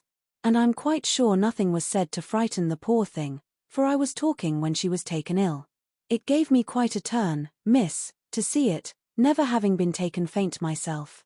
Before any more questions could be put to her, she was called away to receive a basket of eggs at the dairy door. As she left us, I whispered to Miss Halcombe. Ask her if she happened to mention, last night, that visitors were expected at Limmeridge House.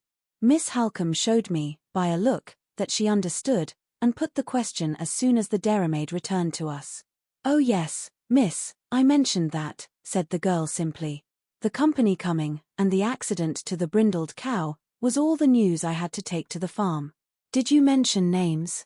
Did you tell them that Sir Percival Glyde was expected on Monday? Yes, miss, I told them Sir Percival Glyde was coming. I hope there was no harm in it, I hope I didn't do wrong. Oh no, no harm. Come, Mr. Hartright, Hannah will begin to think us in the way, if we interrupt her any longer over her work. We stopped and looked at one another the moment we were alone again. Is there any doubt in your mind, now, Miss Halcombe? Sir Percival Glyde shall remove that doubt, Mr. Hartright or Laura Fairlie shall never be his wife.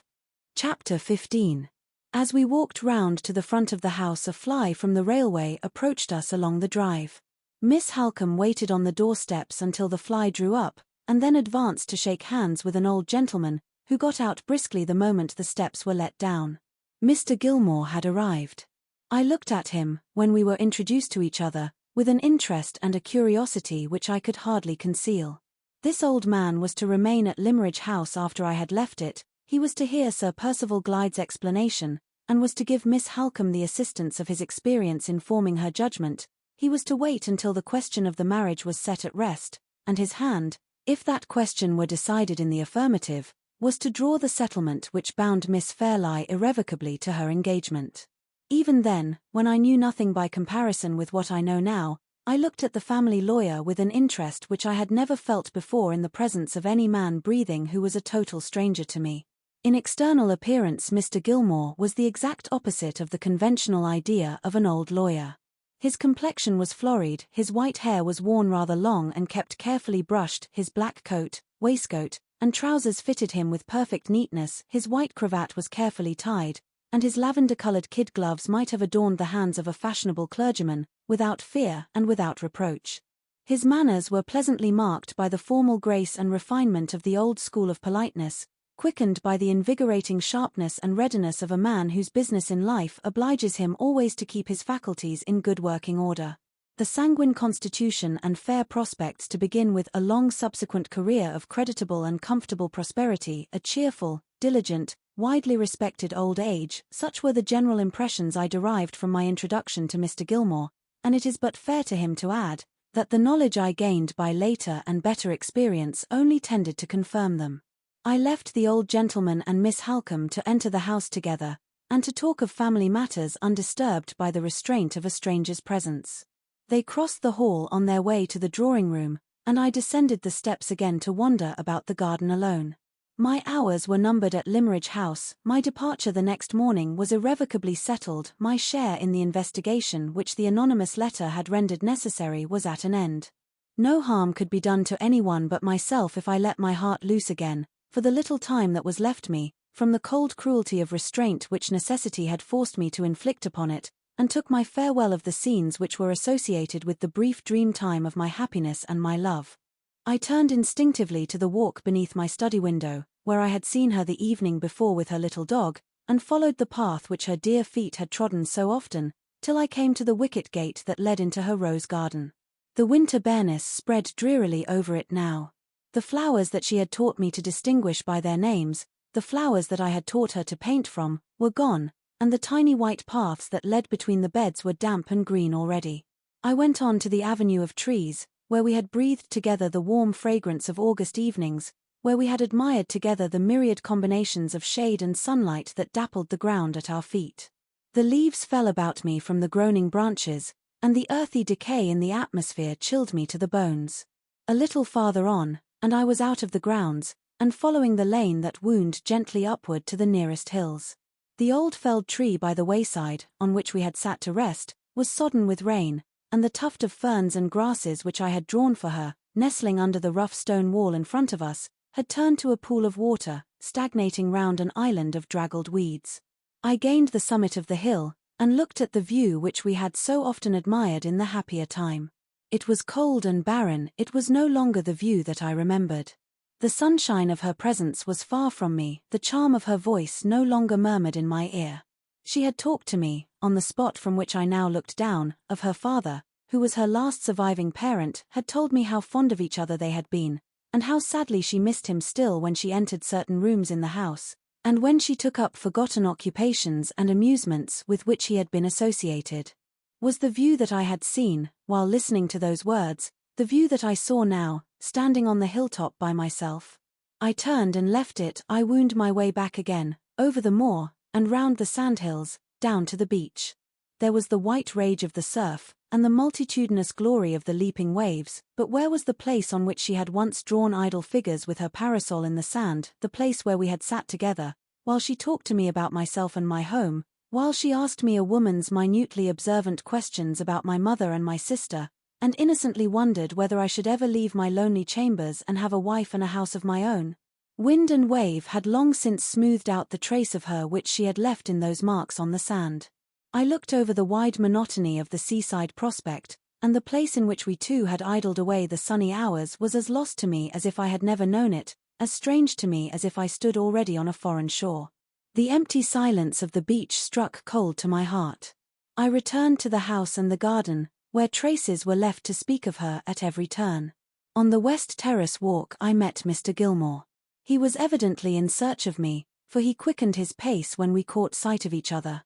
The state of my spirits little fitted me for the society of a stranger, but the meeting was inevitable, and I resigned myself to make the best of it.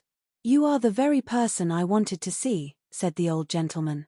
"I had 2 words to say to you, my dear sir, and if you have no objection I will avail myself of the present opportunity. To put it plainly, Miss Halcombe and I have been talking over family affairs which are the cause of my being here, and in the course of our conversation she was naturally led to tell me of this unpleasant matter connected with the anonymous letter, and of the share which you have most creditably and properly taken in the proceedings so far.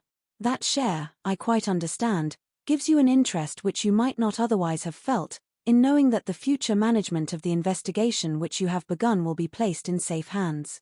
My dear sir, make yourself quite easy on that point, it will be placed in my hands. You are, in every way, Mr. Gilmore, much fitter to advise and to act in the matter than I am. Is it an indiscretion on my part to ask if you have decided yet on a course of proceeding? So far as it is possible to decide, Mr. Hartright, I have decided. I mean to send a copy of the letter, accompanied by a statement of the circumstances, to Sir Percival Glyde's solicitor in London, with whom I have some acquaintance. The letter itself I shall keep here to show to Sir Percival as soon as he arrives. The tracing of the two women I have already provided for, by sending one of Mr. Fairlie's servants, a confidential person, to the station to make inquiries. The man has his money and his directions, and he will follow the women in the event of his finding any clue. This is all that can be done until Sir Percival comes on Monday. I have no doubt myself that every explanation which can be expected from a gentleman and a man of honour, he will readily give. Sir Percival stands very high, sir, an eminent position, a reputation above suspicion. I feel quite easy about results, quite easy, I am rejoiced to assure you. Things of this sort happen constantly in my experience. Anonymous letters, unfortunate woman, sad state of society. I don't deny that there are peculiar complications in this case, but the case itself is, most unhappily, common. I am afraid, Mr. Gilmore, I have the misfortune to differ from you in the view I take of the case. Just so, my dear sir, just so. I am an old man, and I take the practical view. You are a young man, and you take the romantic view. Let us not dispute about our views. I live professionally in an atmosphere of disputation, Mr. Hartright, and I am only too glad to escape from it, as I am escaping here. We will wait for events, yes, we will wait for events. Charming place this. Good shooting? Probably not, none of Mr. Fairlie's land is preserved, I think. Charming place, though, and delightful people. You draw and paint, I hear, Mr. Hartright? Enviable accomplishment. What style? We dropped into general conversation, or rather, Mr. Gilmore talked and I listened. My attention was far from him, and from the topics on which he discoursed so fluently. The solitary walk of the last 2 hours had wrought its effect on me. It had set the idea in my mind of hastening my departure from Limmeridge House. Why should I prolong the hard trial of saying farewell by one unnecessary minute? What further service was required of me by any one? There was no useful purpose to be served by my stay in Cumberland, there was no restriction of time in the permission to leave which my employer had granted to me. Why not end it there and then? I determined to end it. There were some hours of daylight still left, there was no reason why my journey back to London should not begin on that afternoon. I made the first civil excuse that occurred to me for leaving Mr. Gilmore, and returned at once to the house. On my way up to my own room I met Miss Halcombe on the stairs.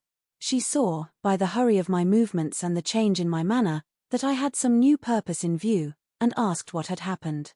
I told her the reasons which induced me to think of hastening my departure, exactly as I have told them here. No, she said, earnestly and kindly, leave us like a friend, break bread with us once more.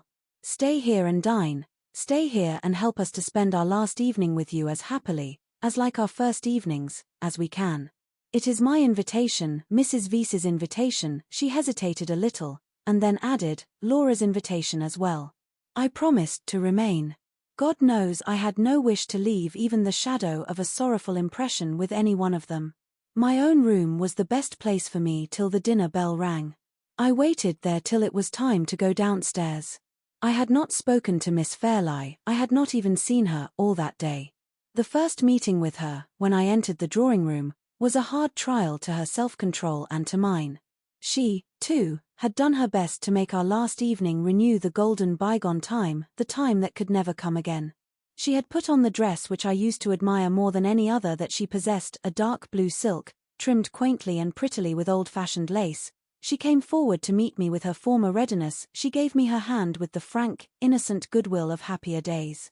The cold fingers that trembled round mine, the pale cheeks with a bright red spot burning in the midst of them, the faint smile that struggled to live on her lips and died away from them while I looked at it, told me at what sacrifice of herself her outward composure was maintained. My heart could take her no closer to me, or I should have loved her then as I had never loved her yet. Mr. Gilmore was a great assistance to us. He was in high good humour, and he led the conversation with unflagging spirit. Miss Halcombe seconded him resolutely, and I did all I could to follow her example.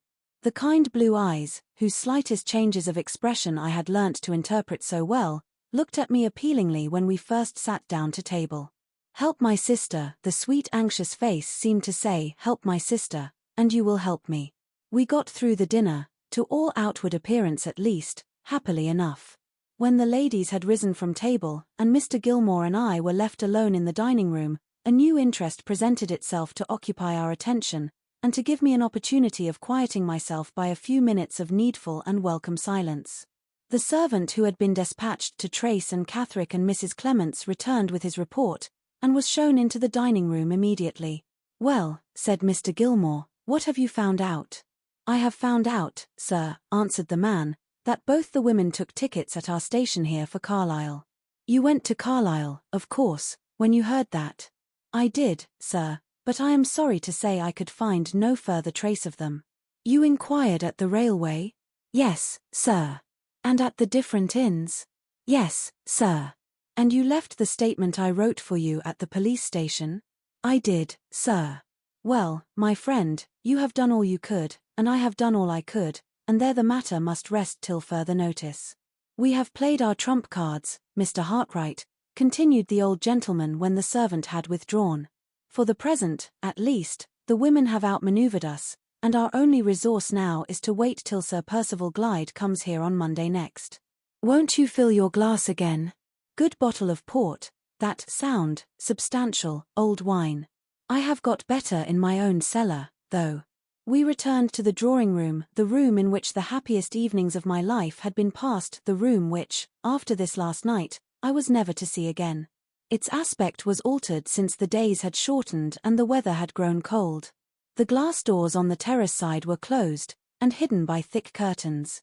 Instead of the soft twilight obscurity, in which we used to sit, the bright radiant glow of lamplight now dazzled my eyes. All was changed, indoors and out all was changed. Miss Halcombe and Mr. Gilmore sat down together at the card table. Mrs. Vesey took her customary chair. There was no restraint on the disposal of their evening, and I felt the restraint on the disposal of mine all the more painfully from observing it. I saw Miss Fairlie lingering near the music stand. The time had been when I might have joined her there. I waited irresolutely, I knew neither where to go nor what to do next. She cast one quick glance at me, took a piece of music suddenly from the stand, and came towards me of her own accord. "Shall I play some of those little melodies of Mozart's which you used to like so much?" she asked, opening the music nervously, and looking down at it while she spoke. Before I could thank her, she hastened to the piano. The chair near it, which I had always been accustomed to occupy, stood empty. She struck a few chords, then glanced round at me, then looked back again at her music. "Won't you take your old place?" she said, speaking very abruptly and in very low tones. "I may take it on the last night," I answered. She did not reply. She kept her attention riveted on the music which she knew by memory, which she had played over and over again, in former times, without the book. I only knew that she had heard me, I only knew that she was aware of my being close to her, by seeing the red spot on the cheek that was nearest to me fade out, and the face grow pale all over.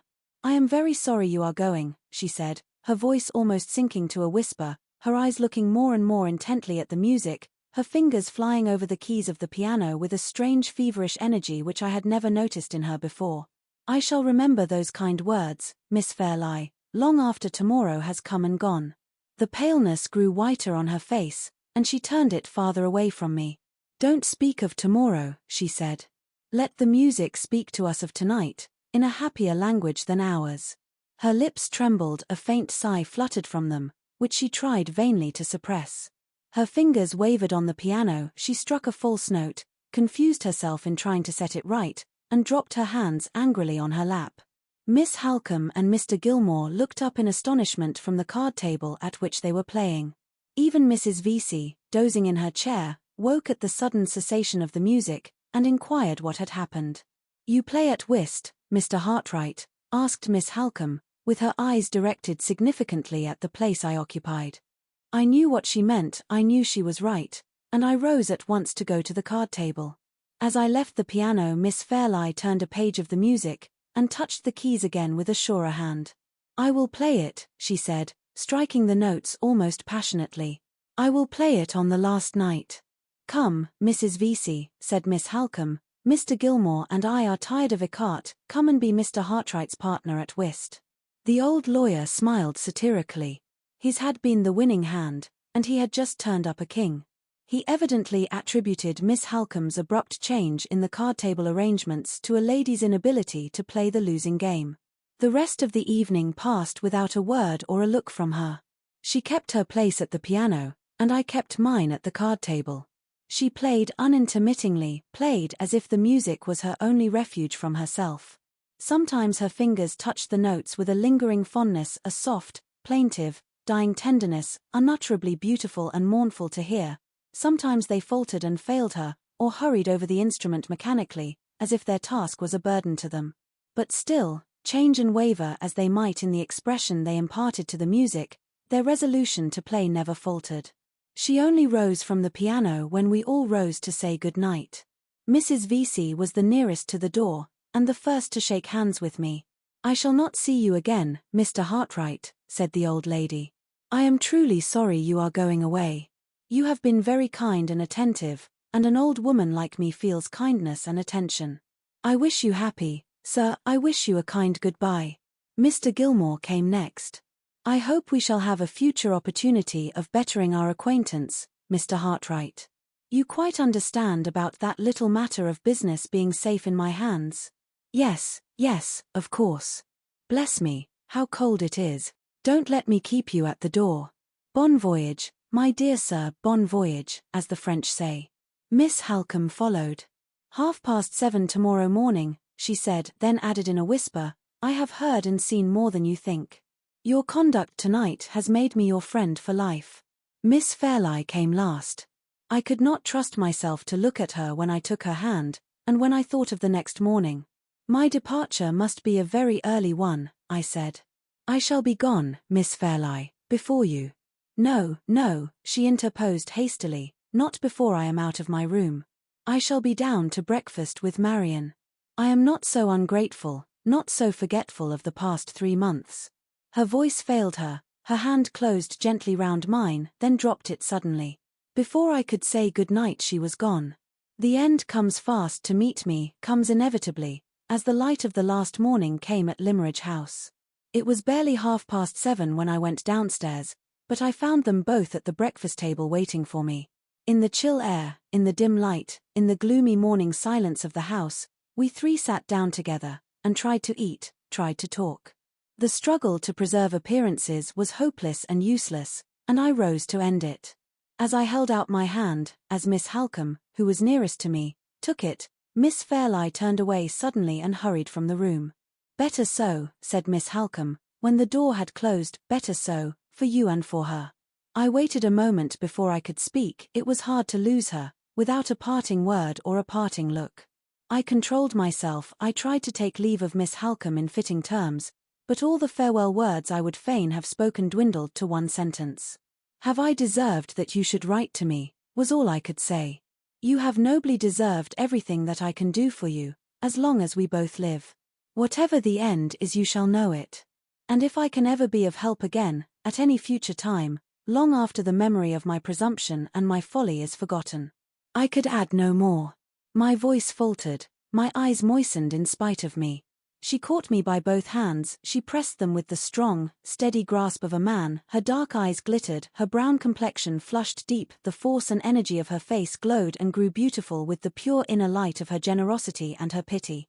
"I will trust you, if ever the time comes I will trust you as my friend and her friend, as my brother and her brother." She stopped, drew me nearer to her, the fearless, noble creature, touched my forehead, sister-like, with her lips, and called me by my Christian name. "God bless you, Walter," she said. "Wait here alone and compose yourself. I had better not stay for both our sakes. I had better see you go from the balcony upstairs." She left the room. I turned away towards the window, where nothing faced me but the lonely autumn landscape. I turned away to master myself, before I too left the room in my turn, and left it forever.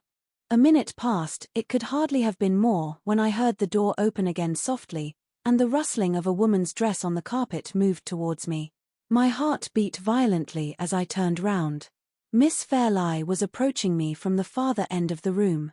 She stopped and hesitated when our eyes met, and when she saw that we were alone.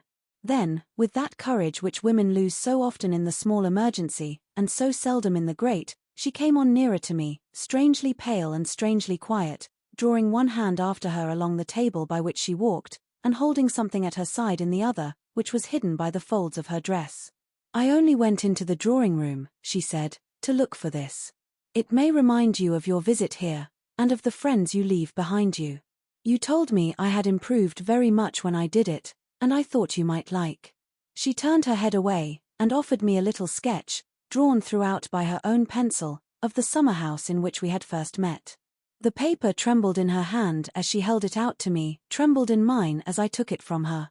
I was afraid to say what I felt. I only answered, "It shall never leave me, all my life long it shall be the treasure that I prize most. I am very grateful for it, very grateful to you, for not letting me go away without bidding you goodbye." "Oh," she said innocently, "how could I let you go, after we have passed so many happy days together? Those days may never return, Miss Fairlie. My way of life and yours are very far apart. But if a time should come, when the devotion of my whole heart and soul and strength will give you a moment's happiness, or spare you a moment's sorrow, will you try to remember the poor drawing master who has taught you? Miss Halcombe has promised to trust me, will you promise too?" The farewell sadness in the kind blue eyes shone dimly through her gathering tears. "I promise it," she said in broken tones. "Oh, don't look at me like that. I promise it with all my heart." I ventured a little nearer to her, and held out my hand. "You have many friends who love you, Miss Fairlie. Your happy future is the dear object of many hopes. May I say, at parting, that it is the dear object of my hopes too?" The tears flowed fast down her cheeks. She rested one trembling hand on the table to steady herself while she gave me the other. I took it in mine, I held it fast. My head drooped over it, my tears fell on it, my lips pressed it, not in love, oh, not in love, at that last moment, but in the agony and the self-abandonment of despair. "For God's sake, leave me," she said faintly. The confession of her heart's secret burst from her in those pleading words. I had no right to hear them, no right to answer them. They were the words that banished me, in the name of her sacred weakness, from the room. It was all over. I dropped her hand, I said no more. The blinding tears shut her out from my eyes, and I dashed them away to look at her for the last time. One look as she sank into a chair, as her arms fell on the table, as her fair head dropped on them wearily. One farewell look, and the door had closed upon her, the great gulf of separation had opened between us. The image of Laura Fairlie was a memory of the past already. The end of Hartright's narrative. The story continued by Vincent Gilmore. Of Chancery Lane, Solicitor. Chapter 1. I write these lines at the request of my friend, Mr. Walter Hartright. They are intended to convey a description of certain events which seriously affected Miss Fairlie's interests, and which took place after the period of Mr. Hartright's departure from Limmeridge House. There is no need for me to say whether my own opinion does or does not sanction the disclosure of the remarkable family story, of which my narrative forms an important component part. Mr. Hartright has taken that responsibility on himself, and circumstances yet to be related will show that he has amply earned the right to do so, if he chooses to exercise it. The plan he has adopted for presenting the story to others, in the most truthful and most vivid manner, requires that it should be told, at each successive stage in the march of events, by the persons who were directly concerned in those events at the time of their occurrence. My appearance here, as narrator, is the necessary consequence of this arrangement. I was present during the sojourn of Sir Percival Glyde in Cumberland, and was personally concerned in one important result of his short residence under Mr. Fairlie's roof. It is my duty, therefore, to add these new links to the chain of events, and to take up the chain itself at the point where, for the present only, Mr. Hartright has dropped it. I arrived at Limmeridge House on Friday the 2nd of November. My object was to remain at Mr. Fairlie's until the arrival of Sir Percival Glyde. If that event led to the appointment of any given day for Sir Percival's union with Miss Fairlie, I was to take the necessary instructions back with me to London, and to occupy myself in drawing the lady's marriage settlement. On the Friday I was not favoured by Mr. Fairlie with an interview. He had been, or had fancied himself to be, an invalid for years past, and he was not well enough to receive me. Miss Halcombe was the first member of the family whom I saw. She met me at the house door, and introduced me to Mr. Hartright, who had been staying at Limmeridge for some time past. I did not see Miss Fairlie until later in the day, at dinner time. She was not looking well, and I was sorry to observe it. She is a sweet, lovable girl, as amiable and attentive to every one about her as her excellent mother used to be, though, personally speaking, she takes after her father. Mrs. Fairlie had dark eyes and hair, and her elder daughter, Miss Halcombe, strongly reminds me of her. Miss Fairlie played to us in the evening, not so well as usual, I thought. We had a rubber at whist, a mere profanation, so far as play was concerned, of that noble game. I had been favourably impressed by Mr. Hartright on our first introduction to one another, but I soon discovered that he was not free from the social failings incidental to his age.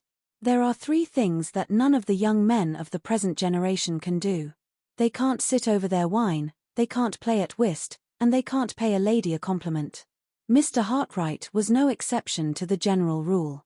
Otherwise, even in those early days and on that short acquaintance, he struck me as being a modest and gentlemanlike young man.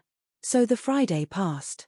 I say nothing about the more serious matters which engaged my attention on that day, the anonymous letter to Miss Fairlie, the measures I thought it right to adopt when the matter was mentioned to me, and the conviction I entertained that every possible explanation of the circumstances would be readily afforded by Sir Percival Glyde, having all been fully noticed, as I understand, in the narrative which precedes this.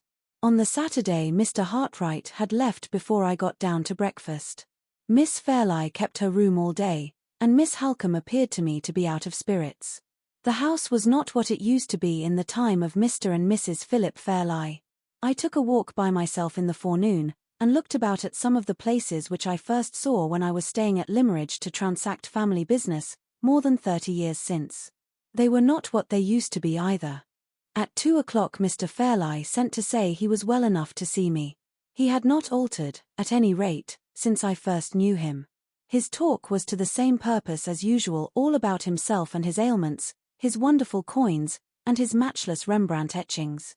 The moment I tried to speak of the business that had brought me to his house, he shut his eyes and said I upset him.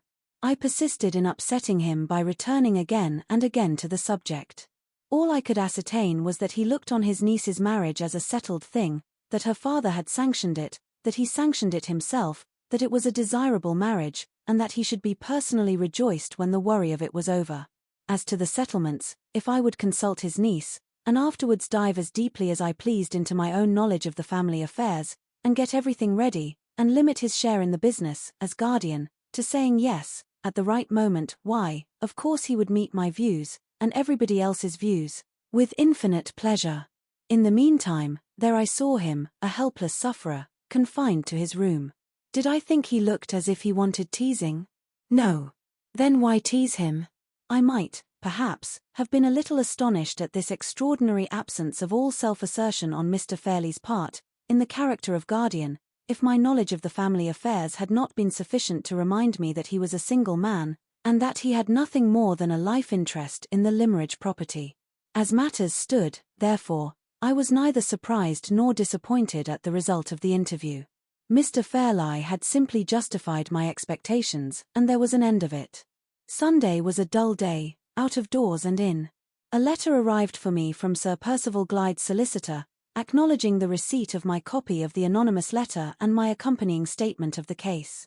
Miss Fairlie joined us in the afternoon, looking pale and depressed, and altogether unlike herself. I had some talk with her, and ventured on a delicate allusion to Sir Percival. She listened and said nothing. All other subjects she pursued willingly, but this subject she allowed to drop.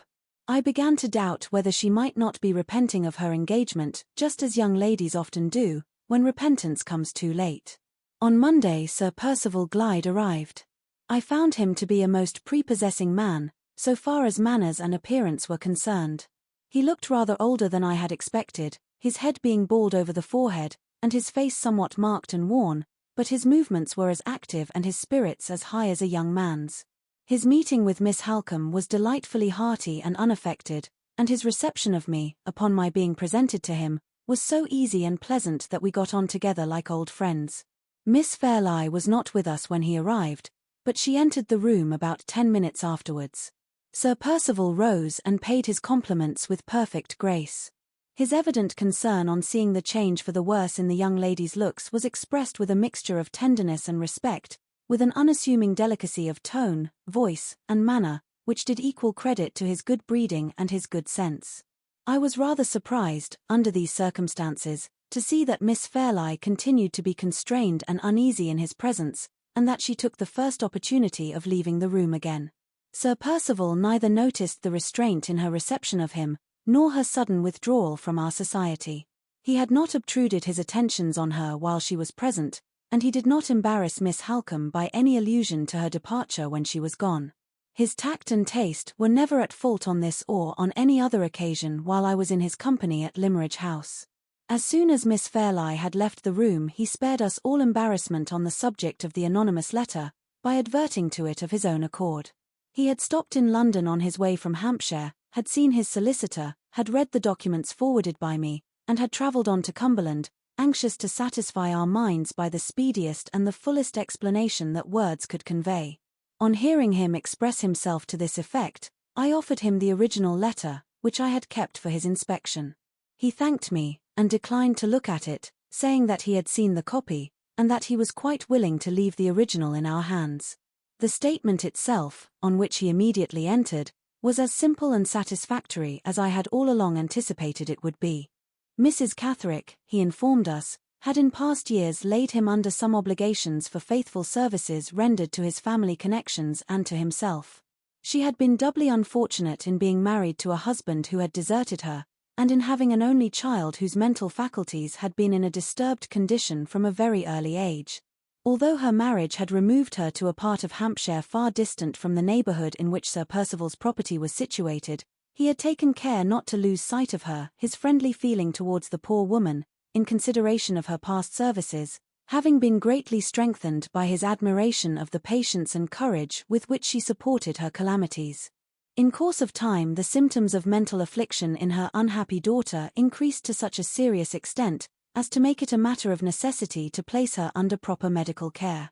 Mrs. Catherick herself recognized this necessity, but she also felt the prejudice common to persons occupying her respectable station, against allowing her child to be admitted, as a pauper, into a public asylum. Sir Percival had respected this prejudice, as he respected honest independence of feeling in any rank of life, and had resolved to mark his grateful sense of Mrs. Catherick's early attachment to the interests of himself and his family, by defraying the expense of her daughter's maintenance in a trustworthy private asylum. To her mother's regret, and to his own regret, the unfortunate creature had discovered the share which circumstances had induced him to take in placing her under restraint, and had conceived the most intense hatred and distrust of him in consequence. To that hatred and distrust, which had expressed itself in various ways in the asylum, the anonymous letter, written after her escape, was plainly attributable. If Miss Halcombe's or Mr. Gilmore's recollection of the document did not confirm that view, or if they wished for any additional particulars about the asylum, the address of which he mentioned, as well as the names and addresses of the 2 doctors on whose certificates the patient was admitted, he was ready to answer any question and to clear up any uncertainty. He had done his duty to the unhappy young woman, by instructing his solicitor to spare no expense in tracing her, and in restoring her once more to medical care, and he was now only anxious to do his duty towards Miss Fairlie and towards her family, in the same plain, straightforward way. I was the first to speak in answer to this appeal. My own course was plain to me. It is the great beauty of the law that it can dispute any human statement, made under any circumstances, and reduced to any form. If I had felt professionally called upon to set up a case against Sir Percival Glyde, on the strength of his own explanation, I could have done so beyond all doubt. But my duty did not lie in this direction, my function was of the purely judicial kind. I was to weigh the explanation we had just heard, to allow all due force to the high reputation of the gentleman who offered it, and to decide honestly whether the probabilities, on Sir Percival's own showing, were plainly with him, or plainly against him. My own conviction was that they were plainly with him, and I accordingly declared that his explanation was, to my mind, unquestionably a satisfactory one. Miss Halcombe, after looking at me very earnestly, said a few words, on her side, to the same effect, with a certain hesitation of manner, however, which the circumstances did not seem to me to warrant. I am unable to say, positively, whether Sir Percival noticed this or not. My opinion is that he did, seeing that he pointedly resumed the subject, although he might now, with all propriety, have allowed it to drop. If my plain statement of facts had only been addressed to Mr. Gilmore, he said, "I should consider any further reference to this unhappy matter as unnecessary. I may fairly expect Mr. Gilmore, as a gentleman, to believe me on my word, and when he has done me that justice, all discussion of the subject between us has come to an end. But my position with a lady is not the same. I owe to her what I would concede to no man alive, a proof of the truth of my assertion. You cannot ask for that proof, Miss Halcombe, and it is therefore my duty to you, and still more to Miss Fairlie, to offer it.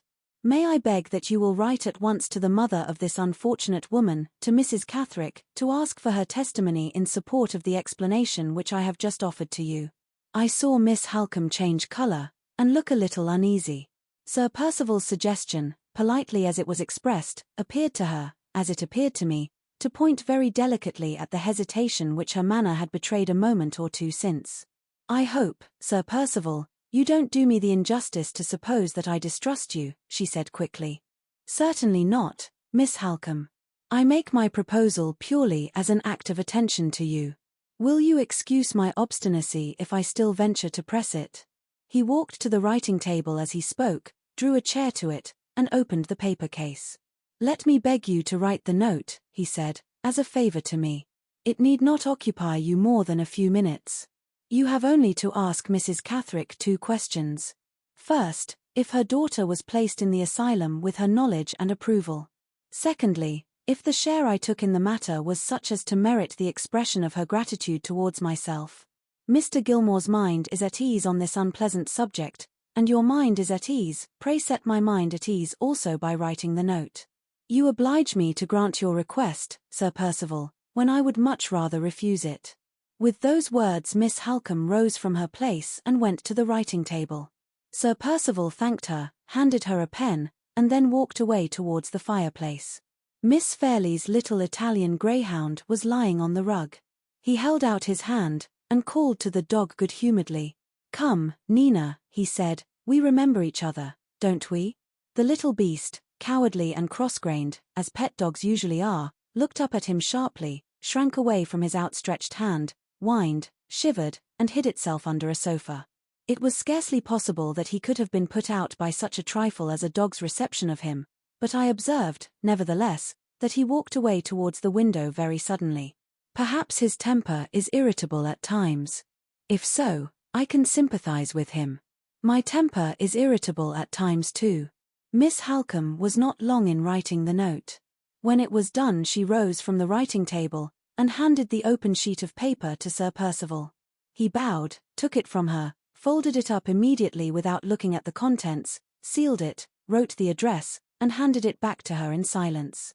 I never saw anything more gracefully and more becomingly done in my life. "You insist on my posting this letter, Sir Percival," said Miss Halcombe. "I beg you will post it," he answered. "And now that it is written and sealed up, allow me to ask 1 or 2 last questions about the unhappy woman to whom it refers. I have read the communication which Mr. Gilmore kindly addressed to my solicitor, describing the circumstances under which the writer of the anonymous letter was identified. But there are certain points to which that statement does not refer.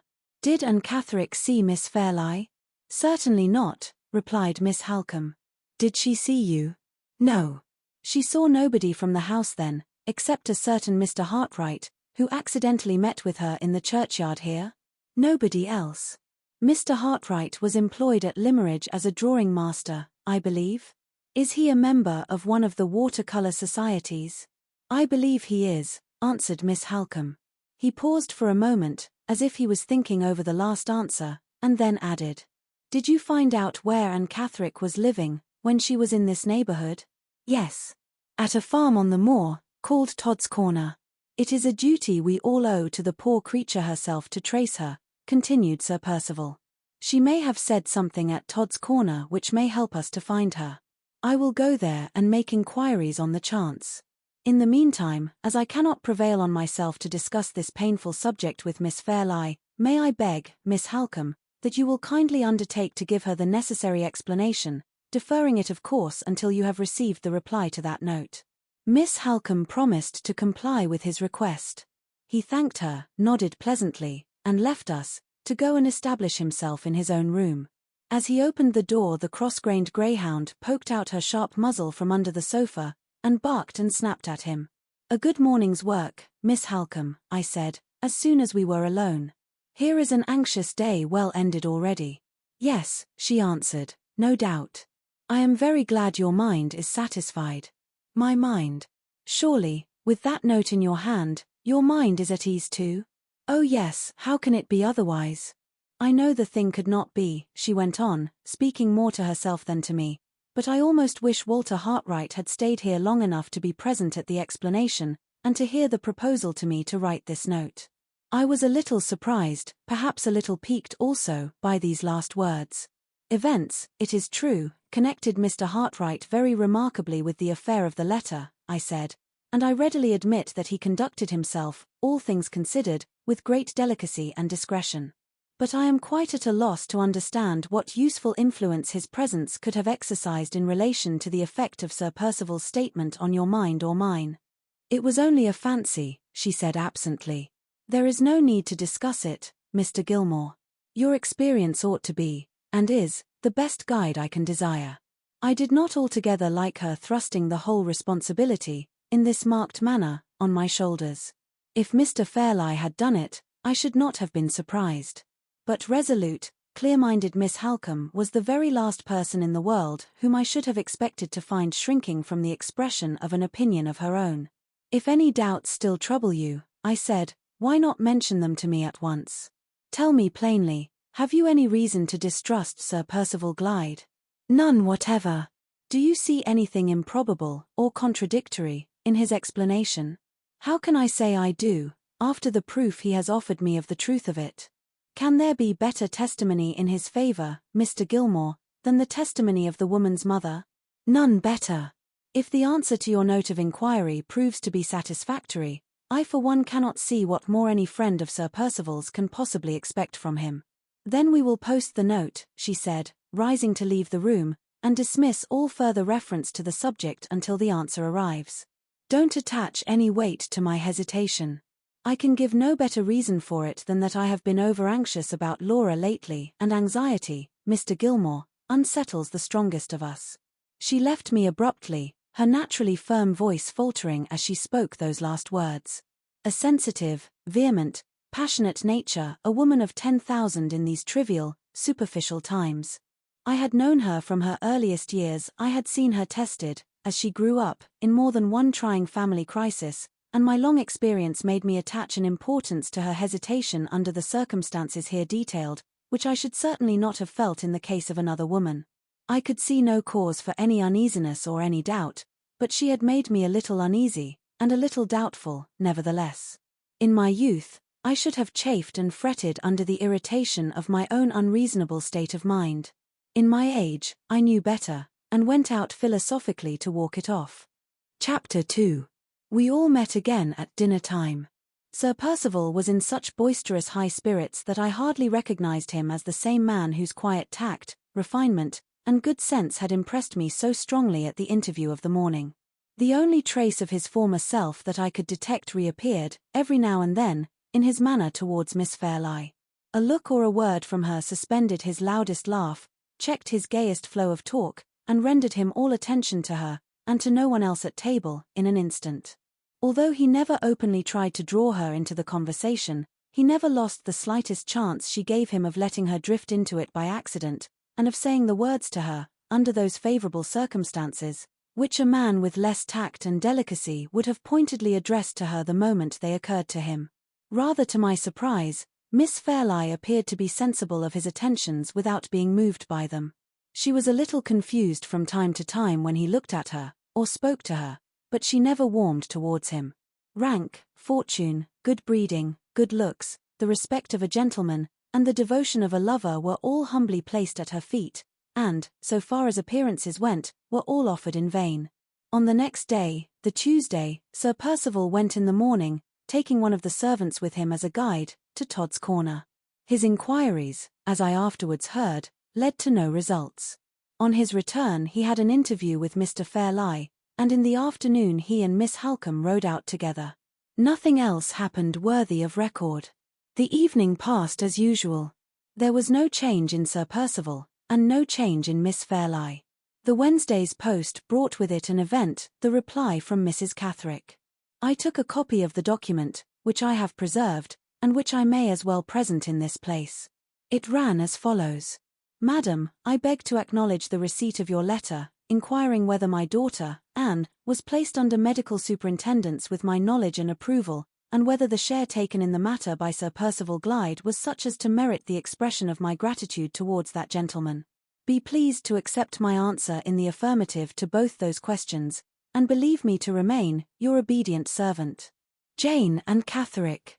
Short, sharp, and to the point, in form rather a businesslike letter for a woman to write, in substance as plain a confirmation as could be desired of Sir Percival Glyde's statement.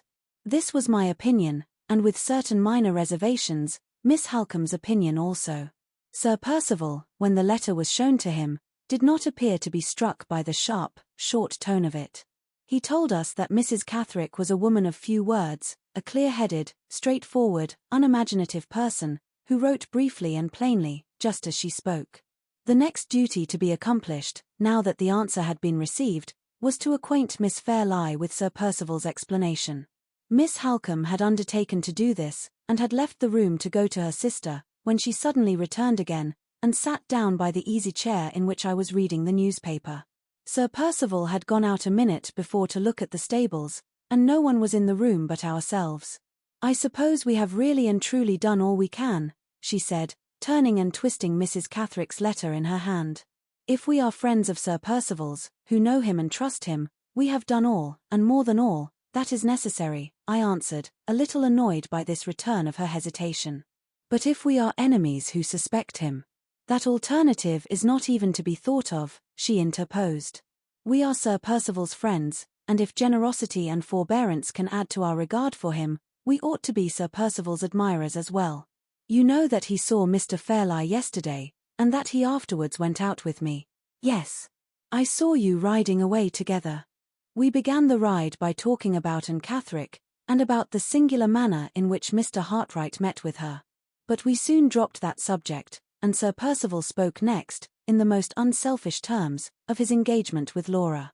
He said he had observed that she was out of spirits, and he was willing, if not informed to the contrary, to attribute to that cause the alteration in her manner towards him during his present visit. If, however, there was any more serious reason for the change, he would entreat that no constraint might be placed on her inclinations either by Mr. Fairlie or by me. All he asked, in that case, was that she would recall to mind, for the last time, what the circumstances were under which the engagement between them was made, and what his conduct had been from the beginning of the courtship to the present time.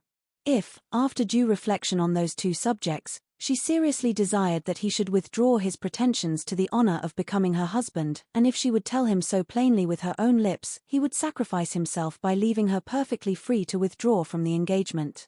No man could say more than that, Miss Halcombe.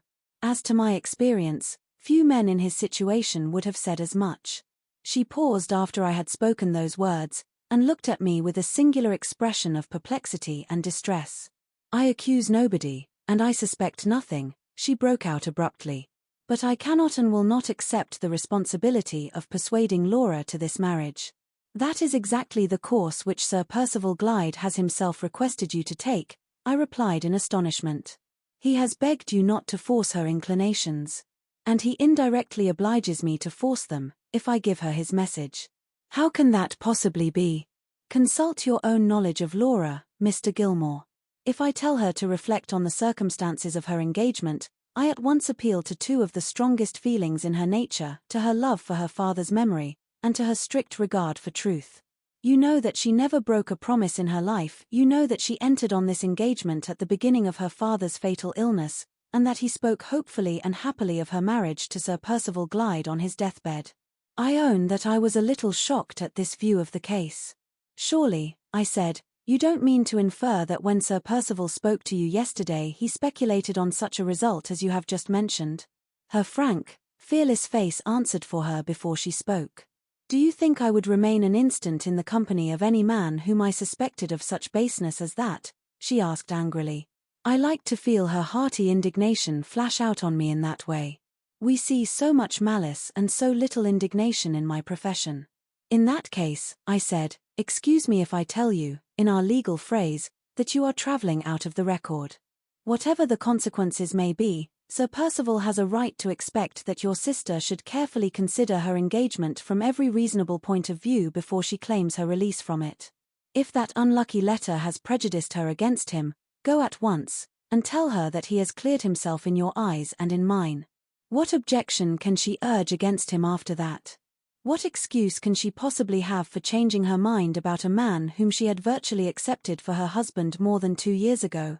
In the eyes of law and reason, Mr. Gilmore, no excuse, I dare say. If she still hesitates, and if I still hesitate, you must attribute our strange conduct, if you like, to caprice in both cases, and we must bear the imputation as well as we can. With those words she suddenly rose and left me. When a sensible woman has a serious question put to her, and evades it by a flippant answer, it is a sure sign, in 99 cases out of 100, that she has something to conceal. I returned to the perusal of the newspaper, strongly suspecting that Miss Halcombe and Miss Fairlie had a secret between them which they were keeping from Sir Percival, and keeping from me. I thought this hard on both of us, especially on Sir Percival. My doubts, or to speak more correctly, my convictions, were confirmed by Miss Halcombe's language and manner when I saw her again later in the day. She was suspiciously brief and reserved in telling me the result of her interview with her sister. Miss Fairlie, it appeared, had listened quietly while the affair of the letter was placed before her in the right point of view, but when Miss Halcombe next proceeded to say that the object of Sir Percival's visit at Limmeridge was to prevail on her to let a day be fixed for the marriage, she checked all further reference to the subject by begging for time. If Sir Percival would consent to spare her for the present, she would undertake to give him his final answer before the end of the year. She pleaded for this delay with such anxiety and agitation, that Miss Halcombe had promised to use her influence, if necessary, to obtain it, and there, at Miss Fairlie's earnest entreaty, all further discussion of the marriage question had ended. The purely temporary arrangement thus proposed might have been convenient enough to the young lady, but it proved somewhat embarrassing to the writer of these lines. That morning's post had brought a letter from my partner, which obliged me to return to town the next day by the afternoon train. It was extremely probable that I should find no second opportunity of presenting myself at Limmeridge House during the remainder of the year. In that case, supposing Miss Fairlie ultimately decided on holding to her engagement, my necessary personal communication with her, before I drew her settlement, would become something like a downright impossibility, and we should be obliged to commit to writing questions which ought always to be discussed on both sides by word of mouth. I said nothing about this difficulty until Sir Percival had been consulted on the subject of the desired delay. He was too gallant a gentleman not to grant the request immediately. When Miss Halcombe informed me of this, I told her that I must absolutely speak to her sister before I left Limmeridge, and it was, therefore, arranged that I should see Miss Fairlie in her own sitting-room the next morning. She did not come down to dinner, or join us in the evening. Indisposition was the excuse, and I thought Sir Percival looked, as well he might, a little annoyed when he heard of it. The next morning, as soon as breakfast was over, I went up to Miss Fairlie's sitting-room. The poor girl looked so pale and sad, and came forward to welcome me so readily and prettily, that the resolution to lecture her on her caprice and indecision, which I had been forming all the way upstairs, failed me on the spot. I led her back to the chair from which she had risen, and placed myself opposite to her. Her cross-grained pet greyhound was in the room, and I fully expected a barking and snapping reception. Strange to say, the whimsical little brute falsified my expectations by jumping into my lap and poking its sharp muzzle familiarly into my hand the moment I sat down. "You used often to sit on my knee when you were a child, my dear," I said, "and now your little dog seems determined to succeed you in the vacant throne. Is that pretty drawing you're doing?" I pointed to a little album which lay on the table by her side and which she had evidently been looking over when I came in. The page that lay open had a small watercolor landscape very neatly mounted on it. This was the drawing which had suggested my question, an idle question enough, but how could I begin to talk of business to her the moment I opened my lips? "No," she said, looking away from the drawing rather confusedly, "it is not my doing." Her fingers had a restless habit, which I remembered in her as a child, of always playing with the first thing that came to hand whenever anyone was talking to her. On this occasion they wandered to the album, and toyed absently about the margin of the little watercolor drawing. The expression of melancholy deepened on her face. She did not look at the drawing, or look at me. Her eyes moved uneasily from object to object in the room, betraying plainly that she suspected what my purpose was in coming to speak to her. Seeing that, I thought it best to get to the purpose with as little delay as possible. "One of the errands, my dear, which brings me here is to bid you goodbye," I began. "I must get back to London today, and, before I leave, I want to have a word with you on the subject of your own affairs." "I am very sorry you are going, Mr. Gilmore," she said, looking at me kindly. "It is like the happy old times to have you here." "I hope I may be able to come back and recall those pleasant memories once more," I continued, "but as there is some uncertainty about the future, I must take my opportunity when I can get it, and speak to you now. I am your old lawyer and your old friend, and I may remind you, I am sure, without offense, of the possibility of your marrying Sir Percival Glyde." She took her hand off the little album as suddenly as if it had turned hot and burnt her. Her fingers twined together nervously in her lap, her eyes looked down again at the floor, and an expression of constraint settled on her face which looked almost like an expression of pain. "Is it absolutely necessary to speak of my marriage engagement?" she asked in low tones. "It is necessary to refer to it," I answered, "but not to dwell on it. Let us merely say that you may marry, or that you may not marry. In the first case, I must be prepared, beforehand, to draw your settlement, and I ought not to do that without, as a matter of politeness, first consulting you. This may be my only chance of hearing what your wishes are. Let us, therefore, suppose the case of your marrying, and let me inform you, in as few words as possible, what your position is now, and what you may make it, if you please, in the future."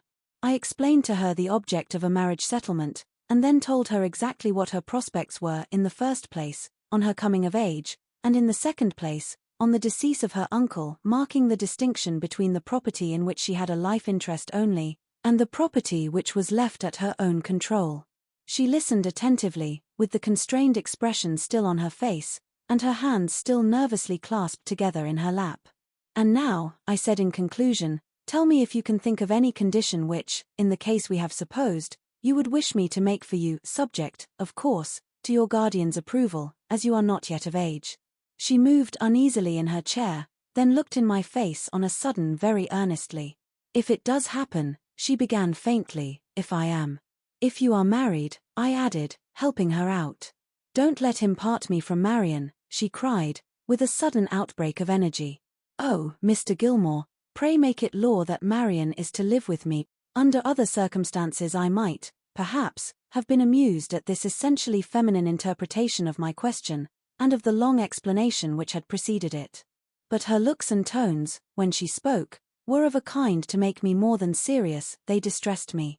Her words, few as they were, betrayed a desperate clinging to the past which boded ill for the future. "Your having Marian Halcombe to live with you can easily be settled by private arrangement," I said. "You hardly understood my question, I think. It referred to your own property, to the disposal of your money. Supposing you were to make a will when you come of age, who would you like the money to go to?" "Marian has been mother and sister both to me," said the good, affectionate girl, her pretty blue eyes glistening while she spoke. "May I leave it to Marian, Mr. Gilmore?" "Certainly, my love," I answered. "But remember what a large sum it is. Would you like it all to go to Miss Halcombe?" She hesitated, her color came and went, and her hand stole back again to the little album. "Not all of it," she said. "There is someone else besides Marian." She stopped, her color heightened, and the fingers of the hand that rested upon the album beat gently on the margin of the drawing, as if her memory had set them going mechanically with the remembrance of a favorite tune. "You mean some other member of the family besides Miss Halcombe?" I suggested, seeing her at a loss to proceed. The heightening color spread to her forehead and her neck, and the nervous fingers suddenly clasped themselves fast round the edge of the book. "There is someone else," she said, not noticing my last words, though she had evidently heard them. "There is someone else who might like a little keepsake if I might leave it. There would be no harm if I should die first." She paused again. The color that had spread over her cheeks suddenly left them. The hand on the album resigned its hold, trembled a little, and moved the book away from her. She looked at me for an instant, then turned her head aside in the chair.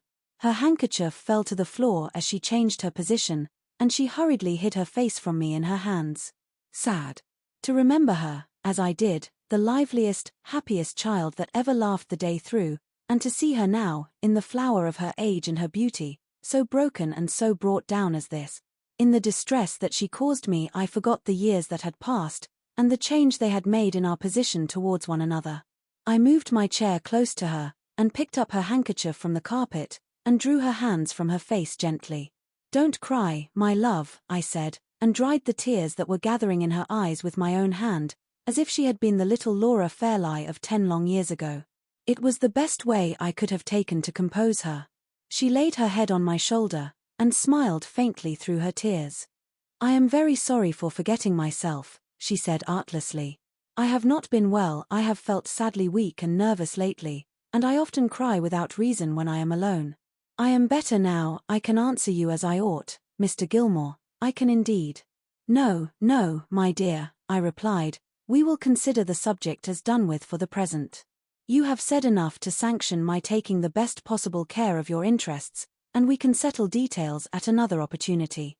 Let us have done with business now, and talk of something else." I led her at once into speaking on other topics. In 10 minutes' time she was in better spirits, and I rose to take my leave. "Come here again," she said earnestly.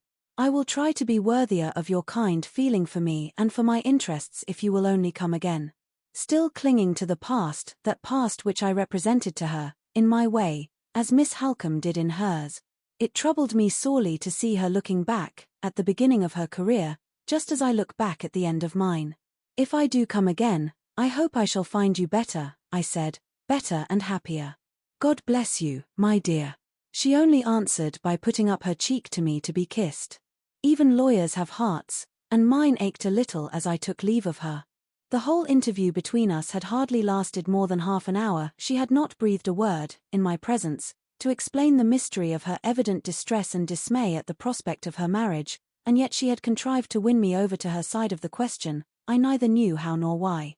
I had entered the room, feeling that Sir Percival Glyde had fair reason to complain of the manner in which she was treating him. I left it, secretly hoping that matters might end in her taking him at his word and claiming her release. A man of my age and experience ought to have known better than to vacillate in this unreasonable manner.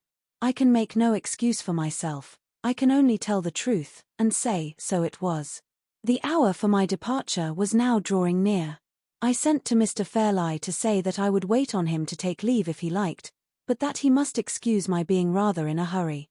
He sent a message back, written in pencil on a slip of paper: "Kind love and best wishes, dear Gilmore. Hurry of any kind is inexpressibly injurious to me. Pray take care of yourself. Goodbye." Just before I left I saw Miss Halcombe for a moment alone. "Have you said all you wanted to Laura?" she asked. "Yes," I replied. "She is very weak and nervous. I am glad she has you to take care of her." Miss Halcombe's sharp eyes studied my face attentively. "You are altering your opinion about Laura," she said.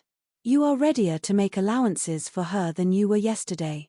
No sensible man ever engages, unprepared, in a fencing match of words with a woman." I only answered, "Let me know what happens.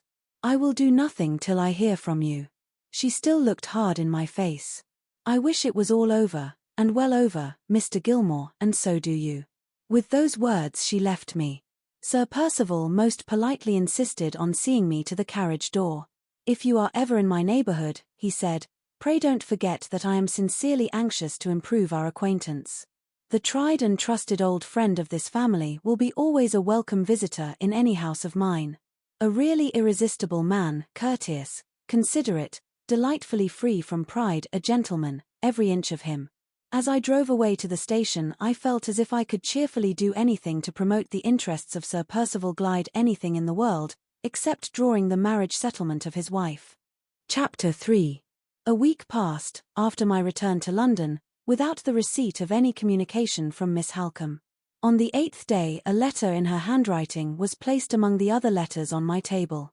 It announced that Sir Percival Glyde had been definitely accepted, and that the marriage was to take place, as he had originally desired, before the end of the year. In all probability the ceremony would be performed during the last fortnight in December. Miss Fairlie's 21st birthday was late in March.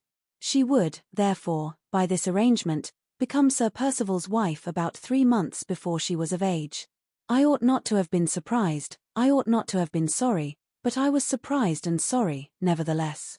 Some little disappointment, caused by the unsatisfactory shortness of Miss Halcombe's letter, mingled itself with these feelings, and contributed its share towards upsetting my serenity for the day. In 6 lines my correspondent announced the proposed marriage. In 3 more, she told me that Sir Percival had left Cumberland to return to his house in Hampshire, and in 2 concluding sentences she informed me, first, that Laura was sadly in want of change and cheerful society. Secondly, that she had resolved to try the effect of some such change forthwith, by taking her sister away with her on a visit to certain old friends in Yorkshire. There the letter ended, without a word to explain what the circumstances were which had decided Miss Fairlie to accept Sir Percival Glyde in 1 short week from the time when I had last seen her. At a later period the cause of this sudden determination was fully explained to me. It is not my business to relate it imperfectly, on hearsay evidence. The circumstances came within the personal experience of Miss Halcombe, and when her narrative succeeds mine, she will describe them in every particular exactly as they happened. In the meantime, the plain duty for me to perform before I, in my turn, lay down my pen and withdraw from the story is to relate the one remaining event connected with Miss Fairlie's proposed marriage in which I was concerned, namely, the drawing of the settlement. It is impossible to refer intelligibly to this document without first entering into certain particulars in relation to the bride's pecuniary affairs. I will try to make my explanation briefly and plainly, and to keep it free from professional obscurities and technicalities. The matter is of the utmost importance. I warn all readers of these lines that Miss Fairlie's inheritance is a very serious part of Miss Fairlie's story, and that Mr. Gilmore's experience, in this particular, must be their experience also, if they wish to understand the narratives which are yet to come. Miss Fairlie's expectations, then, were of a 2-fold kind, comprising her possible inheritance of real property, or land, when her uncle died, and her absolute inheritance of personal property, or money, when she came of age. Let us take the land first. In the time of Miss Fairlie's paternal grandfather, whom we will call Mr. Fairlie, the elder, the entailed succession to the Limmeridge estate stood thus. Mr. Fairlie, the elder, died and left 3 sons, Philip, Frederick, and Arthur. As eldest son, Philip succeeded to the estate. If he died without leaving a son, the property went to the second brother, Frederick, and if Frederick died also without leaving a son, the property went to the third brother, Arthur. As events turned out, Mr. Philip Fairlie died leaving an only daughter, the Laura of this story, and the estate, in consequence, went, in course of law, to the second brother, Frederick, a single man. The third brother, Arthur, had died many years before the decease of Philip, leaving a son and a daughter. The son, at the age of 18, was drowned at Oxford. His death left Laura, the daughter of Mr. Philip Fairlie, presumptive heiress to the estate, with every chance of succeeding to it, in the ordinary course of nature, on her uncle Frederick's death, if the said Frederick died without leaving male issue. Except in the event, then, of Mr. Frederick Fairlie's marrying and leaving an heir, the 2 very last things in the world that he was likely to do, his niece, Laura, would have the property on his death, possessing, it must be remembered, nothing more than a life interest in it. If she died single, or died childless, the estate would revert to her cousin, Magdalen, the daughter of Mr. Arthur Fairlie. If she married, with a proper settlement or, in other words, with the settlement I meant to make for her, the income from the estate, a good 3,000 a year, would, during her lifetime, be at her own disposal. If she died before her husband, he would naturally expect to be left in the enjoyment of the income, for his lifetime. If she had a son, that son would be the heir, to the exclusion of her cousin Magdalen. Thus, Sir Percival's prospects in marrying Miss Fairlie, so far as his wife's expectations from real property were concerned, promised him these 2 advantages, on Mr. Frederick Fairlie's death. First, the use of 3,000 a year, by his wife's permission, while she lived, and in his own right, on her death, if he survived her, and, secondly, the inheritance of Limmeridge for his son, if he had one. So much for the landed property, and for the disposal of the income from it, on the occasion of Miss Fairlie's marriage. Thus far, no difficulty or difference of opinion on the lady's settlement was at all likely to arise between Sir Percival's lawyer and myself. The personal estate, or, in other words, the money to which Miss Fairlie would become entitled on reaching the age of 21 years, is the next point to consider. This part of her inheritance was, in itself, a comfortable little fortune. It was derived under her father's will, and it amounted to the sum of £20,000.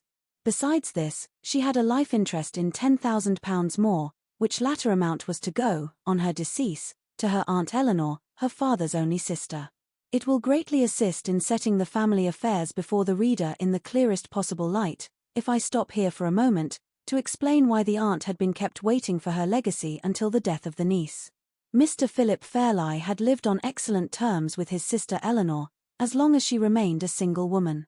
But when her marriage took place, somewhat late in life, and when that marriage united her to an Italian gentleman named Fosco, or, rather, to an Italian nobleman, seeing that he rejoiced in the title of Count, Mr. Fairlie disapproved of her conduct so strongly that he ceased to hold any communication with her, and even went the length of striking her name out of his will.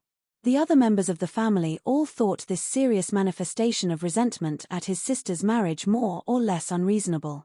Count Fosco, though not a rich man, was not a penniless adventurer either. He had a small but sufficient income of his own.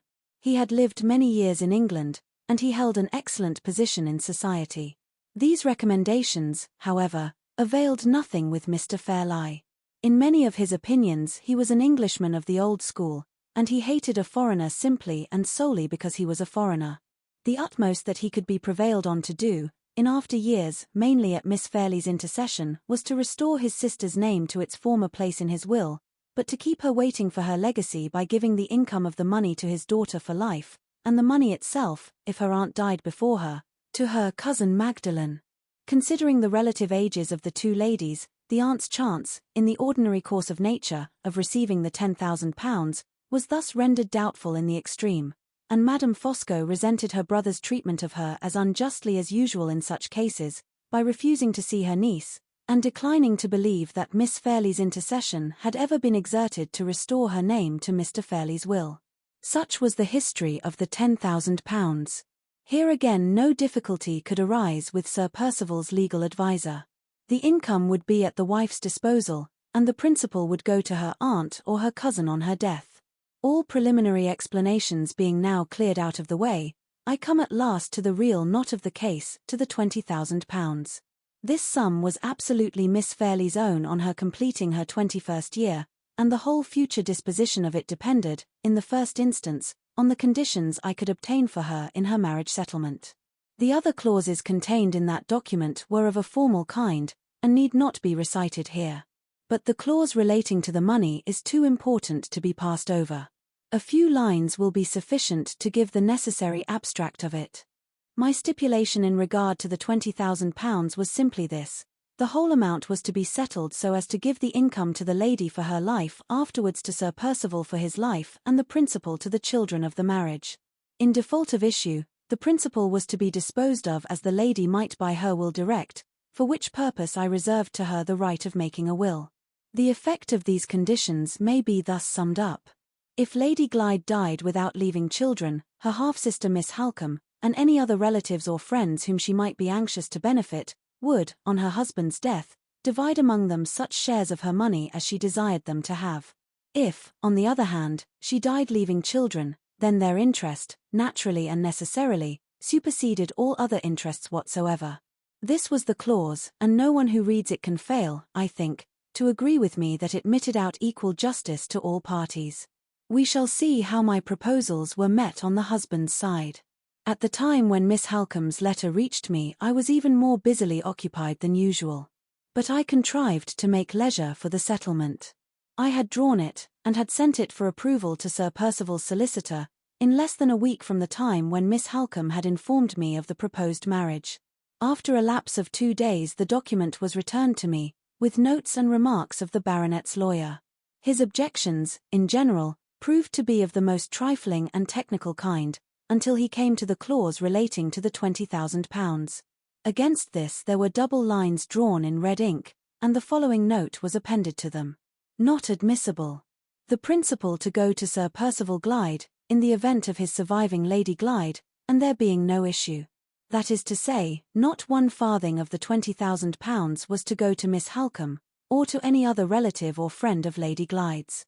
The whole sum, if she left no children, was to slip into the pockets of her husband.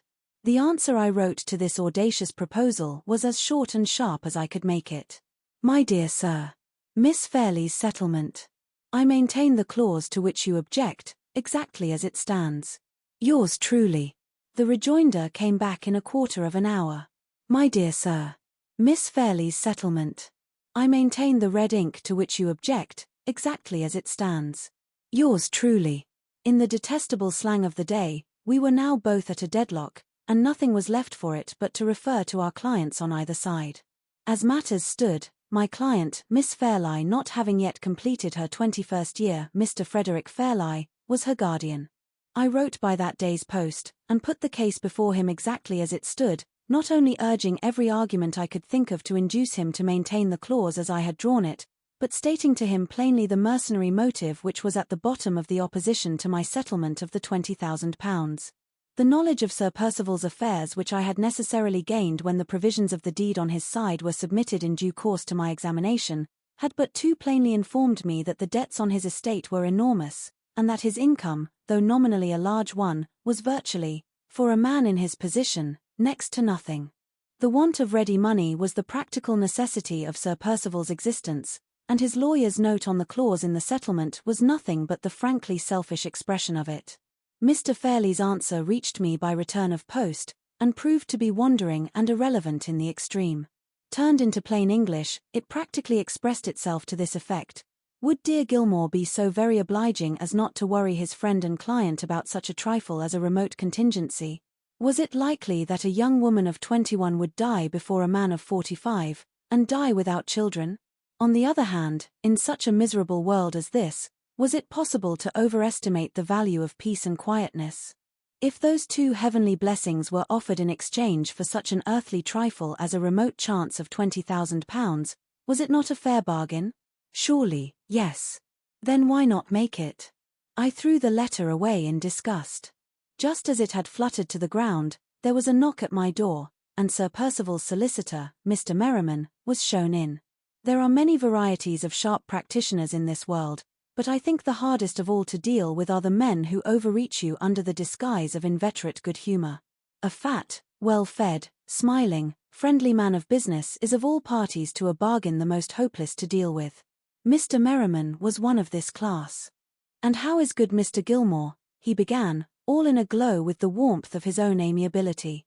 "Glad to see you, sir, in such excellent health. I was passing your door, and I thought I would look in case you might have something to say to me. Pray do let us settle this little difference of ours by word of mouth, if we can. Have you heard from your client yet?" "Yes." "Have you heard from yours?" "My dear, good sir, I wish I had heard from him to any purpose. I wish, with all my heart, the responsibility was off my shoulders, but he is obstinate, or let me rather say, resolute, and he won't take it off. Merriman, I leave details to you.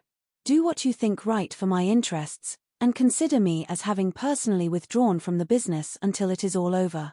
Those were Sir Percival's words a fortnight ago, and all I can get him to do now is to repeat them. I am not a hard man, Mr. Gilmore, as you know. Personally and privately, I do assure you, I should like to sponge out that note of mine at this very moment. But if Sir Percival won't go into the matter, if Sir Percival will blindly leave all his interests in my sole care, what course can I possibly take except the course of asserting them? My hands are bound, don't you see, my dear sir, my hands are bound. You maintain your note on the clause, then, to the letter? I said. Yes, deuce take it. I have no other alternative. He walked to the fireplace and warmed himself, humming the fag end of a tune in a rich convivial bass voice.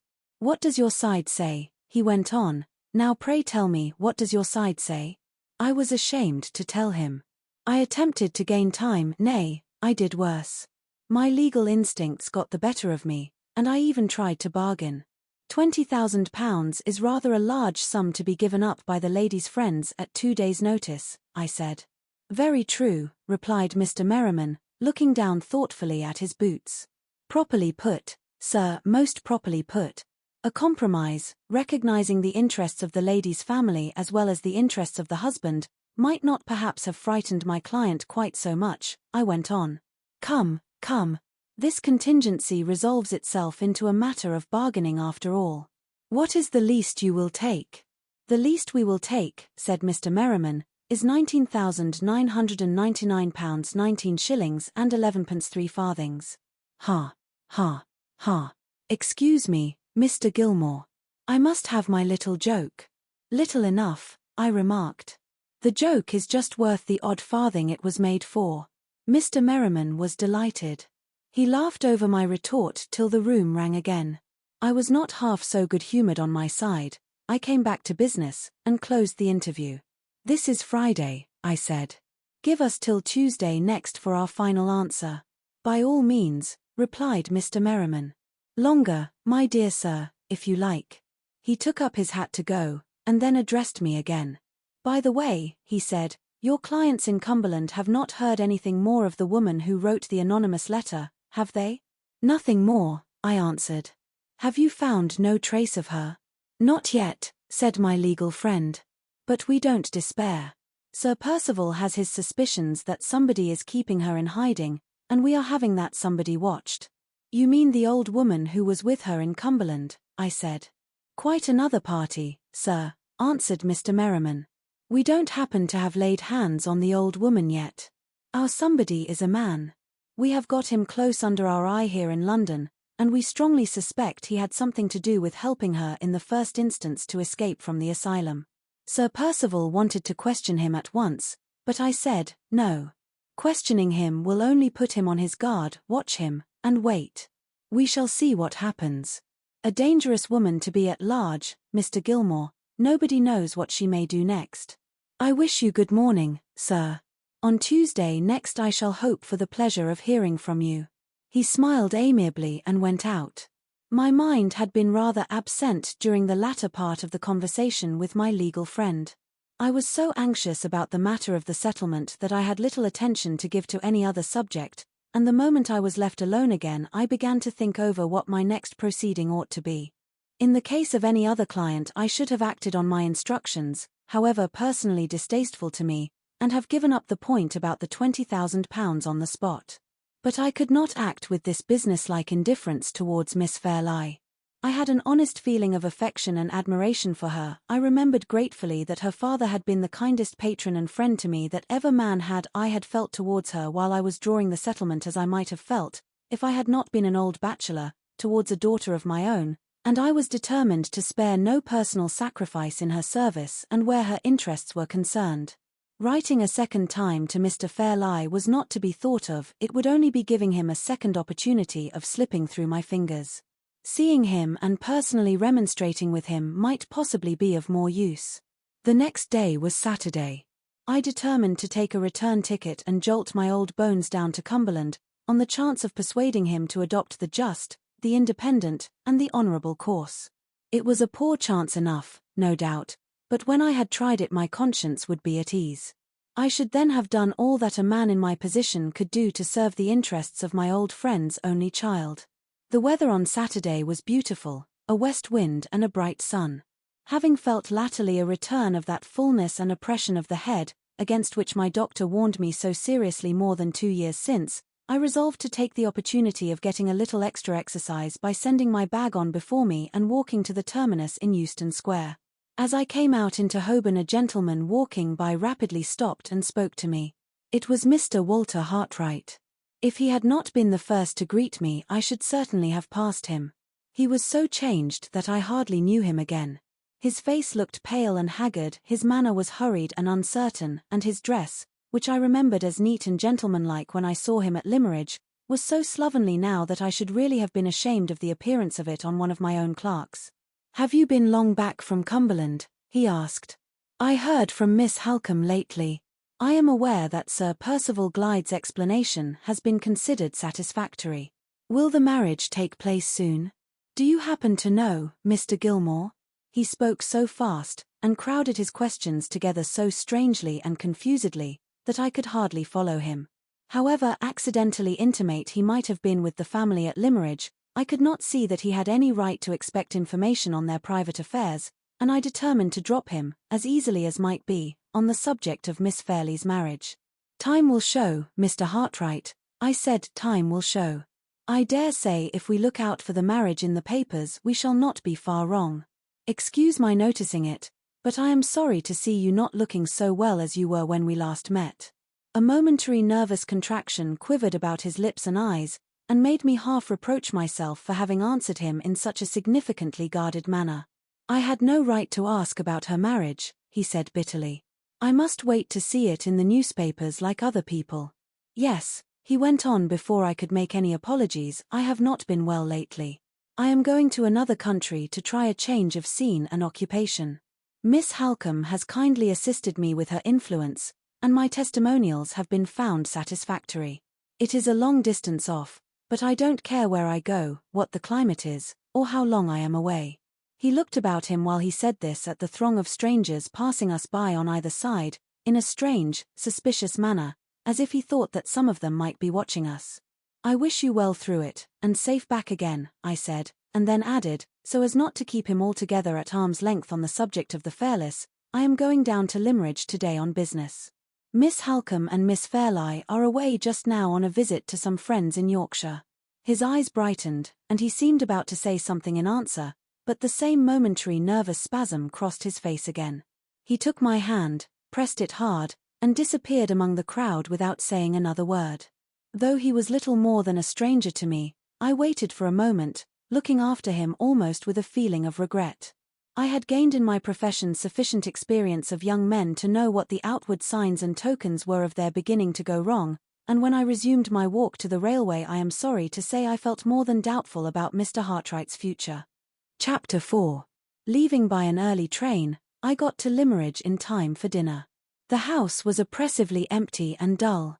I had expected that good Mrs. Vesey would have been company for me in the absence of the young ladies, but she was confined to her room by a cold. The servants were so surprised at seeing me that they hurried and bustled absurdly, and made all sorts of annoying mistakes. Even the butler, who was old enough to have known better, brought me a bottle of port that was chilled. The reports of Mr. Fairlie's health were just as usual, and when I sent up a message to announce my arrival, I was told that he would be delighted to see me the next morning, but that the sudden news of my appearance had prostrated him with palpitations for the rest of the evening. The wind howled dismally all night, and strange cracking and groaning noises sounded here, there, and everywhere in the empty house. I slept as wretchedly as possible, and got up in a mighty bad humor to breakfast by myself the next morning. At 10 o'clock I was conducted to Mr. Fairlie's apartments. He was in his usual room, his usual chair, and his usual aggravating state of mind and body. When I went in, his valet was standing before him, holding up for inspection a heavy volume of etchings, as long and as broad as my office writing desk.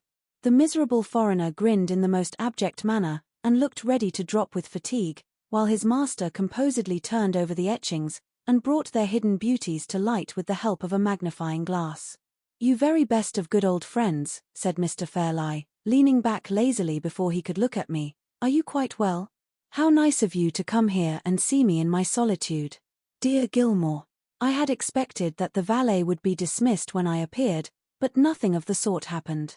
There he stood, in front of his master's chair, trembling under the weight of the etchings, and there Mr. Fairlie sat, serenely twirling the magnifying glass between his white fingers and thumbs. "I have come to speak to you on a very important matter," I said, "and you will therefore excuse me if I suggest that we had better be alone." The unfortunate valet looked at me gratefully. Mr. Fairlie faintly repeated my last 3 words, "better be alone," with every appearance of the utmost possible astonishment. I was in no humor for trifling, and I resolved to make him understand what I meant. "Oblige me by giving that man permission to withdraw," I said, pointing to the valet. Mr. Fairlie arched his eyebrows and pursed up his lips in sarcastic surprise. "Man," he repeated. "You provoking old Gilmore, what can you possibly mean by calling him a man? He's nothing of the sort. He might have been a man half an hour ago, before I wanted my etchings, and he may be a man half an hour hence, when I don't want them any longer. At present he is simply a portfolio stand. Why object, Gilmore, To a portfolio stand? I do object. For the third time, Mr. Fairlie, I beg that we may be alone. My tone and manner left him no alternative but to comply with my request. He looked at the servant, and pointed peevishly to a chair at his side. Put down the etchings and go away, he said. Don't upset me by losing my place. Have you, or have you not, lost my place? Are you sure you have not? And have you put my handbell quite within my reach? Yes. Then why the devil don't you go? The valet went out. Mr. Fairlie twisted himself round in his chair, polished the magnifying glass with his delicate cambric handkerchief, and indulged himself with a sidelong inspection of the open volume of etchings. It was not easy to keep my temper under these circumstances, but I did keep it. I have come here at great personal inconvenience, I said, to serve the interests of your niece and your family, and I think I have established some slight claim to be favored with your attention in return. Don't bully me, exclaimed Mr. Fairlie, falling back helplessly in the chair, and closing his eyes. Please don't bully me. I'm not strong enough. I was determined not to let him provoke me, for Laura Fairlie's sake. My object, I went on, is to entreat you to reconsider your letter, and not to force me to abandon the just rights of your niece, and of all who belong to her. Let me state the case to you once more, and for the last time. Mr. Fairlie shook his head and sighed piteously. This is heartless of you, Gilmore, very heartless, he said. Never mind, go on. I put all the points to him carefully, I set the matter before him in every conceivable light. He lay back in the chair the whole time I was speaking with his eyes closed. When I had done he opened them indolently, took his silver smelling bottle from the table, and sniffed at it with an air of gentle relish. Good Gilmore, he said between the sniffs, how very nice this is of you. How you reconcile one to human nature. Give me a plain answer to a plain question, Mr. Fairlie. I tell you again, Sir Percival Glyde has no shadow of a claim to expect more than the income of the money. The money itself, if your niece has no children, ought to be under her control, and to return to her family. If you stand firm, Sir Percival must give way, he must give way, I tell you, or he exposes himself to the base imputation of marrying Miss Fairlie entirely from mercenary motives. Mr. Fairlie shook the silver smelling bottle at me playfully. You dear old Gilmore, how you do hate rank and family, don't you? How you detest Glyde because he happens to be a baronet. What a radical you are, oh, dear me, what a radical you are. A radical. I could put up with a good deal of provocation, but, after holding the soundest conservative principles all my life, I could not put up with being called a radical. My blood boiled at it, I started out of my chair, I was speechless with indignation. Don't shake the room, cried Mr. Fairlie, for heaven's sake don't shake the room. Worthiest of all possible Gilmores, I meant no offence. My own views are so extremely liberal that I think I am a radical myself. Yes. We are a pair of radicals. Please don't be angry. I can't quarrel, I haven't stamina enough. Shall we drop the subject? Yes. Come and look at these sweet etchings. Do let me teach you to understand the heavenly pearliness of these lines. Do now, there's a good Gilmore. While he was maundering on in this way I was, fortunately for my own self-respect, returning to my senses. When I spoke again I was composed enough to treat his impertinence with the silent contempt that it deserved. You are entirely wrong, sir, I said, in supposing that I speak from any prejudice against Sir Percival Glyde. I may regret that he has so unreservedly resigned himself in this matter to his lawyer's direction as to make any appeal to himself impossible, but I am not prejudiced against him. What I have said would equally apply to any other man in his situation, high or low. The principle I maintain is a recognized principle. If you were to apply at the nearest town here, to the first respectable solicitor you could find, he would tell you as a stranger what I tell you as a friend. He would inform you that it is against all rule to abandon the lady's money entirely to the man she marries. He would decline, on grounds of common legal caution, to give the husband, under any circumstances whatever, an interest of £20,000 in his wife's death. Would he really, Gilmore, said Mr. Fairlie. If he said anything half so horrid, I do assure you I should tinkle my bell for Louis, and have him sent out of the house immediately. You shall not irritate me, Mr. Fairlie, for your niece's sake and for her father's sake, you shall not irritate me. You shall take the whole responsibility of this discreditable settlement on your own shoulders before I leave the room. Don't now, please don't, said Mr. Fairlie. Think how precious your time is, Gilmore, and don't throw it away. I would dispute with you if I could, but I can't, I haven't stamina enough. You want to upset me, to upset yourself, to upset Glyde, and to upset Laura, and oh, dear me, all for the sake of the very last thing in the world that is likely to happen. No, dear friend, in the interests of peace and quietness, positively no. I am to understand, then, that you hold by the determination expressed in your letter. Yes, please. So glad we understand each other at last. Sit down again, do. I walked at once to the door, and Mr. Fairlie resignedly tinkled his handbell. Before I left the room I turned round and addressed him for the last time. Whatever happens in the future, sir, I said, remember that my plain duty of warning you has been performed. As the faithful friend and servant of your family, I tell you, at parting, that no daughter of mine should be married to any man alive under such a settlement as you are forcing me to make for Miss Fairlie. The door opened behind me, and the valet stood waiting on the threshold. Louis, said Mr. Fairlie, show Mr. Gilmore out, and then come back and hold up my etchings for me again. Make them give you a good lunch downstairs. Do, Gilmore, make my idle beasts of servants give you a good lunch. I was too much disgusted to reply. I turned on my heel, and left him in silence. There was an up train at 2 o'clock in the afternoon, and by that train I returned to London. On the Tuesday I sent in the altered settlement, which practically disinherited the very persons whom Miss Fairlie's own lips had informed me she was most anxious to benefit. I had no choice. Another lawyer would have drawn up the deed if I had refused to undertake it. My task is done. My personal share in the events of the family story extends no farther than the point which I have just reached. Other pens than mine will describe the strange circumstances which are now shortly to follow. Seriously and sorrowfully I close this brief record. Seriously and sorrowfully I repeat here the parting words that I spoke at Limmeridge House. No daughter of mine should have been married to any man alive under such a settlement as I was compelled to make for Laura Fairlie. The end of Mr. Gilmore's narrative. The story continued by Marian Halcombe. In extracts from her diary. Limmeridge House, November 8th. The passages omitted, here and elsewhere, in Miss Halcombe's diary are only those which bear no reference to Miss Fairlie or to any of the persons with whom she is associated in these pages. Chapter 1. This morning Mr. Gilmore left us. His interview with Laura had evidently grieved and surprised him more than he liked to confess. I felt afraid, from his look and manner when we parted, that she might have inadvertently betrayed to him the real secret of her depression and my anxiety. This doubt grew on me so, after he had gone, that I declined riding out with Sir Percival, and went up to Laura's room instead. I have been sadly distrustful of myself, in this difficult and lamentable matter, ever since I found out my own ignorance of the strength of Laura's unhappy attachment. I ought to have known that the delicacy and forbearance and sense of honour which drew me to poor Hartright, and made me so sincerely admire and respect him, were just the qualities to appeal most irresistibly to Laura's natural sensitivity and natural generosity of nature. And yet, until she opened her heart to me of her own accord, I had no suspicion that this new feeling had taken root so deeply.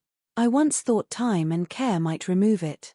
I now fear that it will remain with her and alter her for life. The discovery that I have committed such an error in judgment as this makes me hesitate about everything else. I hesitate about Sir Percival, in the face of the plainest proofs. I hesitate even in speaking to Laura. On this very morning I doubted, with my hand on the door, whether I should ask her the questions I had come to put, or not. When I went into her room I found her walking up and down in great impatience. She looked flushed and excited, and she came forward at once, and spoke to me before I could open my lips. "I wanted you," she said. "Come and sit down on the sofa with me. Marian, I can bear this no longer, I must and will end it." There was too much colour in her cheeks, too much energy in her manner, too much firmness in her voice. The little book of Hartright's drawings, the fatal book that she will dream over whenever she is alone, was in one of her hands. I began by gently and firmly taking it from her, and putting it out of sight on a side table. "Tell me quietly, my darling, what you wish to do," I said. "Has Mr. Gilmore been advising you?" She shook her head. No, not in what I am thinking of now. He was very kind and good to me, Marian, and I am ashamed to say I distressed him by crying. I am miserably helpless, I can't control myself. For my own sake, and for all our sakes, I must have courage enough to end it. Do you mean courage enough to claim your release? I asked. No, she said simply. Courage, dear, to tell the truth. She put her arms round my neck, and rested her head quietly on my bosom. On the opposite wall hung the miniature portrait of her father. I bent over her, and saw that she was looking at it while her head lay on my breast. I can never claim my release from my engagement, she went on. Whatever way it ends, it must end wretchedly for me. All I can do, Marian, is not to add the remembrance that I have broken my promise and forgotten my father's dying words, to make that wretchedness worse. What is it you propose, then? I asked. To tell Sir Percival Glyde the truth with my own lips, she answered, and to let him release me, if he will, not because I ask him, but because he knows all. What do you mean, Laura, by all? Sir Percival will know enough, he has told me so himself, if he knows that the engagement is opposed to your own wishes. Can I tell him that, when the engagement was made for me by my father, with my own consent, I should have kept my promise, not happily, I am afraid, but still contentedly? She stopped, turned her face to me, and laid her cheek close against mine. I should have kept my engagement, Marian, if another love had not grown up in my heart, which was not there when I first promised to be Sir Percival's wife. Laura, you will never lower yourself by making a confession to him? I shall lower myself, indeed, if I gain my release by hiding from him what he has a right to know. He has not the shadow of a right to know it. Wrong, Marian, wrong. I ought to deceive no one, least of all the man to whom my father gave me, and to whom I gave myself. She put her lips to mine, and kissed me. My own love, she said softly, you are so much too fond of me, and so much too proud of me, that you forget, in my case, what you would remember in your own. Better that Sir Percival should doubt my motives, and misjudge my conduct if he will, than that I should be first false to him in thought, and then mean enough to serve my own interests by hiding the falsehood. I held her away from me in astonishment. For the first time in our lives we had changed places. The resolution was all on her side, the hesitation all on mine. I looked into the pale, quiet, resigned young face. I saw the pure, innocent heart, in the loving eyes that looked back at me, and the poor worldly cautions and objections that rose to my lips dwindled and died away in their own emptiness. I hung my head in silence. In her place, the despicably small pride which makes so many women deceitful would have been my pride, and would have made me deceitful too. Don't be angry with me, Marian, she said, mistaking my silence. I only answered by drawing her close to me again. I was afraid of crying if I spoke. My tears do not flow so easily as they ought. They come almost like men's tears, with sobs that seem to tear me in pieces, and that frighten everyone about me. I have thought of this, love, for many days, she went on, twining and twisting my hair with that childish restlessness in her fingers, which poor Mrs. Vesey still tries so patiently and so vainly to cure her of. I have thought of it very seriously, and I can be sure of my courage when my own conscience tells me I am right.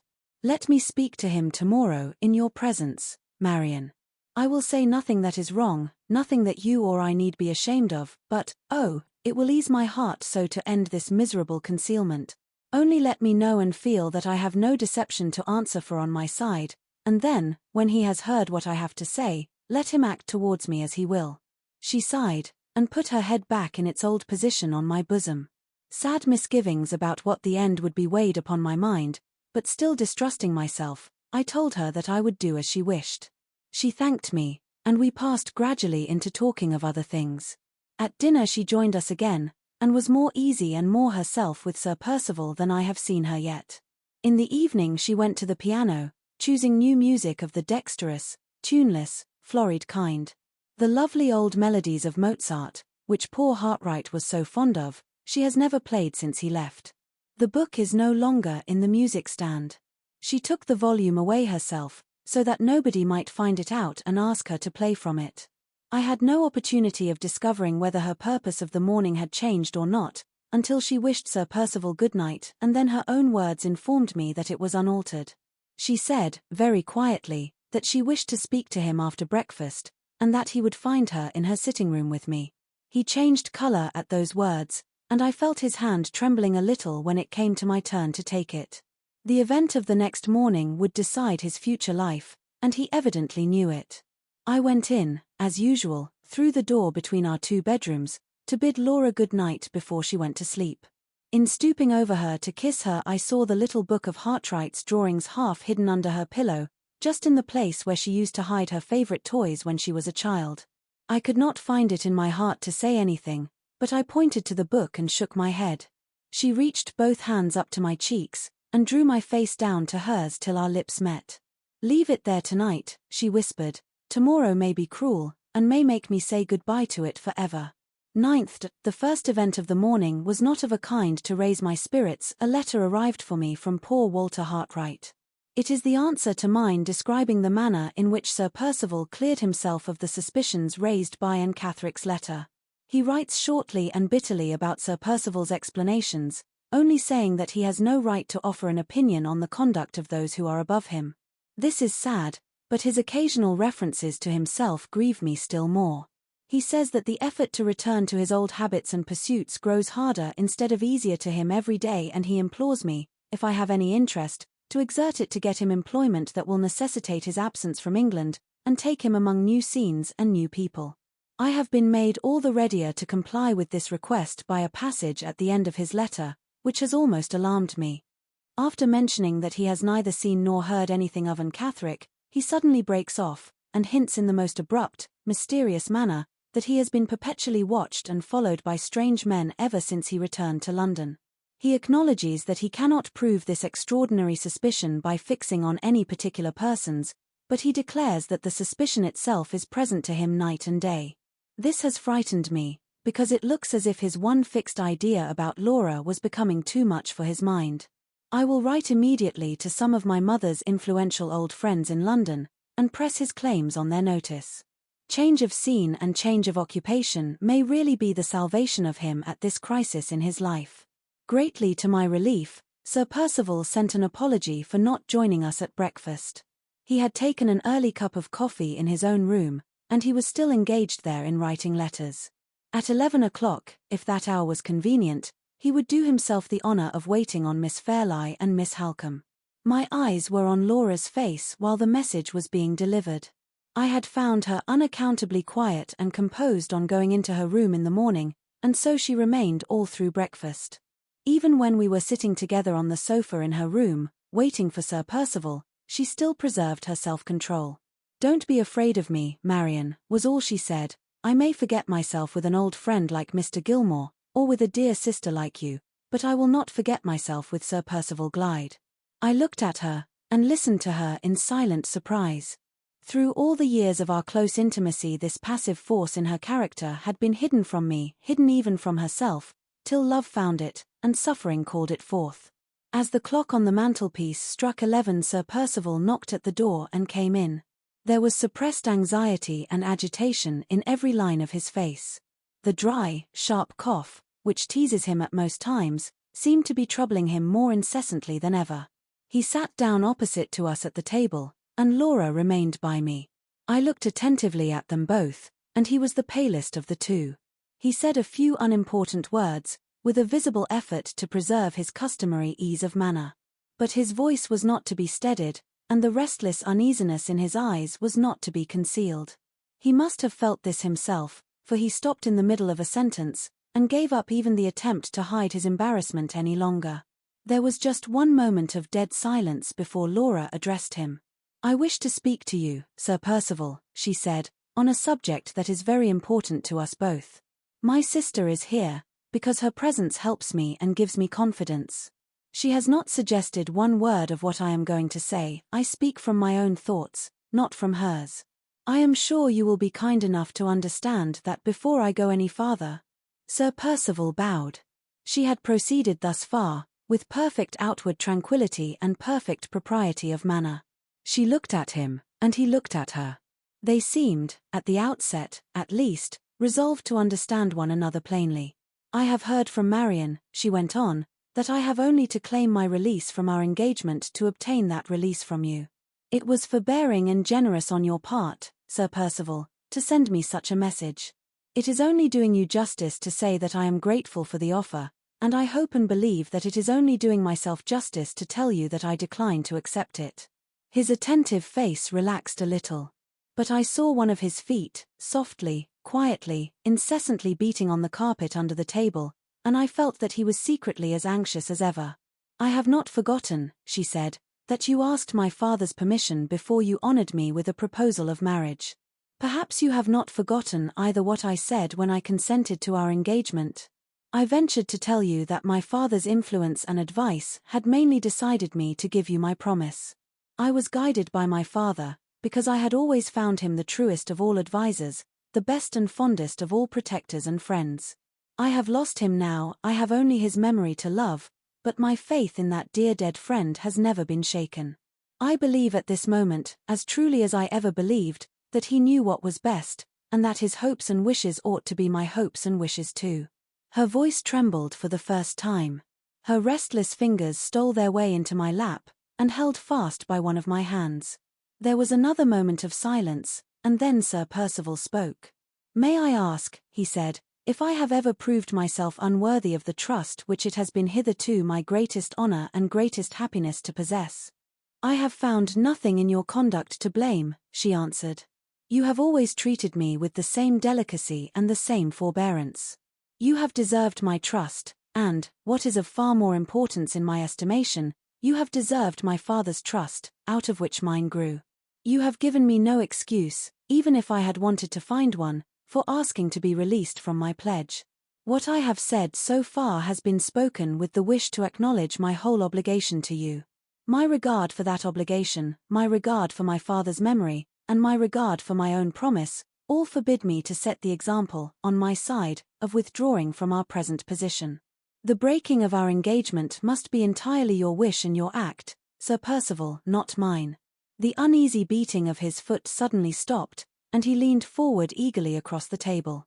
"My act," he said. "What reason can there be on my side for withdrawing?" I heard her breath quickening, I felt her hand growing cold. In spite of what she had said to me when we were alone, I began to be afraid of her. I was wrong. "A reason that it is very hard to tell you," she answered. "There is a change in me, Sir Percival, a change which is serious enough to justify you, to yourself and to me, in breaking off our engagement." His face turned so pale again that even his lips lost their color. He raised the arm which lay on the table, turned a little away in his chair, and supported his head on his hand, so that his profile only was presented to us. "What change?" he asked. The tone in which he put the question jarred on me, there was something painfully suppressed in it. She sighed heavily, and leaned towards me a little, so as to rest her shoulder against mine. I felt her trembling, and tried to spare her by speaking myself. She stopped me by a warning pressure of her hand, and then addressed Sir Percival one more, but this time without looking at him. "I have heard," she said, "and I believe it, that the fondest and truest of all affections is the affection which a woman ought to bear to her husband. When our engagement began, that affection was mine to give, if I could, and yours to win, if you could. Will you pardon me, and spare me, Sir Percival, if I acknowledge that it is not so any longer?" A few tears gathered in her eyes, and dropped over her cheeks slowly as she paused and waited for his answer. He did not utter a word. At the beginning of her reply he had moved the hand on which his head rested, so that it hid his face. I saw nothing but the upper part of his figure at the table. Not a muscle of him moved. The fingers of the hand which supported his head were dented deep in his hair. They might have expressed hidden anger or hidden grief, it was hard to say which. There was no significant trembling in them. There was nothing, absolutely nothing, to tell the secret of his thoughts at that moment, the moment which was the crisis of his life and the crisis of hers. I was determined to make him declare himself, for Laura's sake. "Sir Percival," I interposed sharply, "have you nothing to say when my sister has said so much? More, in my opinion," I added, "my unlucky temper getting the better of me, than any man alive, in your position, has a right to hear from her." That last rash sentence opened a way for him by which to escape me if he chose, and he instantly took advantage of it. "Pardon me, Miss Halcombe," he said, still keeping his hand over his face, "pardon me if I remind you that I have claimed no such right. The few plain words which would have brought him back to the point from which he had wandered were just on my lips, when Laura checked me by speaking again. "I hope I have not made my painful acknowledgment in vain," she continued. "I hope it has secured me your entire confidence in what I have still to say. Pray be assured of it." He made that brief reply warmly, dropping his hand on the table while he spoke, and turning towards us again. Whatever outward change had passed over him was gone now. His face was eager and expectant, it expressed nothing but the most intense anxiety to hear her next words. "I wish you to understand that I have not spoken from any selfish motive," she said. "If you leave me, Sir Percival, after what you have just heard, you do not leave me to marry another man, you only allow me to remain a single woman for the rest of my life. My fault towards you has begun and ended in my own thoughts. It can never go any farther." No word has passed. She hesitated, in doubt about the expression she should use next, hesitated in a momentary confusion which it was very sad and very painful to see. "No word has passed," she patiently and resolutely resumed, "between myself and the person to whom I am now referring for the first and last time in your presence of my feelings towards him, or of his feelings towards me. No word ever can pass, neither he nor I are likely, in this world, to meet again. I earnestly beg you to spare me from saying any more, and to believe me, on my word, in what I have just told you. It is the truth, Sir Percival, the truth which I think my promised husband has a claim to hear, at any sacrifice of my own feelings. I trust to his generosity to pardon me, and to his honor to keep my secret. Both those trusts are sacred to me," he said, "and both shall be sacredly kept." After answering in those terms he paused, and looked at her as if he was waiting to hear more. "I have said all I wish to say," she added quietly. "I have said more than enough to justify you in withdrawing from your engagement." "You have said more than enough," he answered, "to make it the dearest object of my life to keep the engagement." With those words he rose from his chair, and advanced a few steps towards the place where she was sitting.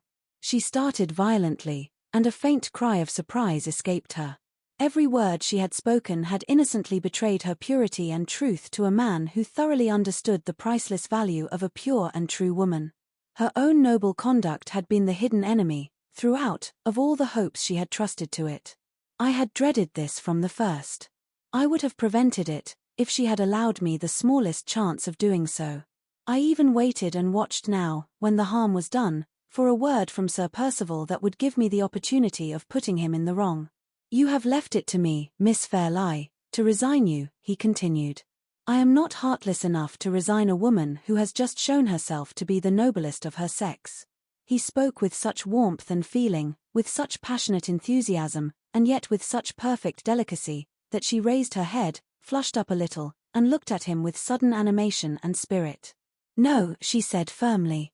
"The most wretched of her sex, if she must give herself in marriage when she cannot give her love. May she not give it in the future," he asked, "if the one object of her husband's life is to deserve it?"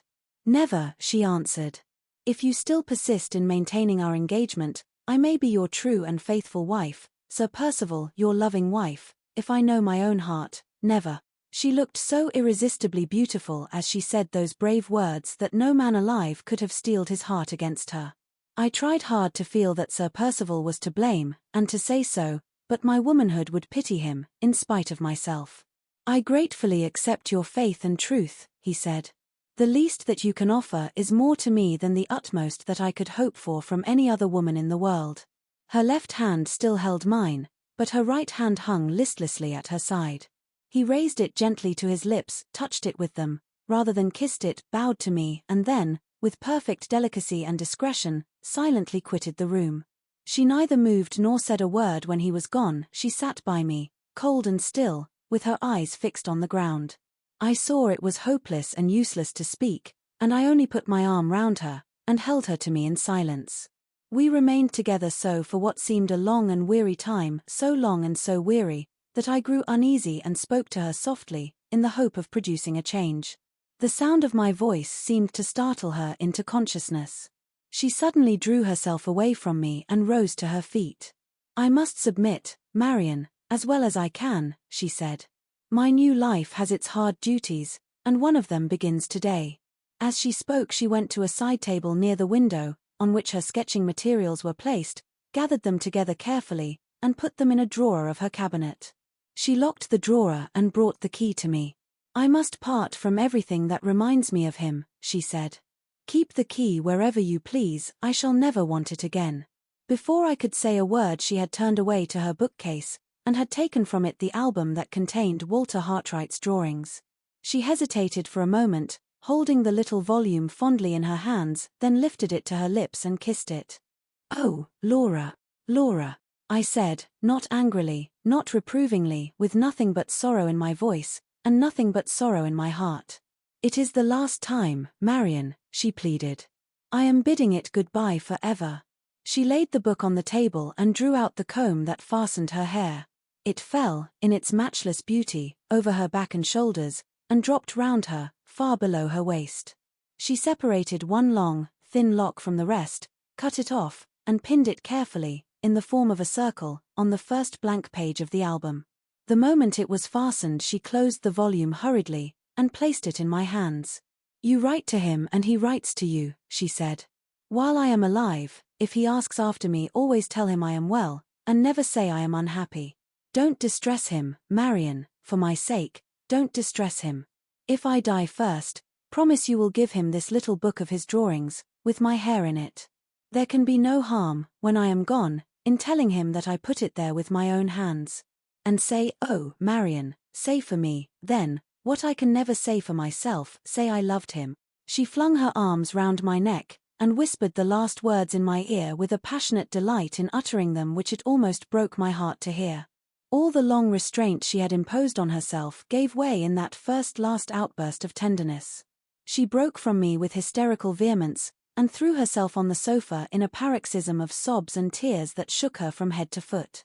I tried vainly to soothe her and reason with her. She was past being soothed, and past being reasoned with. It was the sad, sudden end for us two of this memorable day. When the fit had worn itself out, she was too exhausted to speak. She slumbered towards the afternoon, and I put away the book of drawings so that she might not see it when she woke. My face was calm, whatever my heart might be, when she opened her eyes again and looked at me. We said no more to each other about the distressing interview of the morning. Sir Percival's name was not mentioned. Walter Hartright was not alluded to again by either of us for the remainder of the day. 10th. Finding that she was composed and like herself this morning, I returned to the painful subject of yesterday, for the sole purpose of imploring her to let me speak to Sir Percival and Mr. Fairlie, more plainly and strongly than she could speak to either of them herself, about this lamentable marriage. She interposed, gently but firmly, in the middle of my remonstrances. "I left yesterday to decide," she said, "and yesterday has decided. It is too late to go back. Sir Percival spoke to me this afternoon about what had passed in Laura's room. He assured me that the unparalleled trust she had placed in him had awakened such an answering conviction of her innocence and integrity in his mind, that he was guiltless of having felt even a moment's unworthy jealousy, either at the time when he was in her presence, or afterwards when he had withdrawn from it. Deeply as he lamented the unfortunate attachment which had hindered the progress he might otherwise have made in her esteem and regard, he firmly believed that it had remained unacknowledged in the past, and that it would remain, under all changes of circumstance which it was possible to contemplate, unacknowledged in the future. This was his absolute conviction, and the strongest proof he could give of it was the assurance, which he now offered, that he felt no curiosity to know whether the attachment was of recent date or not, or who had been the object of it. His implicit confidence in Miss Fairlie made him satisfied with what she had thought fit to say to him, and he was honestly innocent of the slightest feeling of anxiety to hear more. He waited after saying those words and looked at me. I was so conscious of my unreasonable prejudice against him, so conscious of an unworthy suspicion that he might be speculating on my impulsively answering the very questions which he had just described himself as resolved not to ask, that I evaded all reference to this part of the subject with something like a feeling of confusion on my own part. At the same time I was resolved not to lose even the smallest opportunity of trying to plead Laura's cause, and I told him boldly that I regretted his generosity had not carried him one step farther, and induced him to withdraw from the engagement altogether. Here, again, he disarmed me by not attempting to defend himself. He would merely beg me to remember the difference there was between his allowing Miss Fairlie to give him up, which was a matter of submission only, and his forcing himself to give up Miss Fairlie, which was, in other words, asking him to be the suicide of his own hopes. Her conduct of the day before had so strengthened the unchangeable love and admiration of 2 long years, that all active contention against those feelings, on his part, was henceforth entirely out of his power. I must think him weak, selfish, unfeeling towards the very woman whom he idolized, and he must bow to my opinion as resignedly as he could, only putting it to me, at the same time, whether her future as a single woman, pining under an unhappily placed attachment which she could never acknowledge, could be said to promise her a much brighter prospect than her future as the wife of a man who worshipped the very ground she walked on? In the last case there was hope from time, however slight it might be. In the first case, on her own showing, there was no hope at all. I answered him more because my tongue is a woman's, and must answer, than because I had anything convincing to say. It was only too plain that the course Laura had adopted the day before had offered him the advantage if he chose to take it, and that he had chosen to take it. I felt this at the time, and I feel it just as strongly now, while I write these lines, in my own room. The one hope left is that his motives really spring, as he says they do, from the irresistible strength of his attachment to Laura. Before I close my diary for tonight, I must record that I wrote today, in poor Hartright's interest, to 2 of my mother's old friends in London, both men of influence and position. If they can do anything for him, I am quite sure they will. Except Laura, I never was more anxious about anyone than I am now about Walter. All that has happened since he left us has only increased my strong regard and sympathy for him. I hope I am doing right in trying to help him to employment abroad. I hope, most earnestly and anxiously, that it will end well. 11th. Sir Percival had an interview with Mr. Fairlie, and I was sent for to join them. I found Mr. Fairlie greatly relieved at the prospect of the family worry, as he was pleased to describe his niece's marriage, being settled at last. So far, I did not feel called on to say anything to him about my own opinion, but when he proceeded, in his most aggravatingly languid manner, to suggest that the time for the marriage had better be settled next, in accordance with Sir Percival's wishes, I enjoyed the satisfaction of assailing Mr. Fairlie's nerves with as strong a protest against hurrying Laura's decision as I could put into words. Sir Percival immediately assured me that he felt the force of my objection, and begged me to believe that the proposal had not been made in consequence of any interference on his part. Mr. Fairlie leaned back in his chair, closed his eyes, said we both of us did honour to human nature, and then repeated his suggestion as coolly as if neither Sir Percival nor I had said a word in opposition to it. It ended in my flatly declining to mention the subject to Laura, unless she first approached it of her own accord. I left the room at once after making that declaration. Sir Percival looked seriously embarrassed and distressed. Mr. Fairlie stretched out his lazy legs on his velvet footstool, and said, "Dear Marian, how I envy you your robust nervous system. Don't bang the door." On going to Laura's room I found that she had asked for me, and that Mrs. Vesey had informed her that I was with Mr. Fairlie. She inquired at once what I had been wanted for, and I told her all that had passed, without attempting to conceal the vexation and annoyance that I really felt. Her answer surprised and distressed me inexpressibly. It was the very last reply that I should have expected her to make. "My uncle is right," she said. "I have caused trouble and anxiety enough to you, and to all about me. Let me cause no more. Marian, let Sir Percival decide." I remonstrated warmly, but nothing that I could say moved her. "I am held to my engagement," she replied.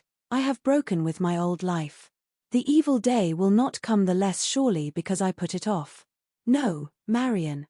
Once again my uncle is right. I have caused trouble enough and anxiety enough, and I will cause no more." She used to be pliability itself, but she was now inflexibly passive in her resignation, I might almost say in her despair. Dearly as I love her, I should have been less pained if she had been violently agitated. It was so shockingly unlike her natural character to see her as cold and insensible as I saw her now. 12th. Sir Percival put some questions to me at breakfast about Laura, which left me no choice but to tell him what she had said. While we were talking she herself came down and joined us. She was just as unnaturally composed in Sir Percival's presence as she had been in mine. When breakfast was over he had an opportunity of saying a few words to her privately, in a recess of one of the windows.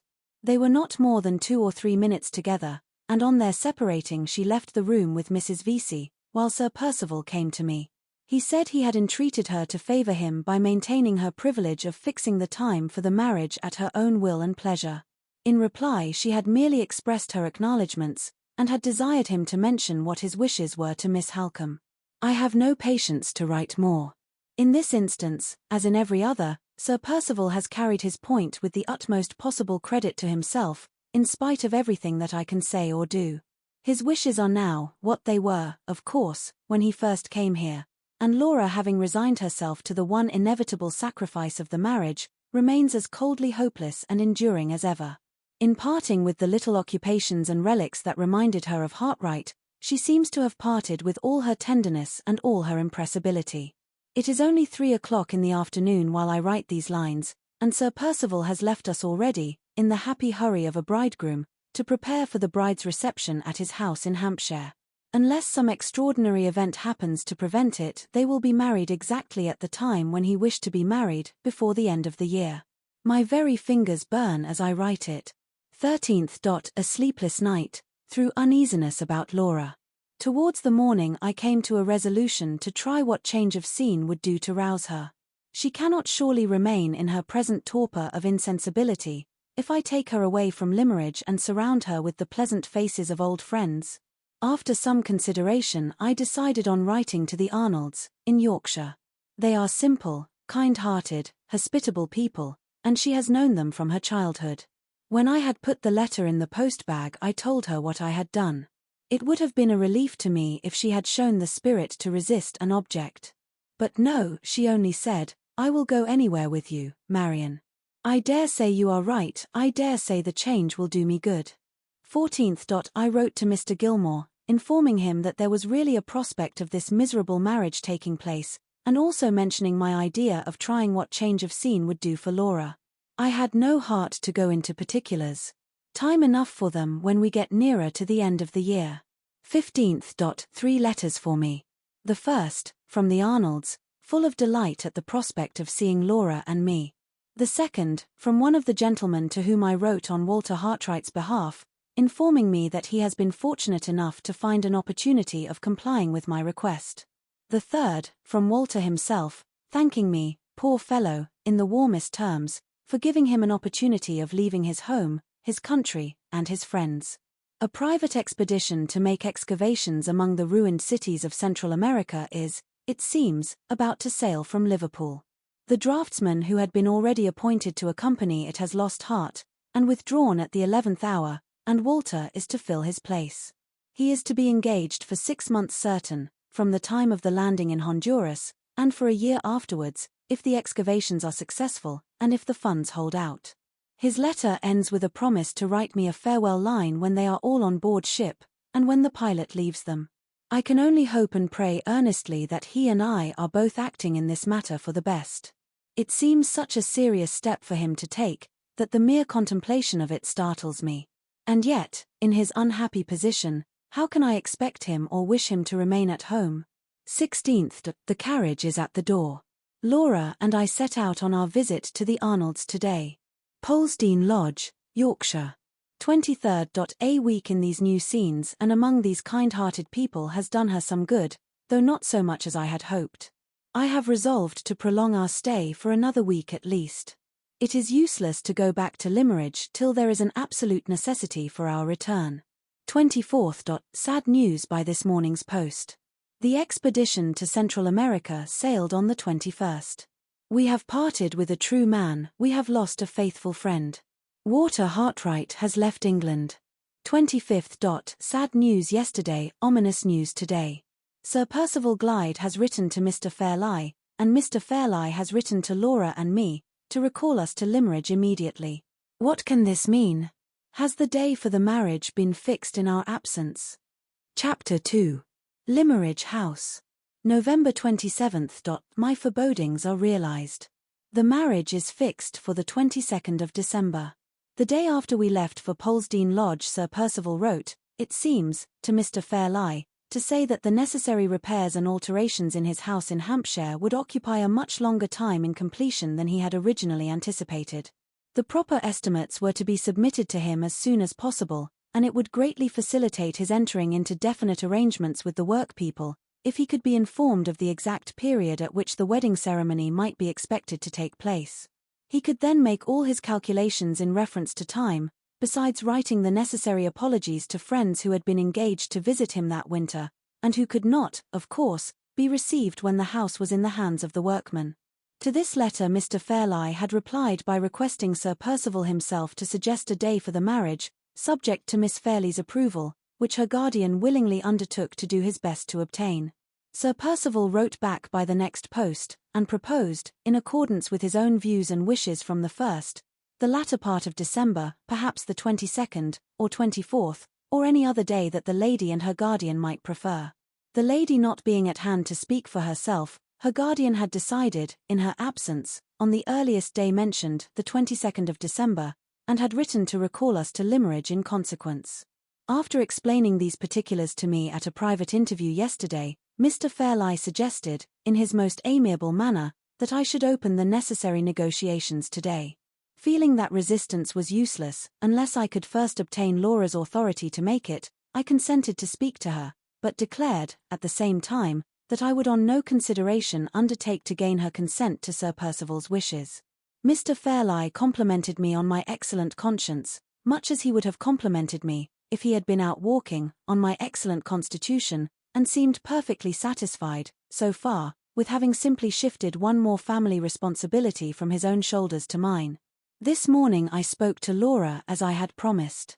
The composure, I may almost say, the insensibility which she has so strangely and so resolutely maintained ever since Sir Percival left us, was not proof against the shock of the news I had to tell her. She turned pale and trembled violently. "Not so soon," she pleaded.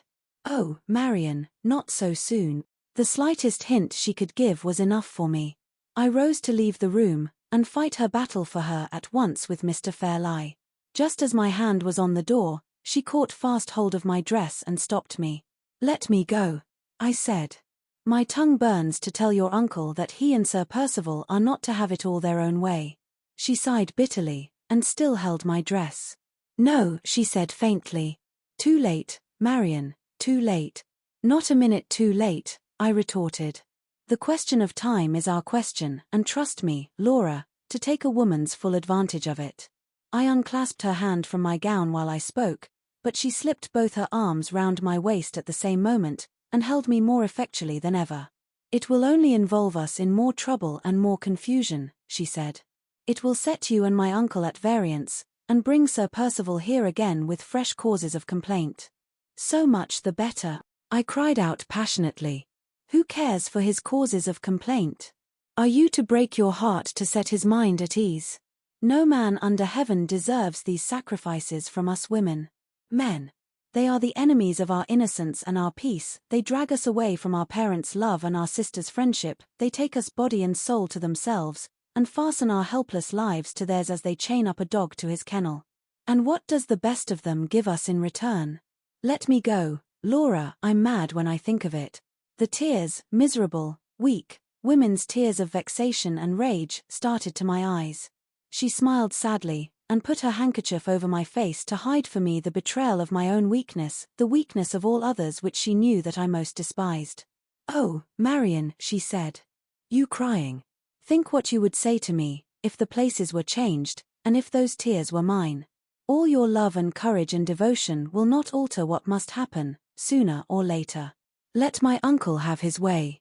Let us have no more troubles and heartburnings that any sacrifice of mine can prevent. Say you will live with me, Marian, when I am married, and say no more." But I did say more. I forced back the contemptible tears that were no relief to me, and that only distressed her, and reasoned and pleaded as calmly as I could.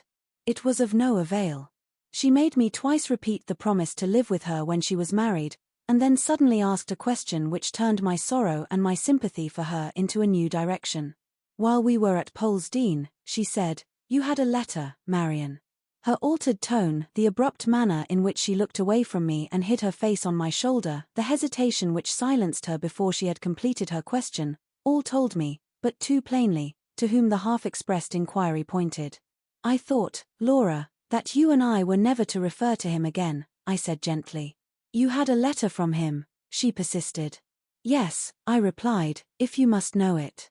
Do you mean to write to him again? I hesitated. I had been afraid to tell her of his absence from England, or of the manner in which my exertions to serve his new hopes and projects had connected me with his departure. What answer could I make? He was gone where no letters could reach him for months, perhaps for years, to come. Suppose I do mean to write to him again, I said at last. What then, Laura? Her cheek grew burning hot against my neck, and her arms trembled and tightened round me. Don't tell him about the 22nd, she whispered. Promise, Marion, pray promise you will not even mention my name to him when you write next. I gave the promise. No words can say how sorrowfully I gave it. She instantly took her arm from my waist, walked away to the window, and stood looking out with her back to me. After a moment she spoke once more, but without turning round, without allowing me to catch the smallest glimpse of her face. Are you going to my uncle's room? She asked. Will you say that I consent to whatever arrangement he may think best? Never mind leaving me, Marion. I shall be better alone for a little while. I went out.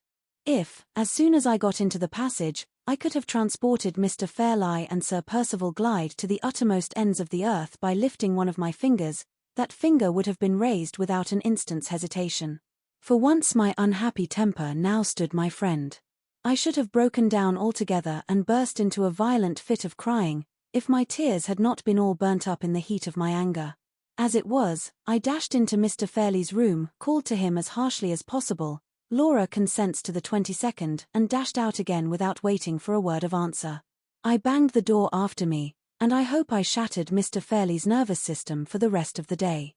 28th, this morning I read poor Hartright's farewell letter over again, a doubt having crossed my mind since yesterday, whether I am acting wisely in concealing the fact of his departure from Laura. On reflection, I still think I am right. The allusions in his letter to the preparations made for the expedition to Central America all show that the leaders of it know it to be dangerous. If the discovery of this makes me uneasy, what would it make her? It is bad enough to feel that his departure has deprived us of the friend of all others to whose devotion we could trust in the hour of need, if ever that hour comes and finds us helpless, but it is far worse to know that he has gone from us to face the perils of a bad climate, a wild country, and a disturbed population.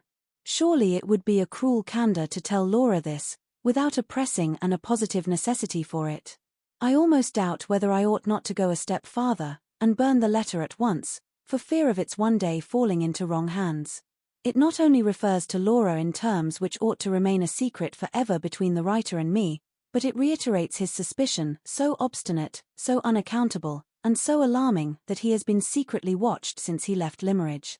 He declares that he saw the faces of the two strange men who followed him about the streets of London, watching him among the crowd which gathered at Liverpool to see the expedition embark, and he positively asserts that he heard the name of Anne Catherick pronounced behind him as he got into the boat. His own words are, "These events have a meaning, these events must lead to a result." The mystery of Anne Catherick is not cleared up yet. She may never cross my path again, but if ever she crosses yours, make better use of the opportunity, Miss Halcombe, than I made of it. I speak on strong conviction. I entreat you to remember what I say. These are his own expressions. There is no danger of my forgetting them. My memory is only too ready to dwell on any words of Hartright's that refer to Anne Catherick. But there is danger in my keeping the letter. The merest accident might place it at the mercy of strangers. I may fall ill, I may die. Better to burn it at once, and have one anxiety the less. It is burnt. The ashes of his farewell letter, the last he may ever write to me, lie in a few black fragments on the hearth. Is this the sad end to all that sad story? Oh, not the end, surely not the end already. 29th. The preparations for the marriage have begun. The dressmaker has come to receive her orders. Laura is perfectly impassive, perfectly careless about the question of all others in which a woman's personal interests are most closely bound up. She has left it all to the dressmaker and to me. If poor Hartright had been the baronet, and the husband of her father's choice, how differently she would have behaved. How anxious and capricious she would have been, and what a hard task the best of dressmakers would have found it to please her. 30th. We hear every day from Sir Percival. The last news is that the alterations in his house will occupy from 4 to 6 months before they can be properly completed. If painters, paperhangers, and upholsterers could make happiness as well as splendor, I should be interested about their proceedings in Laura's future home. As it is, the only part of Sir Percival's last letter which does not leave me as it found me, perfectly indifferent to all his plans and projects, is the part which refers to the wedding tour.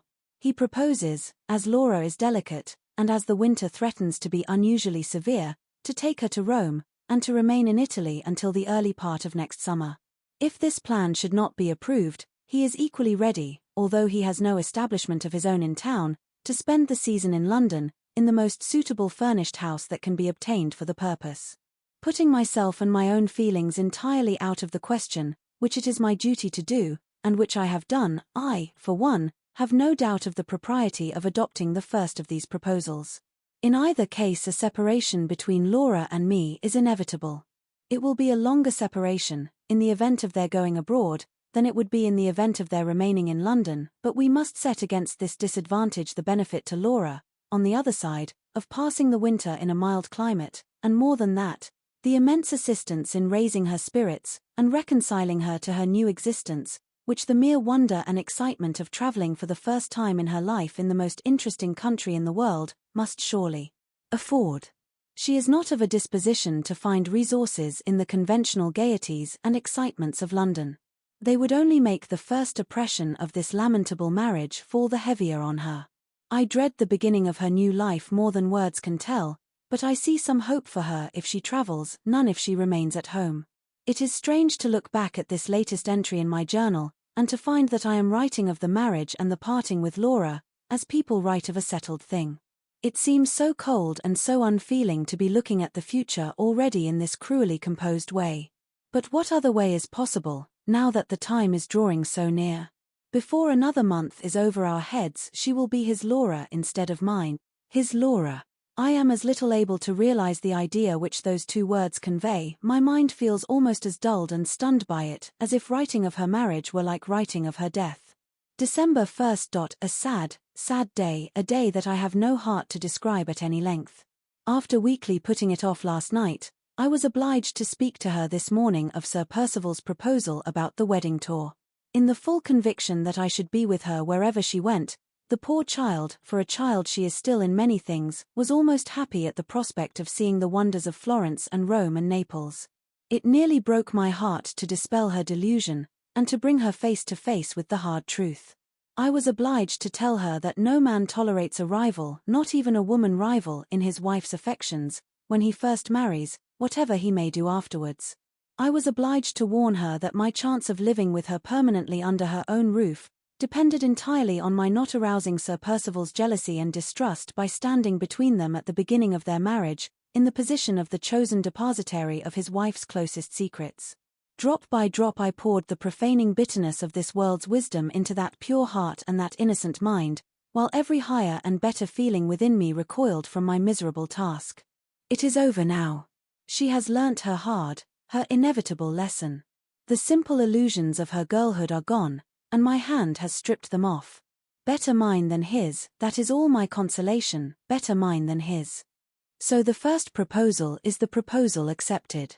They are to go to Italy, and I am to arrange, with Sir Percival's permission, for meeting them and staying with them when they return to England.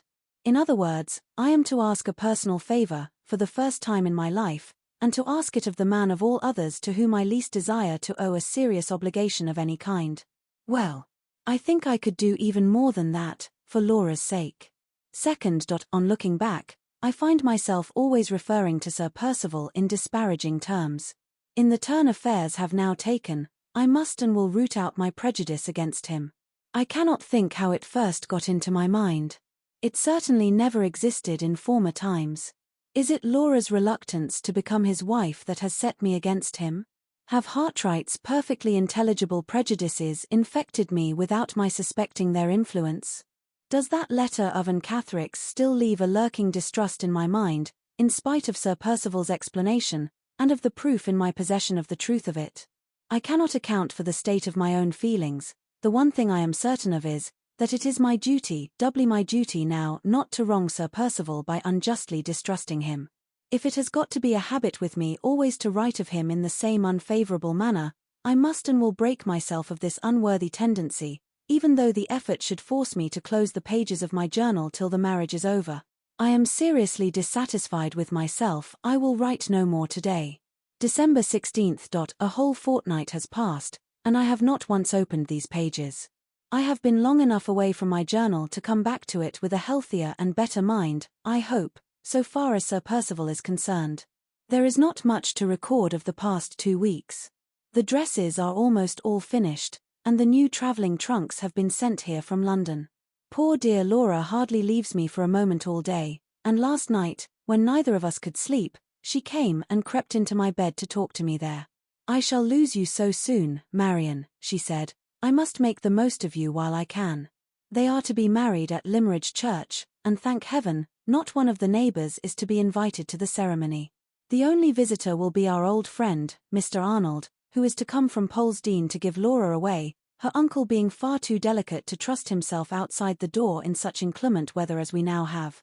If I were not determined, from this day forth, to see nothing but the bright side of our prospects, the melancholy absence of any male relative of Laura's, at the most important moment of her life, would make me very gloomy and very distrustful of the future. But I have done with gloom and distrust, that is to say, I have done with writing about either the one or the other in this journal. Sir Percival is to arrive tomorrow. He offered, in case we wished to treat him on terms of rigid etiquette, to write and ask our clergyman to grant him the hospitality of the rectory, during the short period of his sojourn at Limmeridge, before the marriage.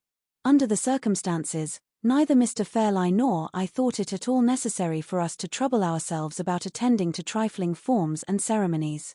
In our wild moorland country, and in this great lonely house, we may well claim to be beyond the reach of the trivial conventionalities which hamper people in other places.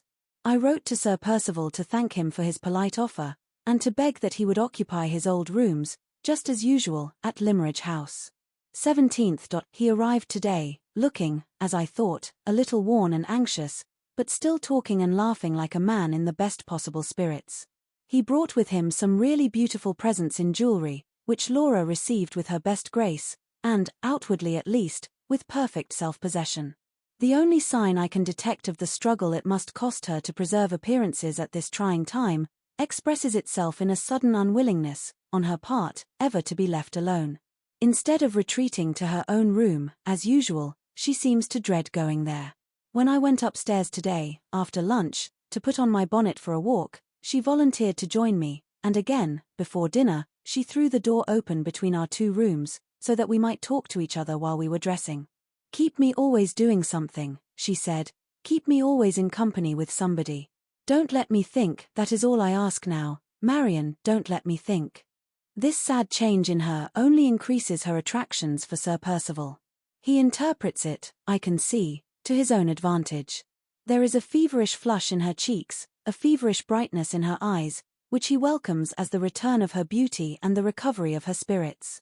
She talked today at dinner with a gaiety and carelessness so false, so shockingly out of her character, that I secretly longed to silence her and take her away. Sir Percival's delight and surprise appeared to be beyond all expression. The anxiety which I had noticed on his face when he arrived totally disappeared from it, and he looked, even to my eyes, a good 10 years younger than he really is. There can be no doubt, though some strange perversity prevents me from seeing it myself, there can be no doubt that Laura's future husband is a very handsome man. Regular features form a personal advantage to begin with, and he has them. Bright brown eyes, either in man or woman, are a great attraction, and he has them. Even baldness, when it is only baldness over the forehead, as in his case, is rather becoming than not in a man, for it heightens the head and adds to the intelligence of the face. Grace and ease of movement, untiring animation of manner, ready, pliant, conversational powers, all these are unquestionable merits, and all these he certainly possesses. Surely Mr. Gilmore, ignorant as he is of Laura's secret, was not to blame for feeling surprised that she should repent of her marriage engagement. Anyone else in his place would have shared our good old friend's opinion. If I were asked, at this moment, to say plainly what defects I have discovered in Sir Percival, I could only point out 2. 1. His incessant restlessness and excitability, which may be caused, naturally enough, by unusual energy of character. The other, his short, sharp, ill-tempered manner of speaking to the servants, which may be only a bad habit after all. No, I cannot dispute it, and I will not dispute it. Sir Percival is a very handsome and a very agreeable man. There. I have written it down at last, and I am glad it's over. 18th. Feeling weary and depressed this morning, I left Laura with Mrs. Vesey, and went out alone for one of my brisk midday walks, which I have discontinued too much of late. I took the dry airy road over the moor that leads to Todd's Corner. After having been out half an hour, I was excessively surprised to see Sir Percival approaching me from the direction of the farm. He was walking rapidly, swinging his stick, his head erect as usual, and his shooting jacket flying open in the wind. When we met, he did not wait for me to ask any questions. He told me at once that he had been to the farm to inquire if Mr. or Mrs. Todd had received any tidings since his last visit to Limmeridge of Anne Catherick. You found, of course, that they had heard nothing? I said. Nothing whatever, he replied. I begin to be seriously afraid that we have lost her. Do you happen to know, he continued, looking me in the face very attentively, if the artist, Mr. Hartright, is in a position to give us any further information? He has neither heard of her, nor seen her, since he left Cumberland, I answered. Very sad, said Sir Percival, speaking like a man who was disappointed, and yet, oddly enough, looking at the same time like a man who was relieved. It is impossible to say what misfortunes may not have happened to the miserable creature. I am inexpressibly annoyed at the failure of all my efforts to restore her to the care and protection which she so urgently needs. This time he really looked annoyed. I said a few sympathizing words, and we then talked of other subjects on our way back to the house. Surely my chance meeting with him on the moor has disclosed another favorable trait in his character. Surely it was singularly considerate and unselfish of him to think of Anne Catherick on the eve of his marriage, and to go all the way to Todd's Corner to make inquiries about her, when he might have passed the time so much more agreeably in Laura's society. Considering that he can only have acted from motives of pure charity, his conduct, under the circumstances, shows unusual good feeling and deserves extraordinary praise. Well, I give him extraordinary praise, and there's an end of it. 19th. More discoveries in the inexhaustible mine of Sir Percival's virtues. Today I approached the subject of my proposed sojourn under his wife's roof when he brings her back to England. I had hardly dropped my first hint in this direction before he caught me warmly by the hand, and said I had made the very offer to him which he had been, on his side, most anxious to make to me. I was the companion of all others whom he most sincerely longed to secure for his wife, and he begged me to believe that I had conferred a lasting favor on him by making the proposal to live with Laura after her marriage, exactly as I had always lived with her before it. When I had thanked him in her name and mine for his considerate kindness to both of us, we passed next to the subject of his wedding tour, and began to talk of the English society in Rome to which Laura was to be introduced. He ran over the names of several friends whom he expected to meet abroad this winter. They were all English, as well as I can remember, with one exception. The one exception was Count Fosco. The mention of the Count's name, and the discovery that he and his wife are likely to meet the bride and bridegroom on the continent, puts Laura's marriage, for the first time, in a distinctly favorable light. It is likely to be the means of healing a family feud. Hitherto Madame Fosco has chosen to forget her obligations as Laura's aunt out of sheer spite against the late Mr. Fairlie for his conduct in the affair of the legacy. Now, however, she can persist in this course of conduct no longer. Sir Percival and Count Fosco are old and fast friends, and their wives will have no choice but to meet on civil terms. Madame Fosco in her maiden days was one of the most impertinent women I ever met with, capricious, exacting, and vain to the last degree of absurdity. If her husband has succeeded in bringing her to her senses, he deserves the gratitude of every member of the family, and he may have mine to begin with. I am becoming anxious to know the Count.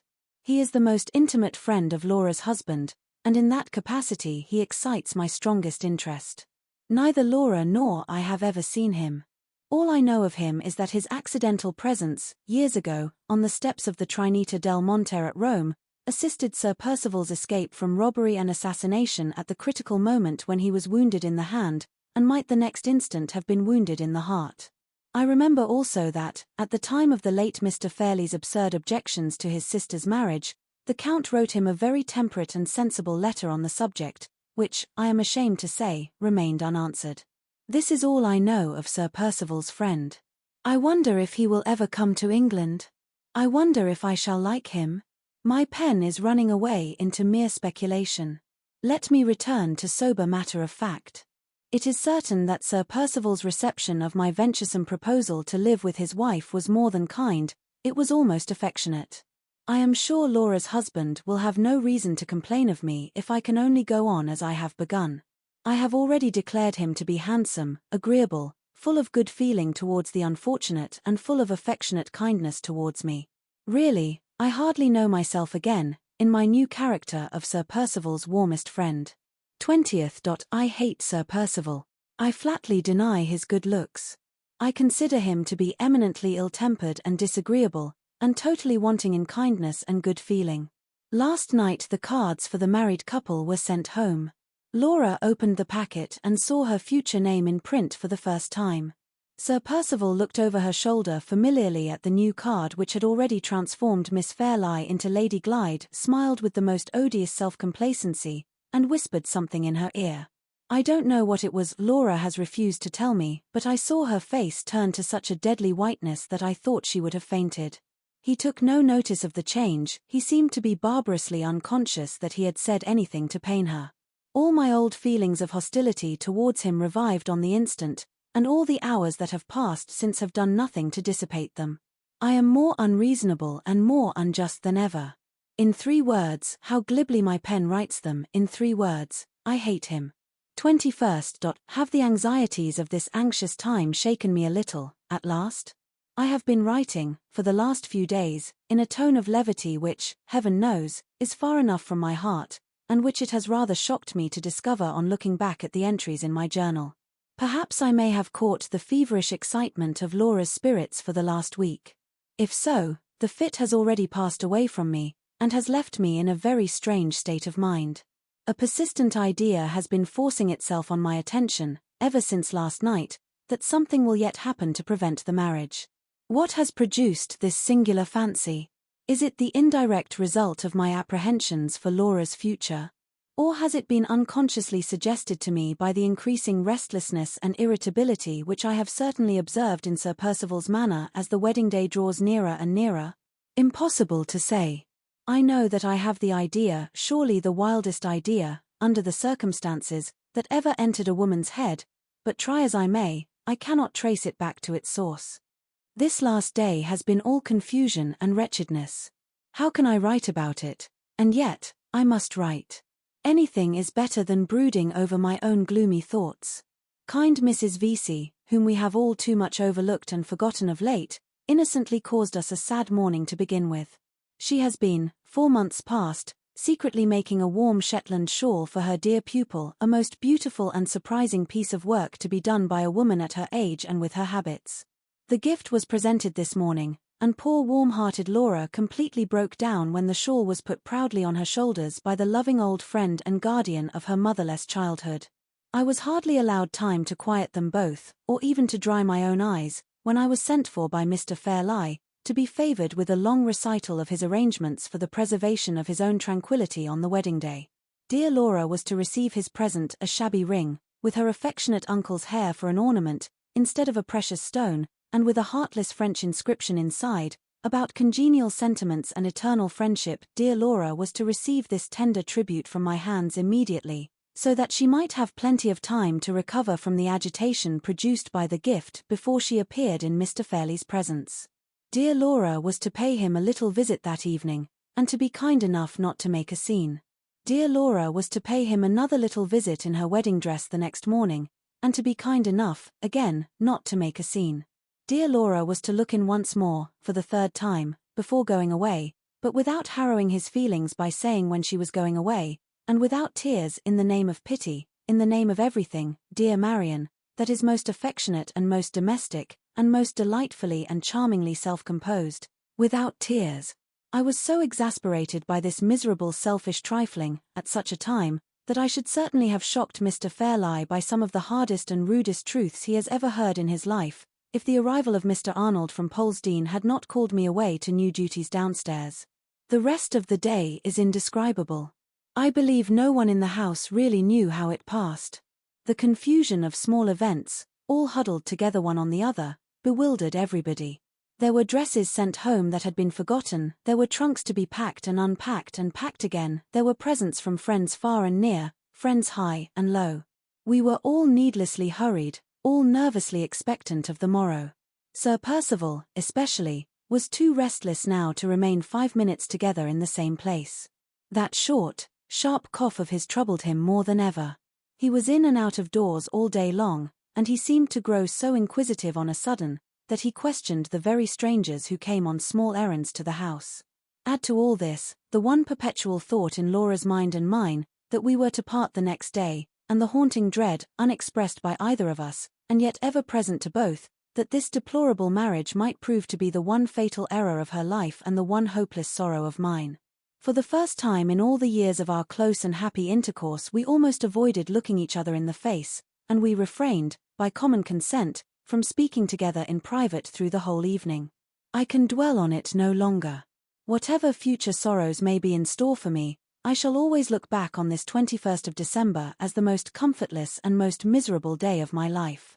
I am writing these lines in the solitude of my own room, long after midnight, having just come back from a stolen look at Laura in her pretty little white bed, the bed she has occupied since the days of her girlhood.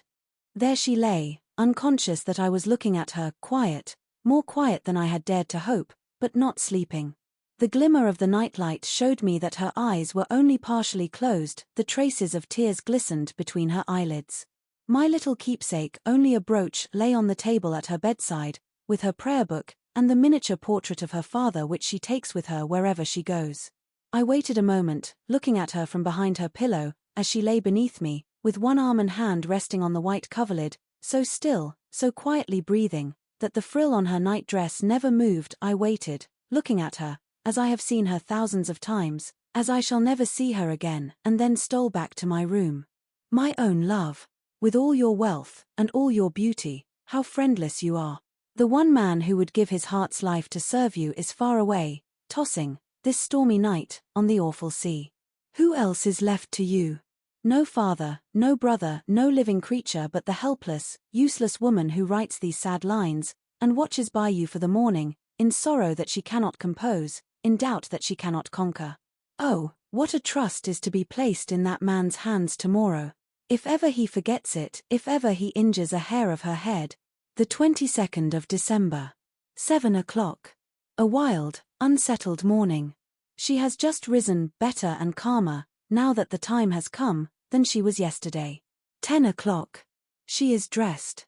We have kissed each other, we have promised each other not to lose courage. I am away for a moment in my own room. In the whirl and confusion of my thoughts, I can detect that strange fancy of some hindrance happening to stop the marriage still hanging about my mind. Is it hanging about his mind too? I see him from the window, moving hither and thither uneasily among the carriages at the door. How can I write such folly? The marriage is a certainty. In less than half an hour we start for the church. 11 o'clock. It is all over. They are married. 3 o'clock. They are gone. I am blind with crying, I can write no more. The first epoch of the story closes here.